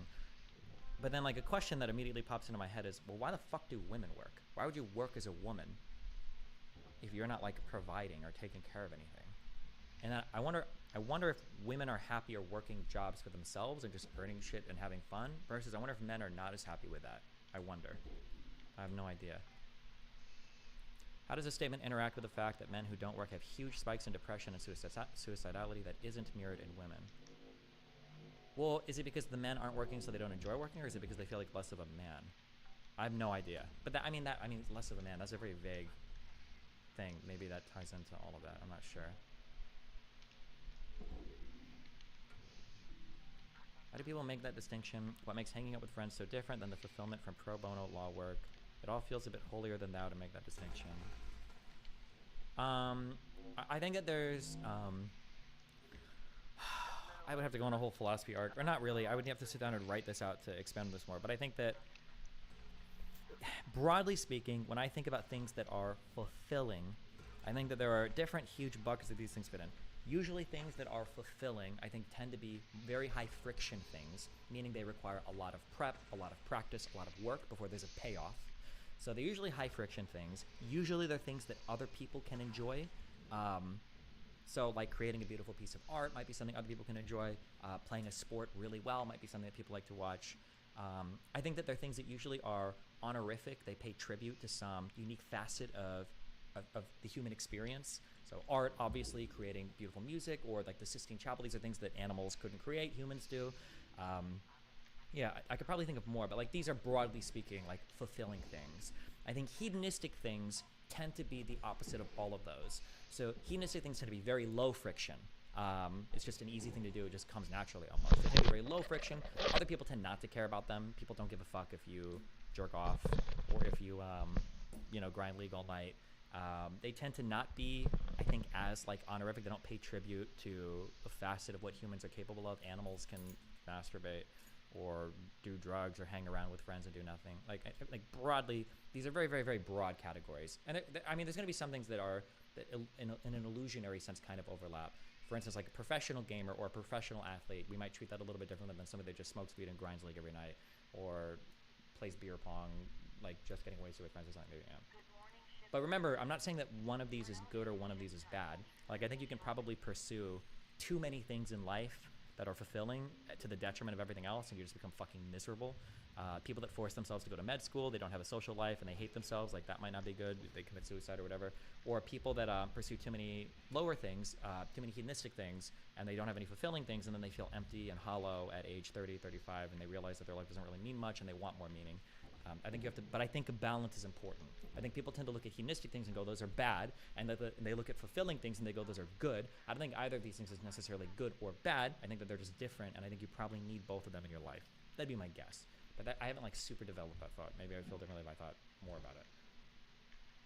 Are women allowed to enjoy a more hedonistic life without society shaming them for it? I don't know. I would have to think about that.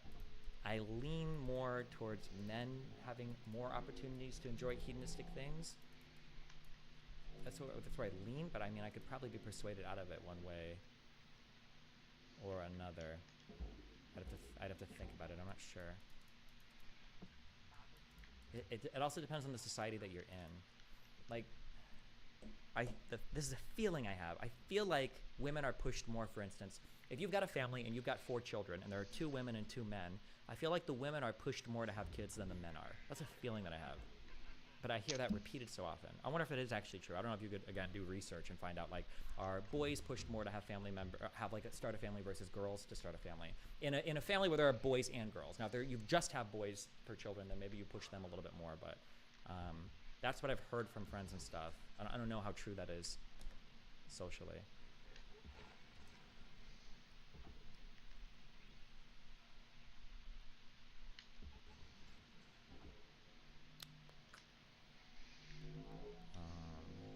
depends on the type of hedonism too. Sure.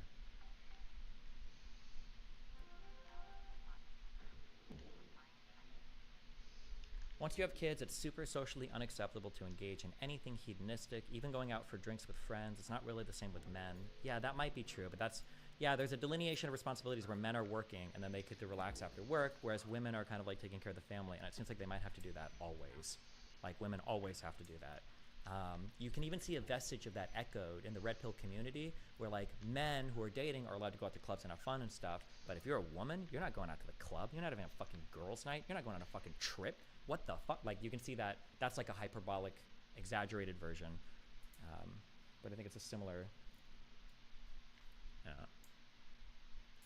Upvote the super chat if you want desire to do immigration research and stop reacting to random videos. Can you upvote? Oh, here, I'll give you an upvote. You mean like it? You can like super chats now? What the fuck? Oh, it's not letting me click because it's too laggy. The amount of people I heard in my life to quit trying to pursue art as a job because the money is worthless, regardless of how much I find from love and enjoyment, is insane. Every guy around me finds more value in the dollar amount you bring home, regardless of how much you personally hate your job. True, however, I think the art thing is unique there, Wolfgang, because I don't know if they're just quitting their art jobs because they just hate art, and then, or like they start to hate art. I think it's probably because the job relating to art is not the same as the fulfillment relating to pursuing art as a hobby. Like, I like music a lot, and it's fun to, like, when I did write my little composition challenges and everything too, like those are fun. But if I got a job writing commercial jingles, I might hate music. I might be like, fuck this shit, I'm done. I'd rather go work for literally anything else. I don't know. We have a life that is crappy with very little opportunity. We see a certain psychiatric manifestation. Okay? So I'm going to just run through like a sample example of like what this conceptual model of diseases of despair. This is a fantastic article, by the way. So let's look at where this starts. Like, so here's the key thing to understand. Mental health outcomes is at the end. This is the terminal event. This is not the cause. This is the outcome. Okay? So we have proximal life stressors like social rejection. Is it possible to derive fulfillment entirely from a career? It is, but that is exceptionally rare. I think that's one of the reasons why I'm so happy in my life. What's the name for that stupid Japanese circles, career, fulfillment? If you can hit like this middle circle, it's like you're like in the dream zone. But this is incredibly difficult. It's like there's things that you love, there's things that the world needs, there's things that you pay money for, and there are things that you're good at. If you can find a thing that you love doing that like helps the world, that you make money doing, and you've got like a penchant for doing it, this is like the dream scenario for life. This is why, so like I'll say all the time, like, yeah, I work, my whole life is work, basically I'm always working, basically, more or less. But that's okay because I love it. I think I can argue that it provides a good to the world because of political shit or whatever bullshit. Obviously, I get paid a lot of money for it. Obviously, I'm the best at it. So this is like a really nice thing. Realistically, though, you typically try to balance out, you know, like what are you good at and what can you be paid for? Like, hopefully this is your career area, like it's something you're good at and you can get paid for it. Hopefully it's something the world needs, so you're not like a fucking scammer. Like, this could be working as like maybe an accountant or something. Oftentimes what you love is going to be a little bit on its own, unfortunately. Or it'll be like a thing you love that you're also good at. Yeah. But it's hard to get in this, because there's so many jobs in the world that it's hard to imagine that somebody could really love doing this particular thing. Probably a lot of white-collar work might be like that. You feel like it's more important? So let's take the common normie. Would you advise them to do something that leads towards what their ultimate goal is, or to focus on something that makes more money? So like, let's say my dream is to be like a race car driver. Are you going to have me working as a mechanic near the racetrack and making a little bit less money, or should I be an accountant, which I went to college for, and do that? The way that I look at my life, I just don't know if this works for everybody, but there's a bare minimum threshold that I need to survive. And as long as I have that met, then I want to do what I like. That's how I've lived my life for like the past 30 years, 25 years, I think. So for instance, when it came time for me to choose what to do in college, I didn't, well, I mean, I thought I'd be just working my whole life, I guess, because mom was kind of fucking at me. But when I was looking for things to do in college, I was already working at, was I working my casino job already? I think I must have been. So I know I'm making a ton of money at my casino job. So I'm getting paid for that, and I'm good at it. I'm really good at dealing with bad customers. I'm super patient. I can stay awake and work weird hours, and I'm a really good worker. I can pick up jobs around the casino very quickly. So this is like a good thing for me. Now, if I've got that, so the casino job took care of that threshold, that fundamental shit for me. I've got enough money to eat, to have a home, and have a car. Now I want to see, okay, well, what can I do that gives me like fulfillment in life? And that was music. So I'll go to college for music because I get the fulfillment there from the music side, but I've got the job is taking care of like paying for everything side, basically. So that's how I view it. I think that I feel like a healthy way to view life is that your jobs power your hobbies. I've said that. You get a job that you can tolerate. You don't have to love it, but you shouldn't hate it. And it provides for the bare stuff in life. And then on the side, you pursue your hobbies and your passions. But I feel like the issue is, and I don't know how to, I'm not trying to sound holier than thou, but like, I feel like people spend so much money on stupid, unfulfilling shit that they end up chasing a job really hardcore. So they end up doing way too much on the side of like vocational stuff, or not vocation, professional stuff, in order to get more money for like bigger houses, better cars, dumber clothes, whatever the fuck. And then they don't leave much in life to be more fulfilling. And then they end up just kind of having this like really lopsided balance of, well, I've bought a bunch of things, but these things only make me happy for about 24 hours after I buy them. And all of my life is going into work, and now I feel kind of miserable. Or empty, rather, not miserable, empty. Something that I think, because I've been pretty fortunate in my life, but something that I've read a little bit about, and I want to read more, is kind of stoicism. And that is the idea, in general, to broaden out, let's say that you woke up tomorrow and you had a fucking $1 billion after taxes in your bank account. What changes for you, actually? Like, if you ask the average fucking moron in chat, the answer is, I'm gonna buy a sick fucking house, I'm gonna go travel, I'm gonna get a Lamborghini. But like past that point, there isn't much substance of what they're gonna do. Then you'll get some people who try to think like another step beyond that, and they start thinking like, oh, okay, well, I'll set up a charity and I'll try to help kids or something along those lines. And that's kind of like I don't want to say like a shitty answer, but like, what's your passion that you would do it? And I already know the answer for you. If you woke up with $1 billion, it would be no fucking different. You would be on here streaming every day, probably in a nicer apartment, but nothing would change for you in your life. Yeah. And sometimes, I think about that for myself. Like I can go, I could travel all year or go do other stuff. Is it a wasted life if I have 10,000 hours in Rust, if that's what I want to do? Right? And that's like something really kind of hard.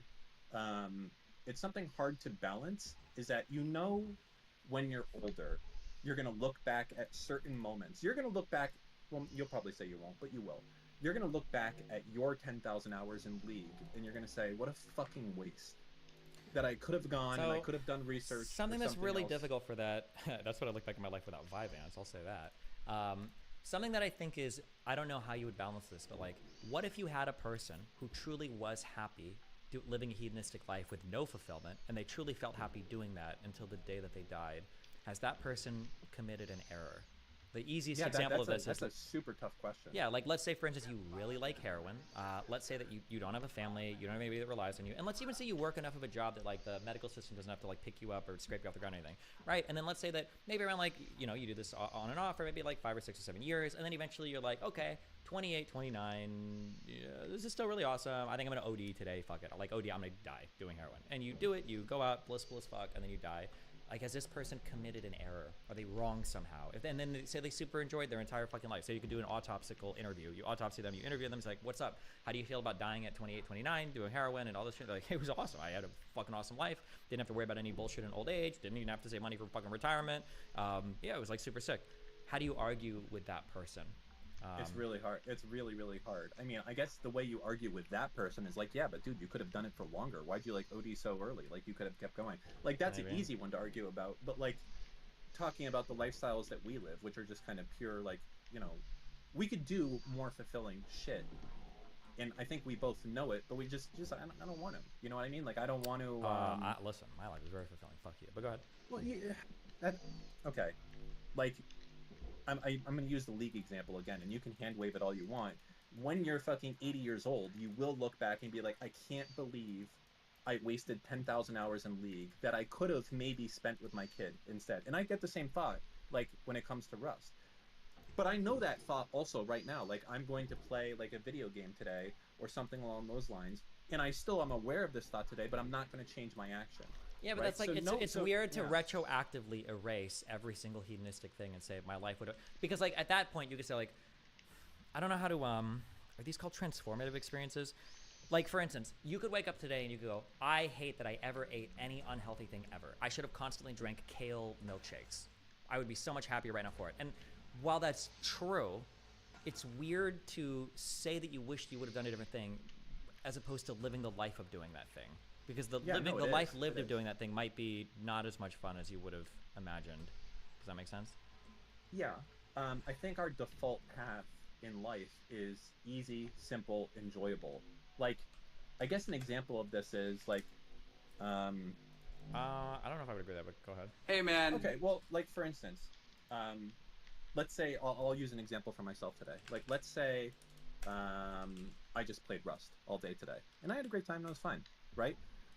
I also could have instead like gone with my kids, gone to the movies, and done something fun today, and then tomorrow, if I was to look back and be like, and compare those 2 days that I did, so the day before I played Rust and then the day after I did that, which one will I remember more and which one was a better time? I will definitely say that it was the one where I went with my kids and we had a great time and everything else.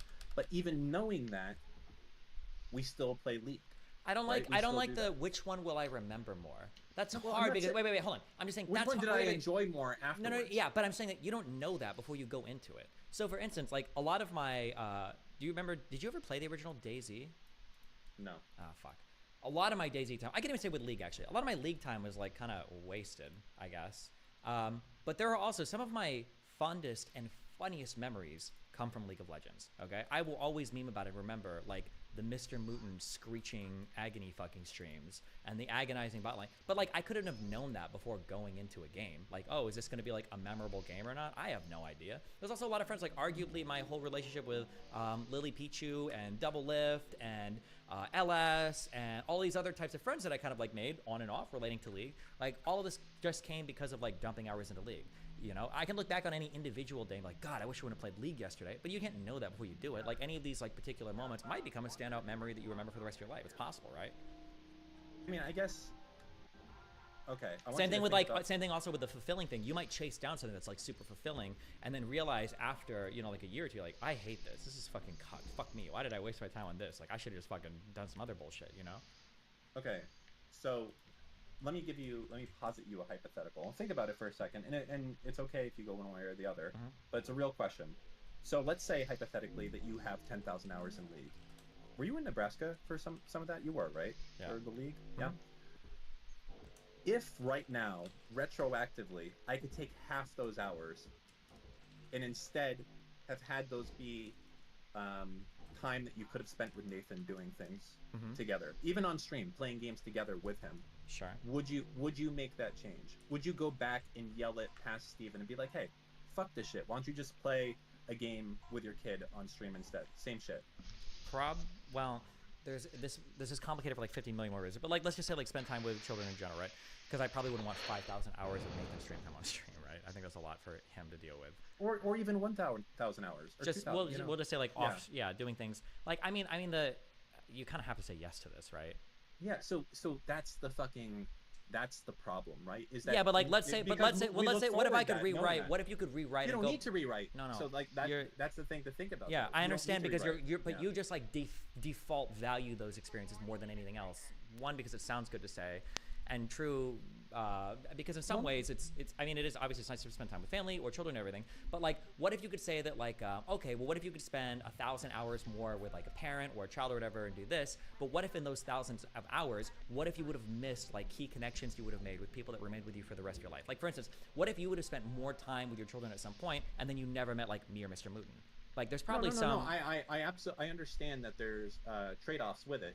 But what I'm saying is, so you've agreed, like, hey, okay, fuck it. If I could retroactively right now go back and have changed 1,000 hours of League play to instead have been off stream doing other shit, and just assuming I'm still here, I would do it. So you can take that and say, okay, I would have done that, but knowing that we don't change things moving forward. I mean, obviously Nathan's not here with you, so it's not a direct one-to-one comparison. So like use it maybe like exercising or something.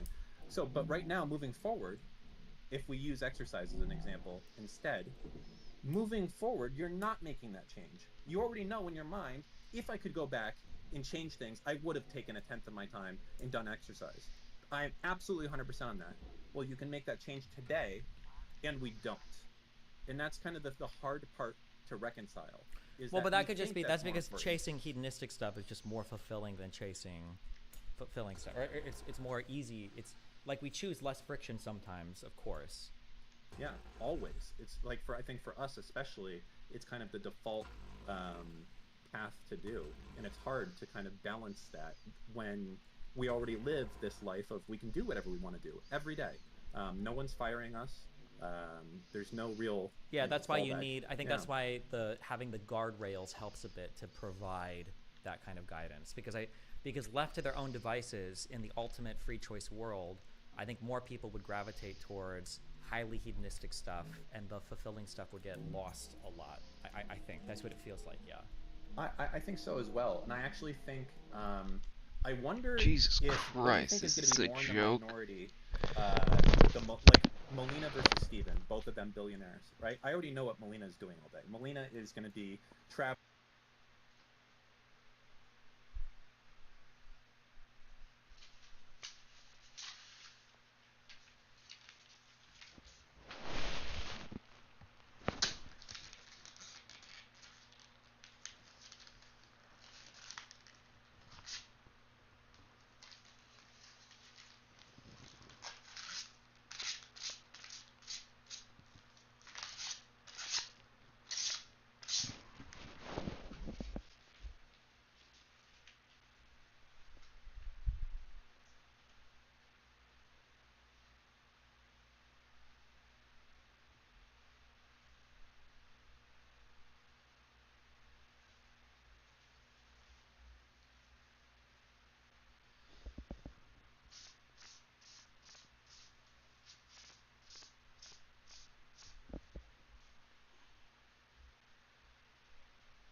I'm just sitting here minding my own fucking business. And, oh yeah, what's up, Power Bottom? Um, you have a funny ass name. Um, I'm just sitting here minding my and meeting new business, people and and doing crazy shit, skydiving, like every fucking day. That's what she's gonna be doing. I have right no doubt here, that every penny. right next to my And you're fucking gonna be head, playing League. And so am I. on the I'll be wall, playing, well, I don't play League, but I'll be fucking playing Rust. roach. So what do you think the And we don't breakdown live in a of dirty people, when fucking it place, really bro. comes down to it, is falling into one camp It just versus comes the other right camp? up by Wait, my hold on. fucking Are you head on the implying wall. that her hedonistic pursuits are more fulfilling than our video gaming pursuits? Hedonistic pursuits? I think so. Yeah. Oh, I super disagree on that. Really? Yeah. I would say that if I could change my 10,000 hours in Rust to instead have been 10,000 hours of traveling or meeting new people or any of that stuff, that would be probably way better. Yeah, but you've time met new spent. people playing Rust, haven't you? Yeah, but I mean, it has to be that I would have had much more effectiveness going the other direction. Would you? What like when you meet? I mean, I think real life things are important. But if you meet friends while traveling, these might be people that are cool, but you meet them one off and then you never see them again in your life because they're in a different country, right? People that you meet online could be friends forever, theoretically, right? I think it's a bit different. But also meeting people in real life is more fun because you see them in real life, you do things with them in real life versus just online. I think there's pros and cons, but I wouldn't say that one is like clearly better than the other. I think they're both hedonistic in their own ways. They are hedonistic, but I think one of them, I guess, gives you more different memories and more exposure to different, I don't know, different cultures, different people, things along those lines. I think that, like, it probably is more rewarding. You don't think you would change it, really? Like, no bullshit. Like, if I could flip the switch for you right now, and instead of having 10,000 hours memories of League and Mutant and all the other bullshit, you could instead have 10,000 hours of anything else, you wouldn't flip the switch. Well, hold on. We're getting lost in the sauce. When you say Okay. 10,000 hours of anything else, then probably I would choose something. But I don't think that just traveling and skydiving and stuff and doing those types of real life things, I don't know if I would count that as anything more than hedonistic. I think it's just hedonistic, and it's just a different type of hedonism. There might be really fulfilling ways that you can travel. So, for instance, let's say that you're super religious and you want to visit every famous church in the world, or you want to visit every famous mosque in the world, or you want to make Aliyah to Israel and go see the land of your people, or let's say that you want to go to Mecca and see, like, that type of travel experience, I think could be very fulfilling. That there's like a greater purpose that's being served there than just you go and you skydive, or you have fun, or you hike a mountain or whatever, right? It just depends on what you get out of it and how you view it. Like, I've traveled a fair bit. I get nothing out of it. I don't give a fuck. I've seen a lot of beautiful things in the world, and I don't care. The Notre Dame or whatever in fucking Montreal was super fucking beautiful. I don't give a fuck. I've been all over the South Island of New Zealand, super beautiful. Don't give a fuck. Yeah, there are So things that I remember. is there anything that you think that you could have done, or is it just you accept what it is? Well, no. I mean, there's always better things you can do. I just take issue with the specifically the traveling thing, I think. Okay, fine. Maybe that's a bad example for you. Maybe it's something more along the lines of being more productive with politics from an earlier state. Oh, or yeah, even sure. Right now, That's right? no, that's definitely a thing to keep in mind. Yeah, I think about that a lot, like trying to balance out the hedonism versus things that are more fulfilling versus like what are you capable of. That's the thing. I actually think about that all the time, but that's just really hard to balance out. Well, especially in my career because it's not like I have other people I can model myself after to figure out. Is there anything? What do you think you're doing now that should be changed, or you're kind of like, I enjoy it, but I know I shouldn't, and it's a waste? Is there anything like that right now?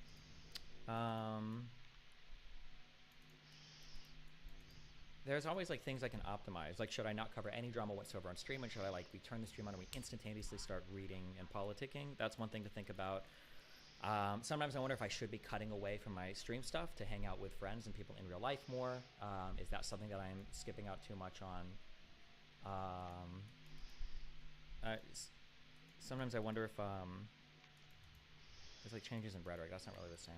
It's hard to balance everything out. Or it's not hard. I'm not sure what the right answer is all the time because I seem to enjoy all of it pretty evenly, so it's hard to know. Yeah.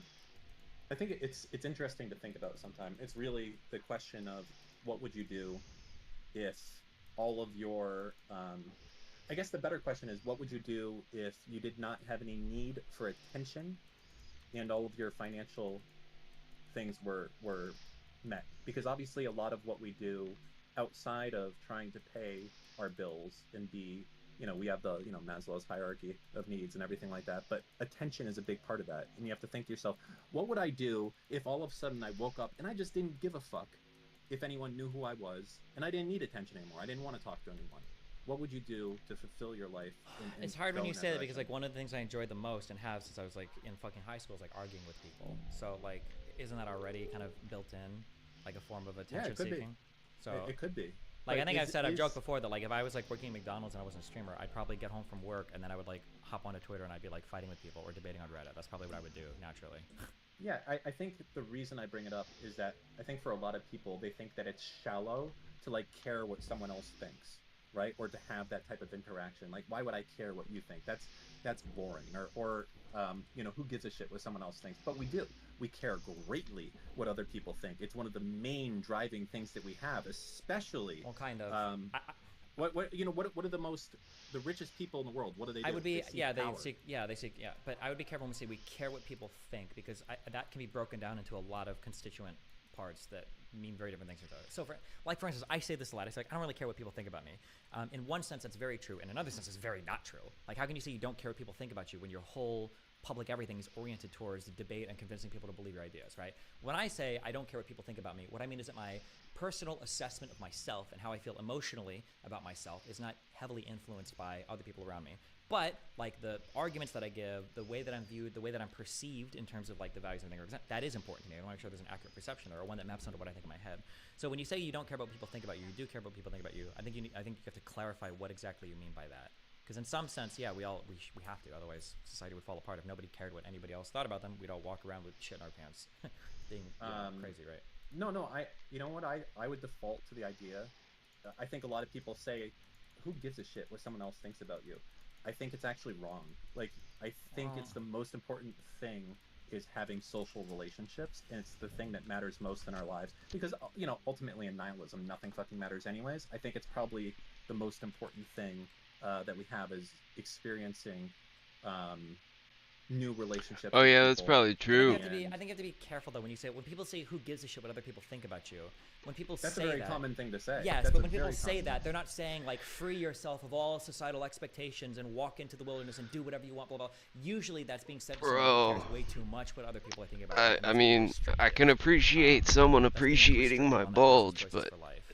you seem a bit Sorry, don't let me interrupt you. I know you were talking to the, one-track the mind. amazing Tiny in chat. Go ahead. You keep talking. Listen, you That's do fine. the same fucking thing, and we've done this for every podcast we've had the whole time with fucking dumb shits in fucking chat saying, "Hey, you're interrupting the immigration studies." Well, go fuck yourself and read Wikipedia, you dumb fuck. You need him to read it for you? Is that how fucking stupid you are? I can't. I can't. These people are Neither fucking can I, Dan. actually retarded. That's what they are. All right? Listen, it'll happen when it happens. You know what? It may not even happen at all. Oh my fucking god. You know what else isn't going to happen today? This is going to blow your fucking mind. Guess what? That Turkey Tom thing, he's not going over it today. Suck my dick. I'll bet you any amount of money, you fucking dumb fuck. And you can go and whine and say, "Hey, the Turkey Tom thing is out. Can we watch it together?" And it's not going to happen. I'm sorry. Yeah. Okay. Listen.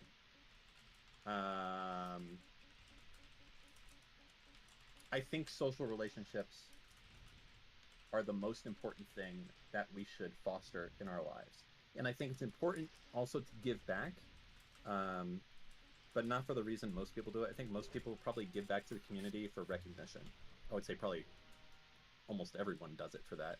I think it has to change. It has to be, I don't know, something else. I don't have it yet. But I think a lot about what? it. You know, this whole thing of like what really matters in the end. I've You know, never it's seen important, that. I think for you, Yeah, wait. especially, and for I think me that when you have especially. those Shit, questions, though, when you think about like bro. what really matters in the end, like you have to balance out because I think a lot of people get stuck into that trap, not because they're genuinely having a crisis of fulfillment, but because like enough people are saying things that like, oh fuck, am I doing the wrong thing? Yeah. Because there's a difference between like you're 35 and you're like, I've worked my job for a while. I'm looking back on things. I'm looking at what I have now. I feel like I want something more. That's a lot different than you're 35.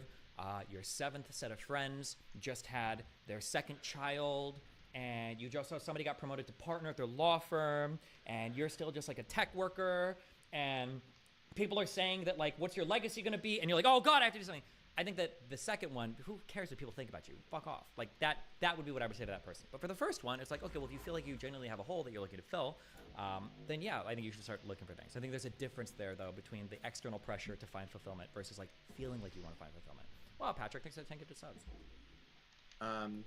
Yeah, I mean, look, the only reason I bring it up is I think it's important. I mean, it's important for me, so I think about it a lot. But I think it's also important for you, and you might have kind of you might have a better handle on it. But I think it's important to think about because you are in a very unique place in your life where you can be thinking about stoicism, which is you can do whatever you want with the rest of your life. You're in that position financially, you're in that position socially, and sometimes it passes us by and we default to doing the same thing every day because that's the easiest thing to do. Yeah, but I think when that's happening, I think people have a subtle awareness of it. I think somebody knows that or can feel that. I might totally change my mind on this. I don't have a strong commitment here. But I don't think that somebody wakes up, like in that Pink Floyd song, like, oh, you wake up and one day you're 40 years old. Like, oh God, what happened? I think that you feel the grind every day where you're like, go to work, wake up, go home. Or wake up, go to work, go home, play some games, smoke some weed, go on Reddit, sleep, wake up. Like, I think you feel that grind every day if it's happening. It doesn't just creep up on you. I could say that would be true. I think like we have the opportunity to make daily changes that we know about, and we don't, right? And that's kind of interesting to think about. I mean, I assume you have things that you'd probably want to change and don't. Yeah, but And again, you keep sometimes- saying this, and like I've thought about this a lot in the past. You keep saying that like things that you would change. Saying that you would change something in the past is so much more loaded and involved than anybody thinks that I try not to think of things that way. Like for instance, that's why prospectively and retrospectively it feels so much different, right? Like if I was like, oh, I wish I wouldn't have spent 1,000 hours playing video games and I would have spent 1,000 hours doing another thing. That feels a lot different to say that, because usually what you're doing is you're eliminating all of the negatives and you're assuming all of the positives right now. So what I say by that is I mean like, oh, I wish I would have spent 1,000 times reading classics or practicing an instrument. And what you're doing is you're assuming, oh, cool, I've got the 1,000 hours of benefit from that thing that I would have done. And then you're not thinking of all the negatives, meaning you spent 1,000 hours doing a thing that you might not have liked as much. You eliminate all the hedonistic stuff, right? It's easy to say right now that I wish I could recoup the costs and the rewards of everything in the past. But then when you look prospectively, okay, well, let's go in the future. Well, it would be a lot harder to do that. And your life might look like the enjoyment that you have in the day-to-day might significantly decrease. That's why I try not to look back retroactively and go, oh, I wish I would have min-maxed every single aspect of my life to be totally perfect. Well, we're not even talking about min-maxing. We're just talking about making small changes. Like if well, okay, but when you say like deleting 10,000 hours of something. Well, no, forget that then. So let's just say like, deleting 1,000 hours, right? Like, should you, like, if you would say to yourself, I absolutely should have for an hour a day have done X, learned to play an instrument, right? Like, and you're like, yep, I would have made that change. I would have given up an hour of League. Maybe I lost some connections, whatever. I would have done that. But moving forward, you still, even knowing that today, you won't do it. You're not going to pick up the guitar and end stream early, even though you know that that's what you want to do. And that's kind of the interesting thing to think about. I guess. I just think it's a really poisonous mindset to try to like think of what you could delete and redo in the past and then recoup all the positives of whatever you practiced and delete all the negatives of the lack of enjoyment that you would have had if you would have avoided. I think with that retrospective analysis, you'll always hate your past. It's always going to be horrible. That's the exact answer. That's correct. Yeah, but the only reason why that's happening is the illusion of saying that like, well, the fun things from the hedonistic stuff never mattered, and the detriment of all of the practice for the other thing doesn't matter. So you're only collecting the goods of the thing you could have done, and you're deleting all of the other things from the hedonistic. So I just think it's a silly way to view things. You're always going to feel bad. So I think that's actually the answer. Is that the default best way to live life is the hedonistic way? Well, no, you should still balance it. Because if you feel like you want to go and play the guitar today, you should do that. Or if you feel like you want to play Rust, you should. I think that is the best way to live your life. Well, no, because there's still no. Wait, I can't. Are you trolling right now, or? No, I'm being serious. No, there's some level. There's some. I think marginal utility is a good way to view a lot of these things as well. That if you do a hedonistic thing for 8 hours a day, if you cut away 30 minutes of it, and you do something honorific or fulfilling, that's probably going to be way better. Because going from 8 hours of hedonism to 7.5, let's say we goon for 8 hours a day. Let's say we change our gooning time to 7.5 hours, and then for 30 minutes we read a book. Your life is probably going to... comes back to? What? This comes back to, like, why not send a quarter? Okay, well, why not send 50 cents to save a starving kid? No, hold on. No, I just told you the answer is marginal. The marginal gain of something for the first step is going to be way bigger than the second, third, fourth, fifth, sixth step, right? If I give a guy $10,000 and he has $0, I've changed his life. If I give a guy with $10,000, it's super fucking awesome. If I give a guy with $100,000, $10,000, he doesn't give a fuck, right? Well, he still cares, but yeah, a little. But so yeah, I'm saying that like if you're doing a lot in one area. So for instance, if you find friends that are super high strung and all they do is like high fulfillment, they never have fun or whatever, and you say like, hey bro, on Friday we should just go out drinking. That person's probably getting a ton out of that hedonistic moment of just like having some fun, having a drink, letting loose. Yeah, but I think that right? stuff comes naturally, and I think it doesn't make you. You don't have to make yourself do it. That's what I'm saying. I don't think any of it comes naturally. No, I think all of our life is pretty hardcore guardrail. Yeah, no, I think that is the hedonistic lifestyle. Essentially, is like you do what you want to do. So if like I want to play the guitar, I'll go do that today. But if I don't, I won't. But you can't look back being like, I would have enjoyed yesterday more if I spent an hour playing the guitar, even though that probably would have been true.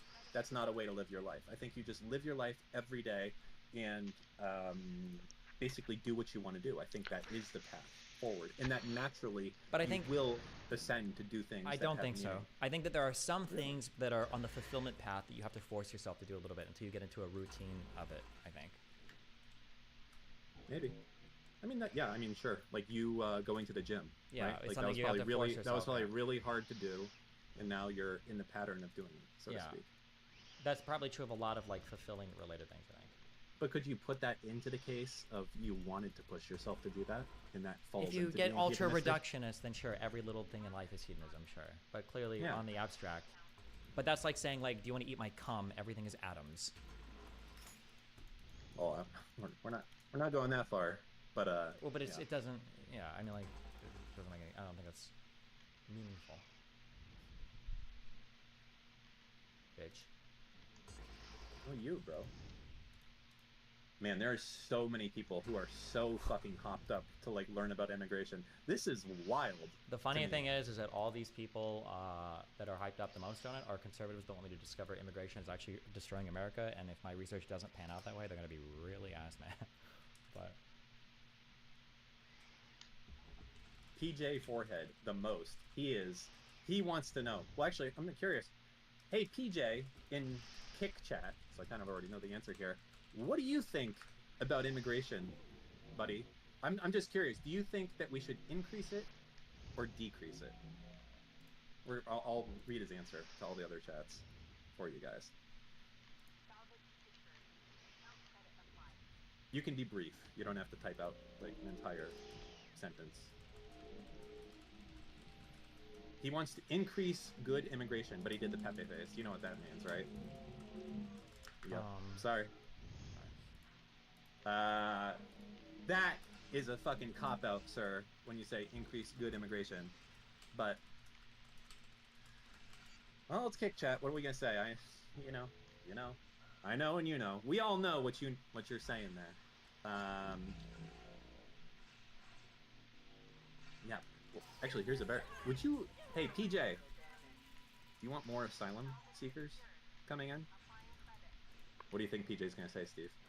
I have no clue. Listen, really? let me give you a You're cheat shocked? code. If you're American and you hate immigration and you want to like hate immigrants and all that shit and you think immigrants are destroying the country, here's what I would suggest, okay? Go study Canadian immigration, because I think in Canada they might actually be fucking themselves up.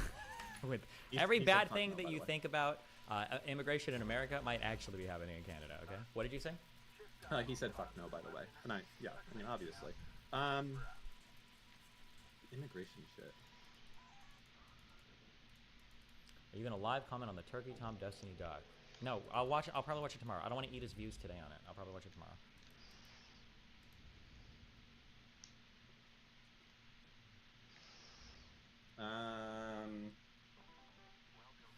Dan, go back to the roof in Rust. Hey, I hang out in the open core, dipshit. That's fucking Rust from like 3 years ago. This guy's out of the meta. He doesn't know shit. Okay. All right, immigration. Fuck it. Let's make these people happy. Maybe we can make it more fun. Okay. How can we make immigration interesting? God, this is such a boring topic. Why are we talking about immigration? Why did you switch? Because that's what listen, that's You're what getting they want. two guide. It's more, there's like 3 or 4 of them, probably, to be fair. All right, fine. But what else is to go to this? Okay. I already think I'm right. I think my lifestyle view is I don't think nihilism. there's a right or wrong way. I don't think you can There solve is. life. It's nihilism is the only acceptable way to go, that none of it matters because we have no proof otherwise. It can't. And You as can't such, be. Oh, sorry. As such, go ahead.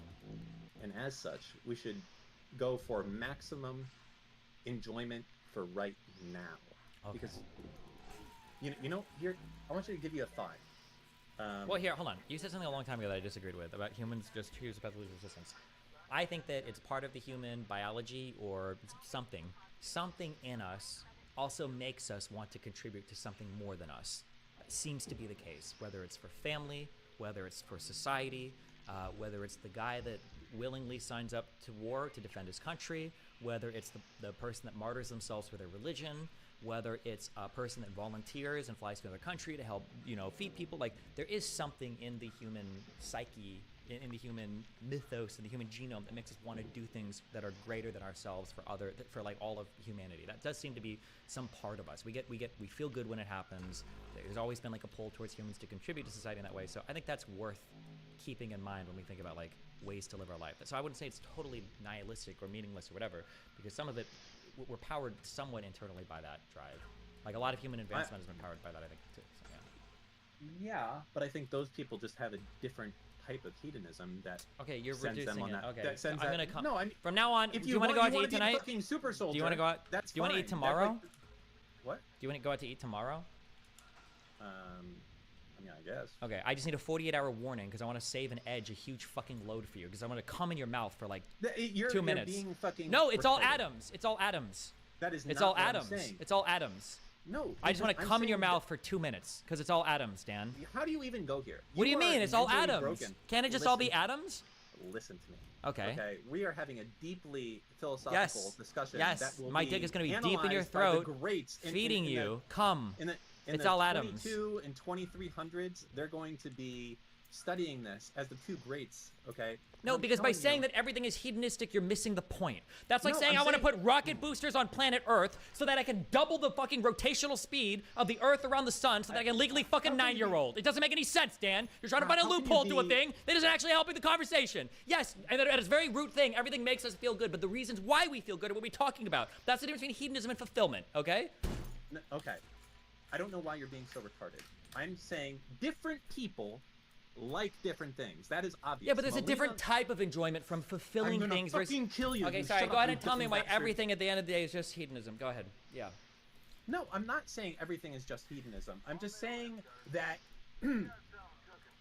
Okay, the number one thing that you want to do today is fucking stream to these autistic retards, and that's fine, and that's good, and you're gonna do it. And the number one thing that Melina wants to do today, maybe I should stop bringing her up because she's not in the picture. I don't Okay, care. the Go number for one it. thing that someone else wants to do A today Swedish girl that is likes like traveling would do. Go ahead. is like go skydiving or something. That would be like sick for them. Okay, but both of those are hedonistic things, and both people probably think that there's better ways that they could spend their time.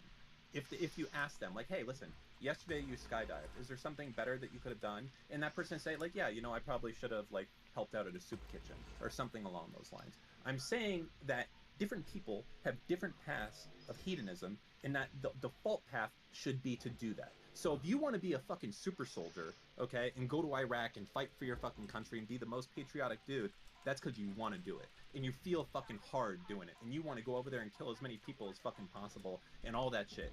And I don't think that that is worth more than me or you, like, than you wanting to play League all day. That guy's doing what he wants to do. It's not hard for him. He wakes up and this is all he fucking wants to do. Now it would be hard for you because that's the last thing that you want to fucking do. You're defining hedonism as doing things that make you feel good. That's not how I define hedonism. Is doing things How do you define it? Maybe it's the wrong word. So I thought you were in here when I said this earlier, but hedonism to me, the way that I view hedonism is usually they're actions that have very low friction involved, meaning it's very easy to do these particular things. Usually they're things that only serve your interest. They make you feel good. There was a third thing too. I was balancing this on the other end versus like fulfilling things are usually things that pay honor or tribute to things that are uniquely human and uniquely cool. Usually they're things that give back to other society, to give back to society in some way. Usually other people can enjoy it, and usually they're high friction events. Things that require a lot of preparation, a lot of work before you get like the enjoyment part. If you define hedonism as just things that make you feel good, then everything in life, sure, is hedonism. But that's like tautologically, we do things that make us feel good by definition. It's not like you do things that make you feel not good, because anything that you do that makes you feel not good, you're doing it because it makes you feel good. And so like even sadism or masochism is just at the end of the day hedonism, and everything like that's definitionally true. I would say that most people do not live the hedonistic lifestyle and have no opportunity to do as such.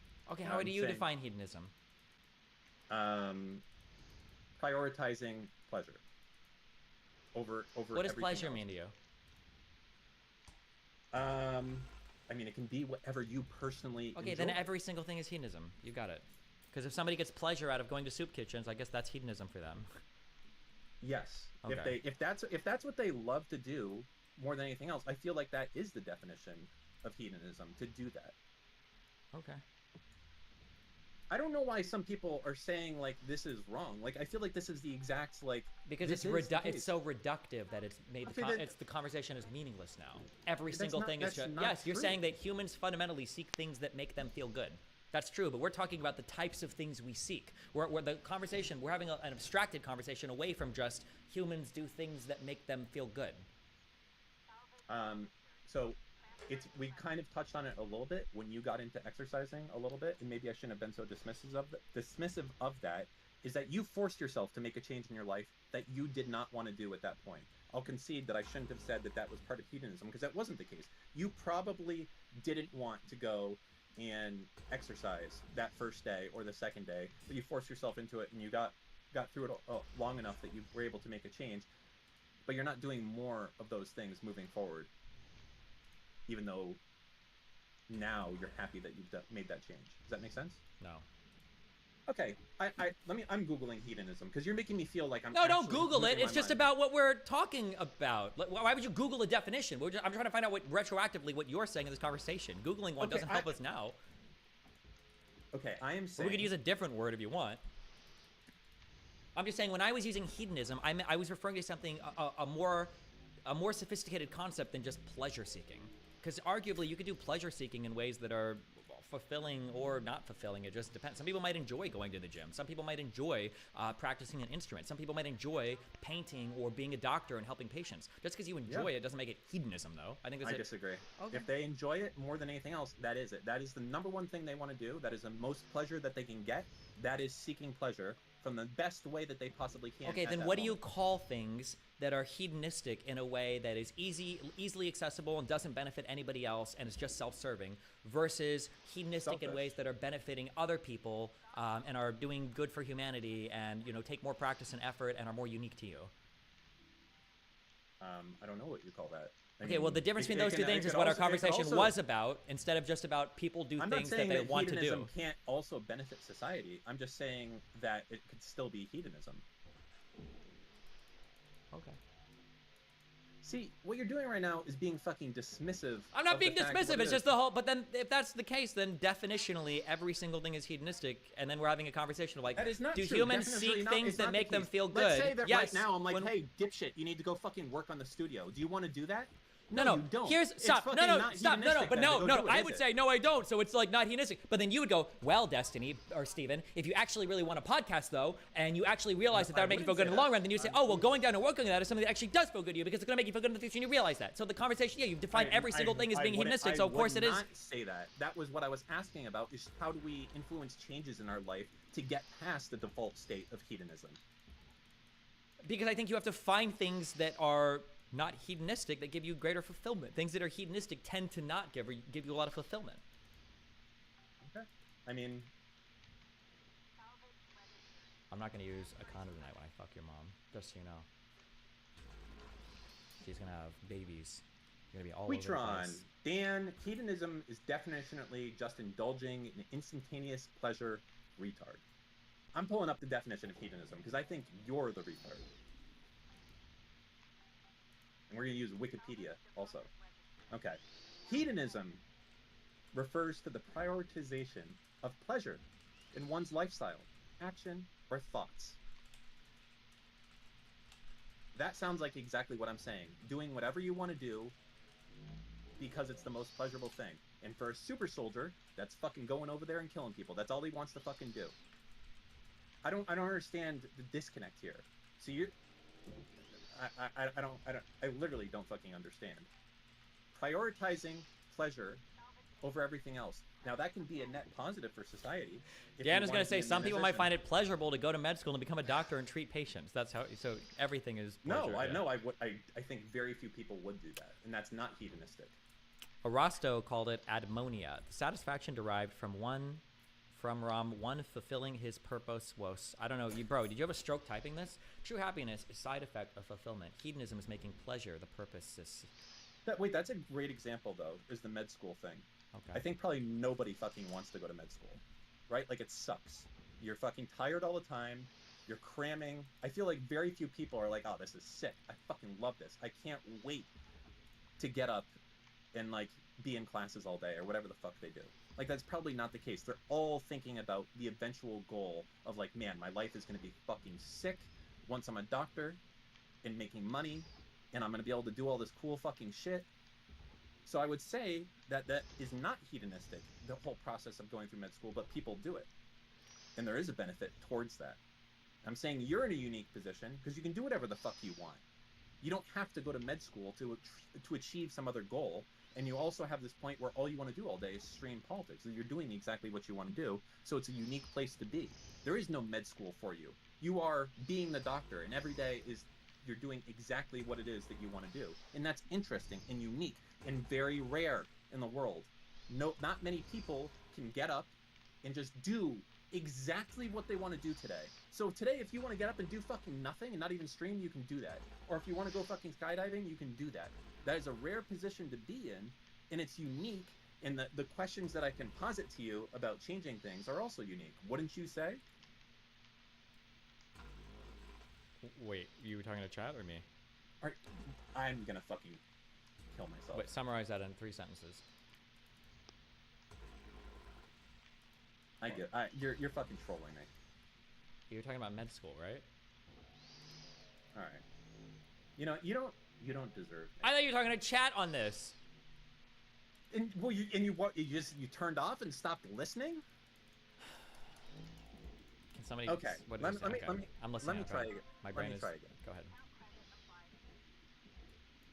Would you agree that going to med school is not hedonistic? Correct, but we're defining hedonism completely differently, so this is an Then why don't absurd we pull up question. Wikipedia. What? Steve. No, it's not about how No, Wikipedia fuck defines you, how you and I cocksucker. define it. No. We're Okay, going off let's the go by the Wikipedia wiki definition. Okay, Wikipedia, hedonism. Okay. We are Wikipedia warriors in here. and I Hedonism won't refers to the divert. prioritization of pleasure in one's lifestyle, actions, or thoughts. The term can include a number of theories or practices across philosophy, art, and psychology, encompassing both sensory pleasure and more intellectual or personal pursuits, but can also be used in everyday parlance as a pejorative for the egoistic pursuit of short-term gratification at the expense of others. Which part of this intro paragraph do you want to borrow the definition from? Because there's like 5 different things in this one paragraph. Well, I guess let's go with the number one thing that's stated, is that it's the prioritization of pleasure in one's lifestyle. Yeah, but this doesn't work, Dan, because you've already said, well, what if it's pleasurable for you to do things that help other people? So we've defeated the word. Wait, what part of hedonism says that it can't benefit other people? Because generally when we refer to hedonism, we're referring to people doing things for themselves. That's why I'm saying. No, that is not okay, true. if you want to use your own Hedonism, Dan thing, you can do that. prioritize- But this own definition says refers to the prioritization of pleasure in one's lifestyle, actions, or thoughts. Pleasure. It does not say at the expense of others. It doesn't have to be at the expense of others. It just benefits Exactly. yourself. Your pleasure is yourself. Yes, and your pleasure can benefit other people. It could, but not necessarily. That's why Exactly. That's why it also is used in everyday parlance as a pejorative for the egoistic pursuit of short-term gratification, sometimes at the expense of others. Listen, I understand what's saying. It's not always, and you're trying to think that hedonism always means that other people are suffering. What? When have I ever said that? You stupid bastard! How dare you? I just said that it doesn't consider other people. It doesn't mean they're suffering. For instance, heroin, shooting up heroin can be hedonistic. That's not necessarily hurting other people. Well, shooting up heroin probably is. Oh, now he's gonna say, well, what if the ambulance wastes money on you? Your parents are I'm sad, or blah, blah, blah. I'm not. I'm saying it probably is hedonistic. Absolutely, shooting heroin. If that's the number one thing that person wants to do at the moment, then yeah, I would say I would modify, if I could, the definition of hedonism to be the prioritization of pleasure in one's lifestyle. If you want to modify the definition, then why the fuck did we wiki it instead of doing what I originally said, which is tell me your definition? No, now that we've wikied it and you don't like it, now you want to give me your own personal definition. Hold up. I'm fine going by the definition there. I'm fine. We can go off that first sentence all day, and everything I've said makes sense and is true. And the reason I bring it to you is because you are in a unique spot as a result of this. You are in the position that every day when you wake up, you do what you want. Exactly. True or false? Tautologically, it is true, Dan, because what you want to do is what you do. It just depends on how you define what you're begging the question. You cocksucker. Well, that's like saying, let's say I go to a job that I hate. Dan would go, oh, well, you're doing what you want because you don't want to be homeless. No, I wouldn't say that. I would not say that. That is not true. You're fucking putting words in my mouth, and I never said anything like that. In fact, I went and I said that med school is not hedonistic. Define me. You okay, wait. fucker. So then question, is fulfillment part of hedonism to you? What do you mean? I don't understand. What does fulfillment have anything to do with anything, or are we even talking about that? Or what do we? I don't know what you mean when you say fulfillment. Well, okay, what do you mean when you say hedonism? Tell me. I already said it. The Just first say it. fucking sentence there. No, not the first. No. All Tell right, me fine. in your own words. Minimize it. Push the little underscore. Minimize the page and tell me what does Dan mean when he says hedonism? Communicate ideas to my brain. What are you communicating? Go ahead. Hedonism to me is doing what you want to do. Okay. I'm Yep, I'm okay, I trying to gotcha. simplifying as much as possible. Okay, yep, that's fine. Gotcha. And Doing when what you're I trying to say do. what Okay. you want to do, Yes. Yep. I don't want to go to work, but I might have to. Okay. That's not hedonism. Okay. If I said fuck it, I'm not going to work. I just want to sleep an extra hour. That would be hedonism. Okay. Doing that. Gotcha. Going to med school, Uh-huh. not hedonism. Okay. Doing surgery, if you love that shit. Yep, I got it. Okay, yes. Hedonism. So then, okay, then what was your question? I was asking you in general because you are in a unique position. Yes. That you can do whatever you want to do every day.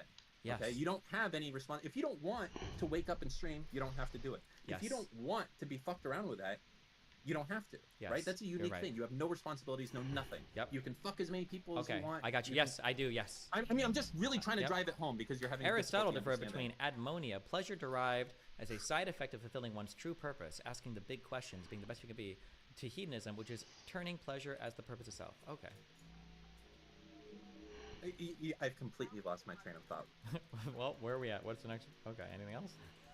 Don't you fucking dare anything else, me. You know what's fucked up is you have this way of acting like you have won or that you are like correct as a matter of de facto logic, and it is not the case. Okay, I think it. Let me ask you this: the fucking Marine super soldier. If you play piano over me, I will fucking murder you. Okay. Don't you fucking do it. Get your goddamn paws off that fucking piano. Tell me about the Marine super soldier, Dan. It's not gonna work. Don't fucking do it.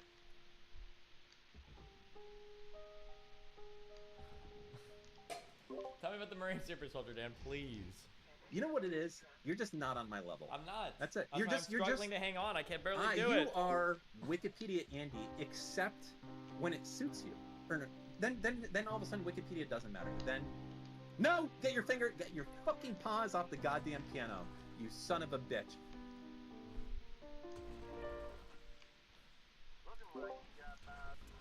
I need to finish watching Dr. K. I'm 4.5 hours Why? into my Who stream. gives a shit I'm about 4.5 this hours into my fucking- stream. I haven't done any immigration research Who yet. cares? I do. I need to have immigration knowledge fill my brain. Oh my god. You know, it's just a sad state of it. You've fallen off. Like that is. Listen, All I right, think we had fine. I just want to say, Dan, I thought the conversation today was really good, right up until you were like, okay. actually, everything is hedonism. I was like, never fucking. ah, you see what the you're doing ultimate right now? skeptic, Dan. Ah, the black hole of ultimate I skepticism. wanna Everything see- is everything else. True. No. You know what it is? Tomorrow, I want- Dan comes on to argue for epistemic anti-realism. There's no such thing as truth or anything ever. Oh, wow, thank you. I Yes. need my Redditors out there because this guy is gaslighting me. I said specifically that shit you don't want to do is not fucking hedonism.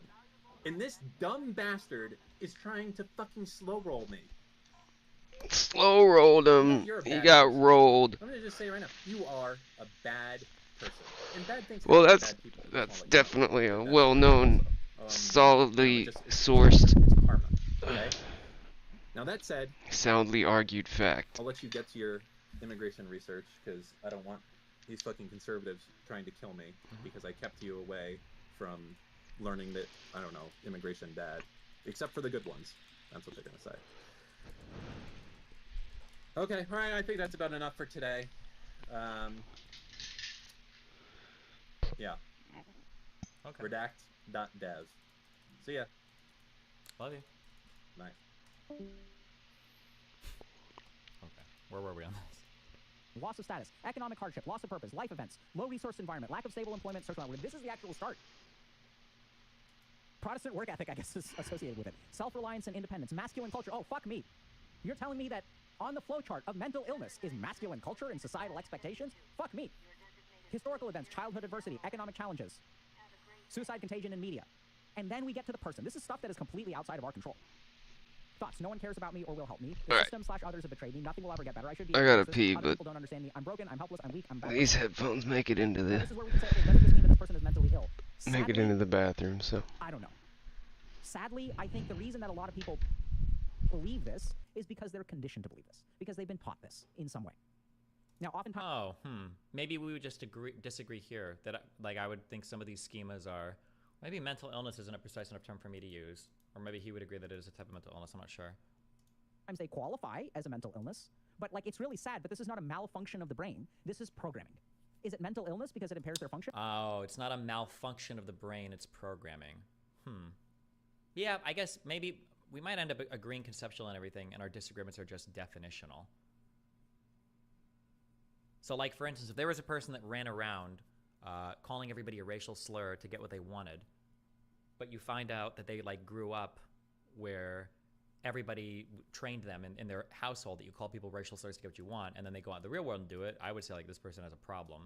So there's like, maybe I wouldn't call it mental illness, maybe we would just call it maladaptive. And he would say this is a scheme that you've been trained to do, maybe. Absolutely. But when you have a child who's raised in traumatic circumstances, childhood adversity, abusive parents, this is the way that they see the world, and they're not wrong. This is what happens when you get traumatized. You develop survival mechanisms which become maladaptive later. We have a whole guide coming out in maybe like a month or two about this. Right? And so then there's emotions, and then we get to some of this stuff, ordered belongingness, perceived burdensomeness, which is really scary, okay? So I want y'all to understand these two. We'll go into more detail in a second. So when we look at theories of suicidality, what we find is that there are a couple of really damning things that really lead towards suicidality. And mental illness is absolutely a huge risk factor, but what researchers... He's saying a lot of bad words. What did Quinn do to get... What did Quinn do to get 7-day banned? Holy shit, did I miss something? Dustin, you said it wasn't necessarily mental illness? Oh, sure. Whatever. Actually done is they've tunneled down and looked at the people. Forget about the diagnosis for a second. What actually happens in this person's life? And what they discover is there are two things. One is perceived burdensomeness, and the second is thwarted belongingness. Now, what do these mean? This means that, first of all, I'm a burden to those around me, right? This is perceived burdensomeness. It's not clear how, I don't know how you objectively measure burden. But these people go through life, or at some point they start to believe that, like, I'm more of a burden than a help. I'm so curious. Would you consider Dr. K masculine? Or would you consider Dr. K feminine? Or, like, would you say he's a high level of masculinity? I'm so curious what ordinary people, I say ordinary, what internet people, neutral, middle, both middle, he's a little femme. One thing that I keep getting more and more curious about is I wonder if Japanese media shaped how I view like the masculine feminine dichotomy a bit. I would consider Dr. K to be a very masculine person. I think he's incredibly confident. I think he's very intelligent. I think that he holds his own in conversations really, like, exceedingly well. He's accomplished quite a bit.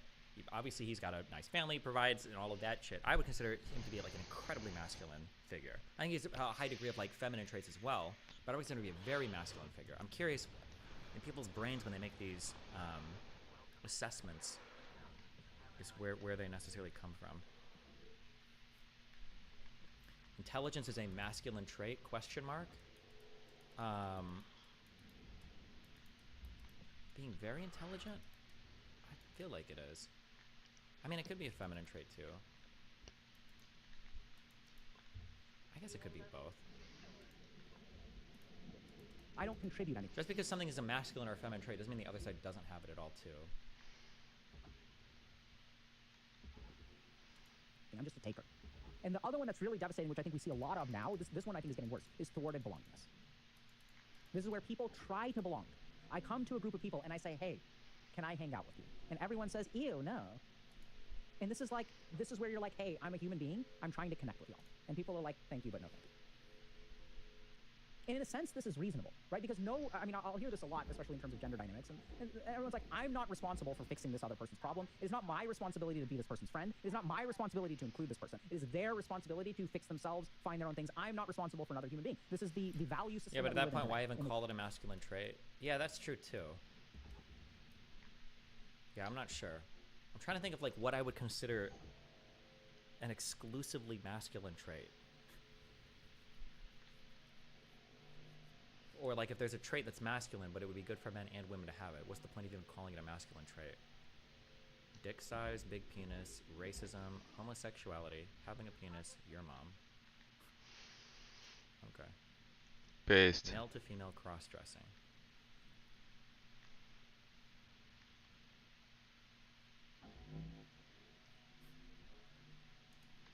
The West, at least. And that's reasonable, right? Like, I'm not responsible for some random person on the street. But then we're still left with the problem of if you're not responsible and I'm not responsible, and this person isn't responsible and this person isn't responsible, then who is responsible? So what I see is a group of people, and this is happening a lot with men, it's happening with women too. I see it more in minority women and frankly women who don't adhere or don't have the biology. Please read my very well-sourced immigration post. It has lots of good articles and info. Google immigration effort post, Our Destiny, it comes up. Wow, thank you, Jacob. I'll copy-paste the whole thing tomorrow. We don't even need to do any research on our own because you did it all for us. Thank you. To adhere to standard beauty standards, some of the loneliest women. And what happens is like these people don't know how to connect, right? Oftentimes from a young age, they're bullied. Technology enters the picture. We don't know how to, we don't have social spaces anymore. We're spending all of our time on Discord. Not and then good. like once you're for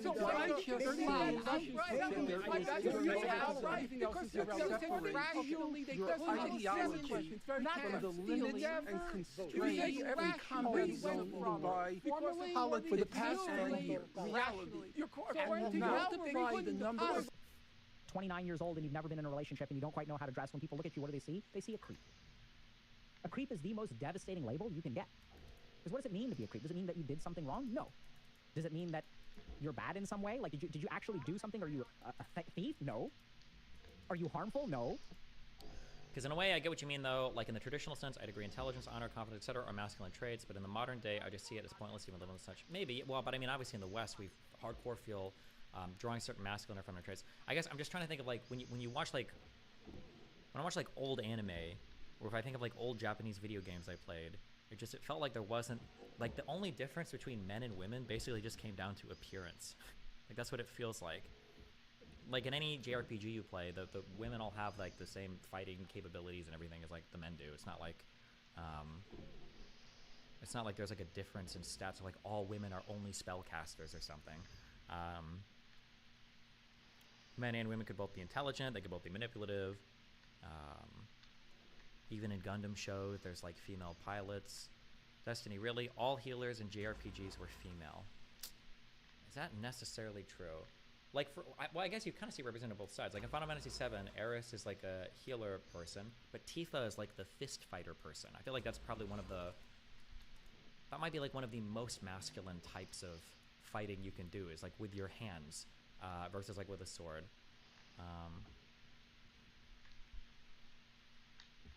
Yeah, I don't know.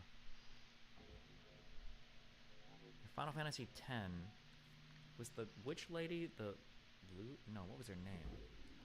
The lady with the big boobs. Was she a spellcaster? But Vivi was a spellcaster. I don't remember. Yuffie was also a fighter. Yeah, a ninja. Destiny, there's no female equivalent of Sephiroth. Are all the big bad guys in all the Final Fantasies male? Is Ultima in Final Fantasy Tactics a female or a male?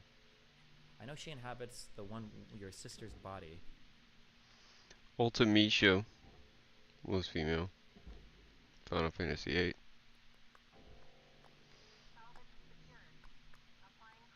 Kefka is trans? Is that true? Maybe evilness is the only masculine trait. What about Genova? Genova was, I think, feminine coded. Sephiroth always called her mother.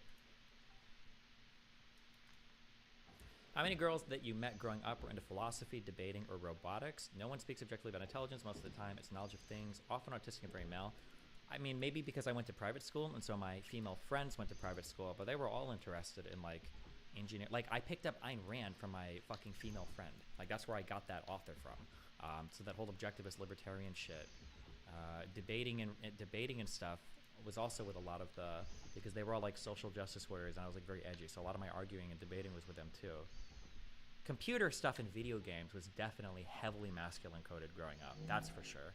I don't know if that's as true anymore. In the more hardcore aspects, it is. But growing up, it was like even casual gaming was almost exclusively a masculine thing. Are you sending Nathan to private school? I don't know. I talked to them a little bit about it. He is not excited about the idea. Westside is a really good public school. I don't know. I'll think about it more. Westside! Still got a couple years, so.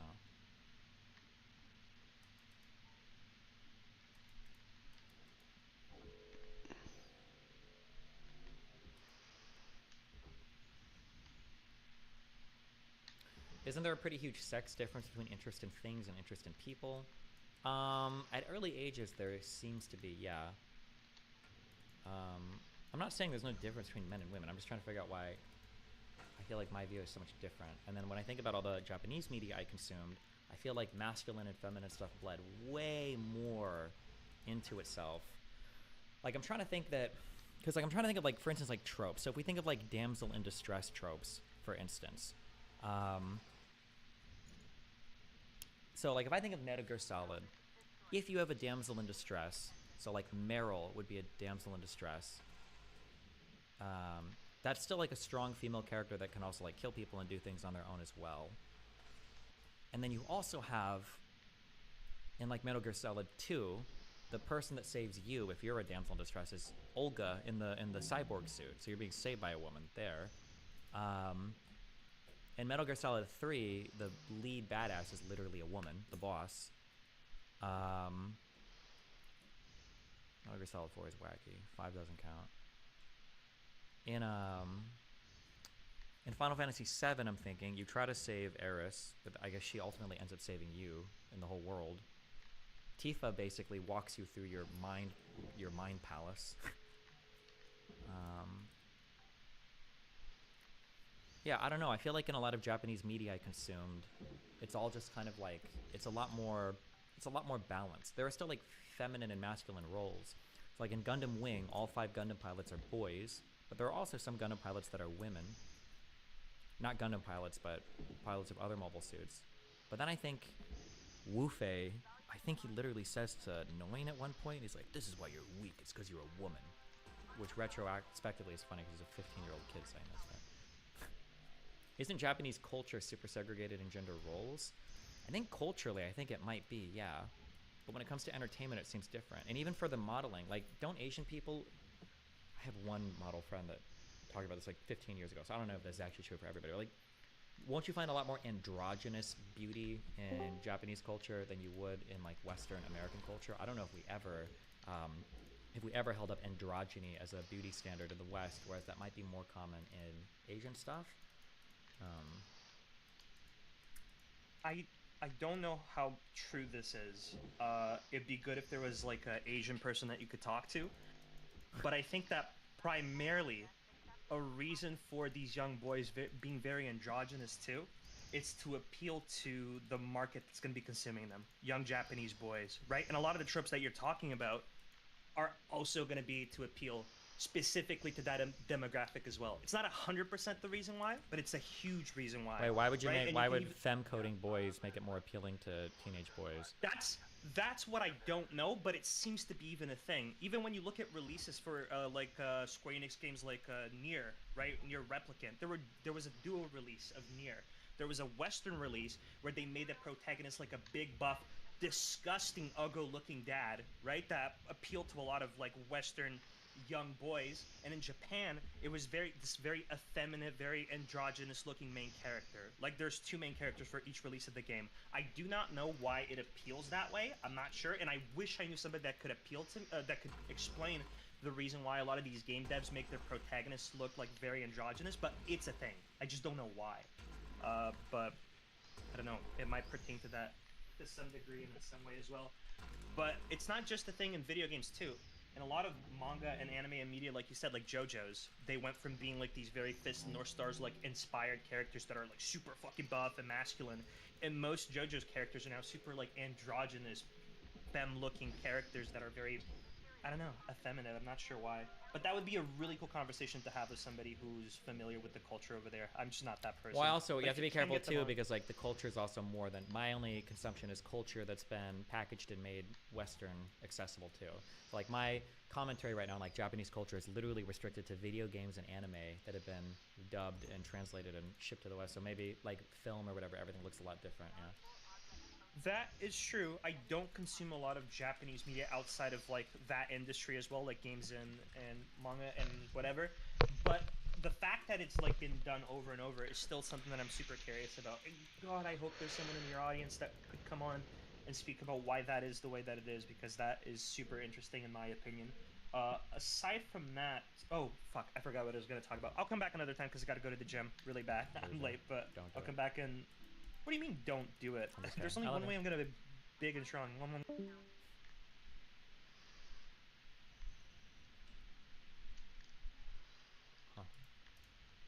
You're a creep.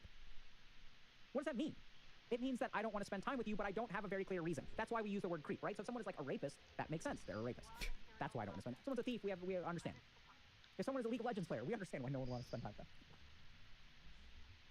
Okay? Got him. But creep is like a word that we apply to this Ripped like, really up. damning diagnosis, because what do you do about that? Like, you don't have social skills, now you get ostracized, now how are you supposed to get them? And this is where we have another huge problem. So if we look at, show you another quick paper, and jump ahead. There's another problem here. This is a paper called Masculinity and Help Seeking Among Men with Depression, a qualitative study. Blah, blah, blah, blah, blah, blah, blah, blah. Okay, so like, the other problem that we have is that as men, we don't know how to ask for help. And that's because we're raised with these masculine norms of independence, okay? And as we get raised with these norms of independence, sorry for the wall comment. I'll take a dig at a couple other games before we're done, okay? So we as men are not taught how to ask for help. And so there's like data that shows that women are taught how to ask for help. We'll show that a little bit later. This is just a second point too. So I think another huge problem that we have is if you're a man today, like you're sort of taught that you're supposed to be independent, right? And this is where a lot of people will say like, oh, but like men, you know, when we talk about these societal norms, there's like a trend to say like, no, like I'm not like that, right? So we say like, okay, men should be allowed to, like a man expressing your emotions is absolutely okay. Like men should be allowed to express their emotions. Really? Which ones? Men can cry? Oh, interesting. What if I have other emotions? What if I feel angry? Am I allowed to express that as a man? And this is where I think Destiny kind of reacts to this too. And it's a really common thing. So we as men are conditioned to express anger and feel anger. It's the only thing, okay? We kind of like, we talked about this on Diary of CEO a little bit, and I think Destiny reacted to it. But basically I was kind of pointing out that, you know, if you're getting bullied, what are you supposed to do as a dude? You're supposed to fight back, right? And like, what we're supposed to do is get pissed. And you guys can watch any movie that has a male protagonist. I will guarantee you, I guess I can't guarantee, 99% confidence, I don't even watch movies anymore, that at some point the man will get angry in a righteous and positive way. And this will be a turning point in the movie. Right? You can watch a movie like Taken, where Japanese women find softer male protagonists more attractive. The female audience is often taken into consideration in Japan. Yeah, maybe, but I think it's also true in the West too. I don't know. Maybe it's a mistake to generalize. Because it's always, I think I said this on one of the Fresh and Fit shows. I thought I did, or maybe it was on a whatever podcast. Because people will say things, well, you know, in America or whatever, like women want guys with huge muscles, guys that are super masculine, guys that blah, blah, blah, blah, blah.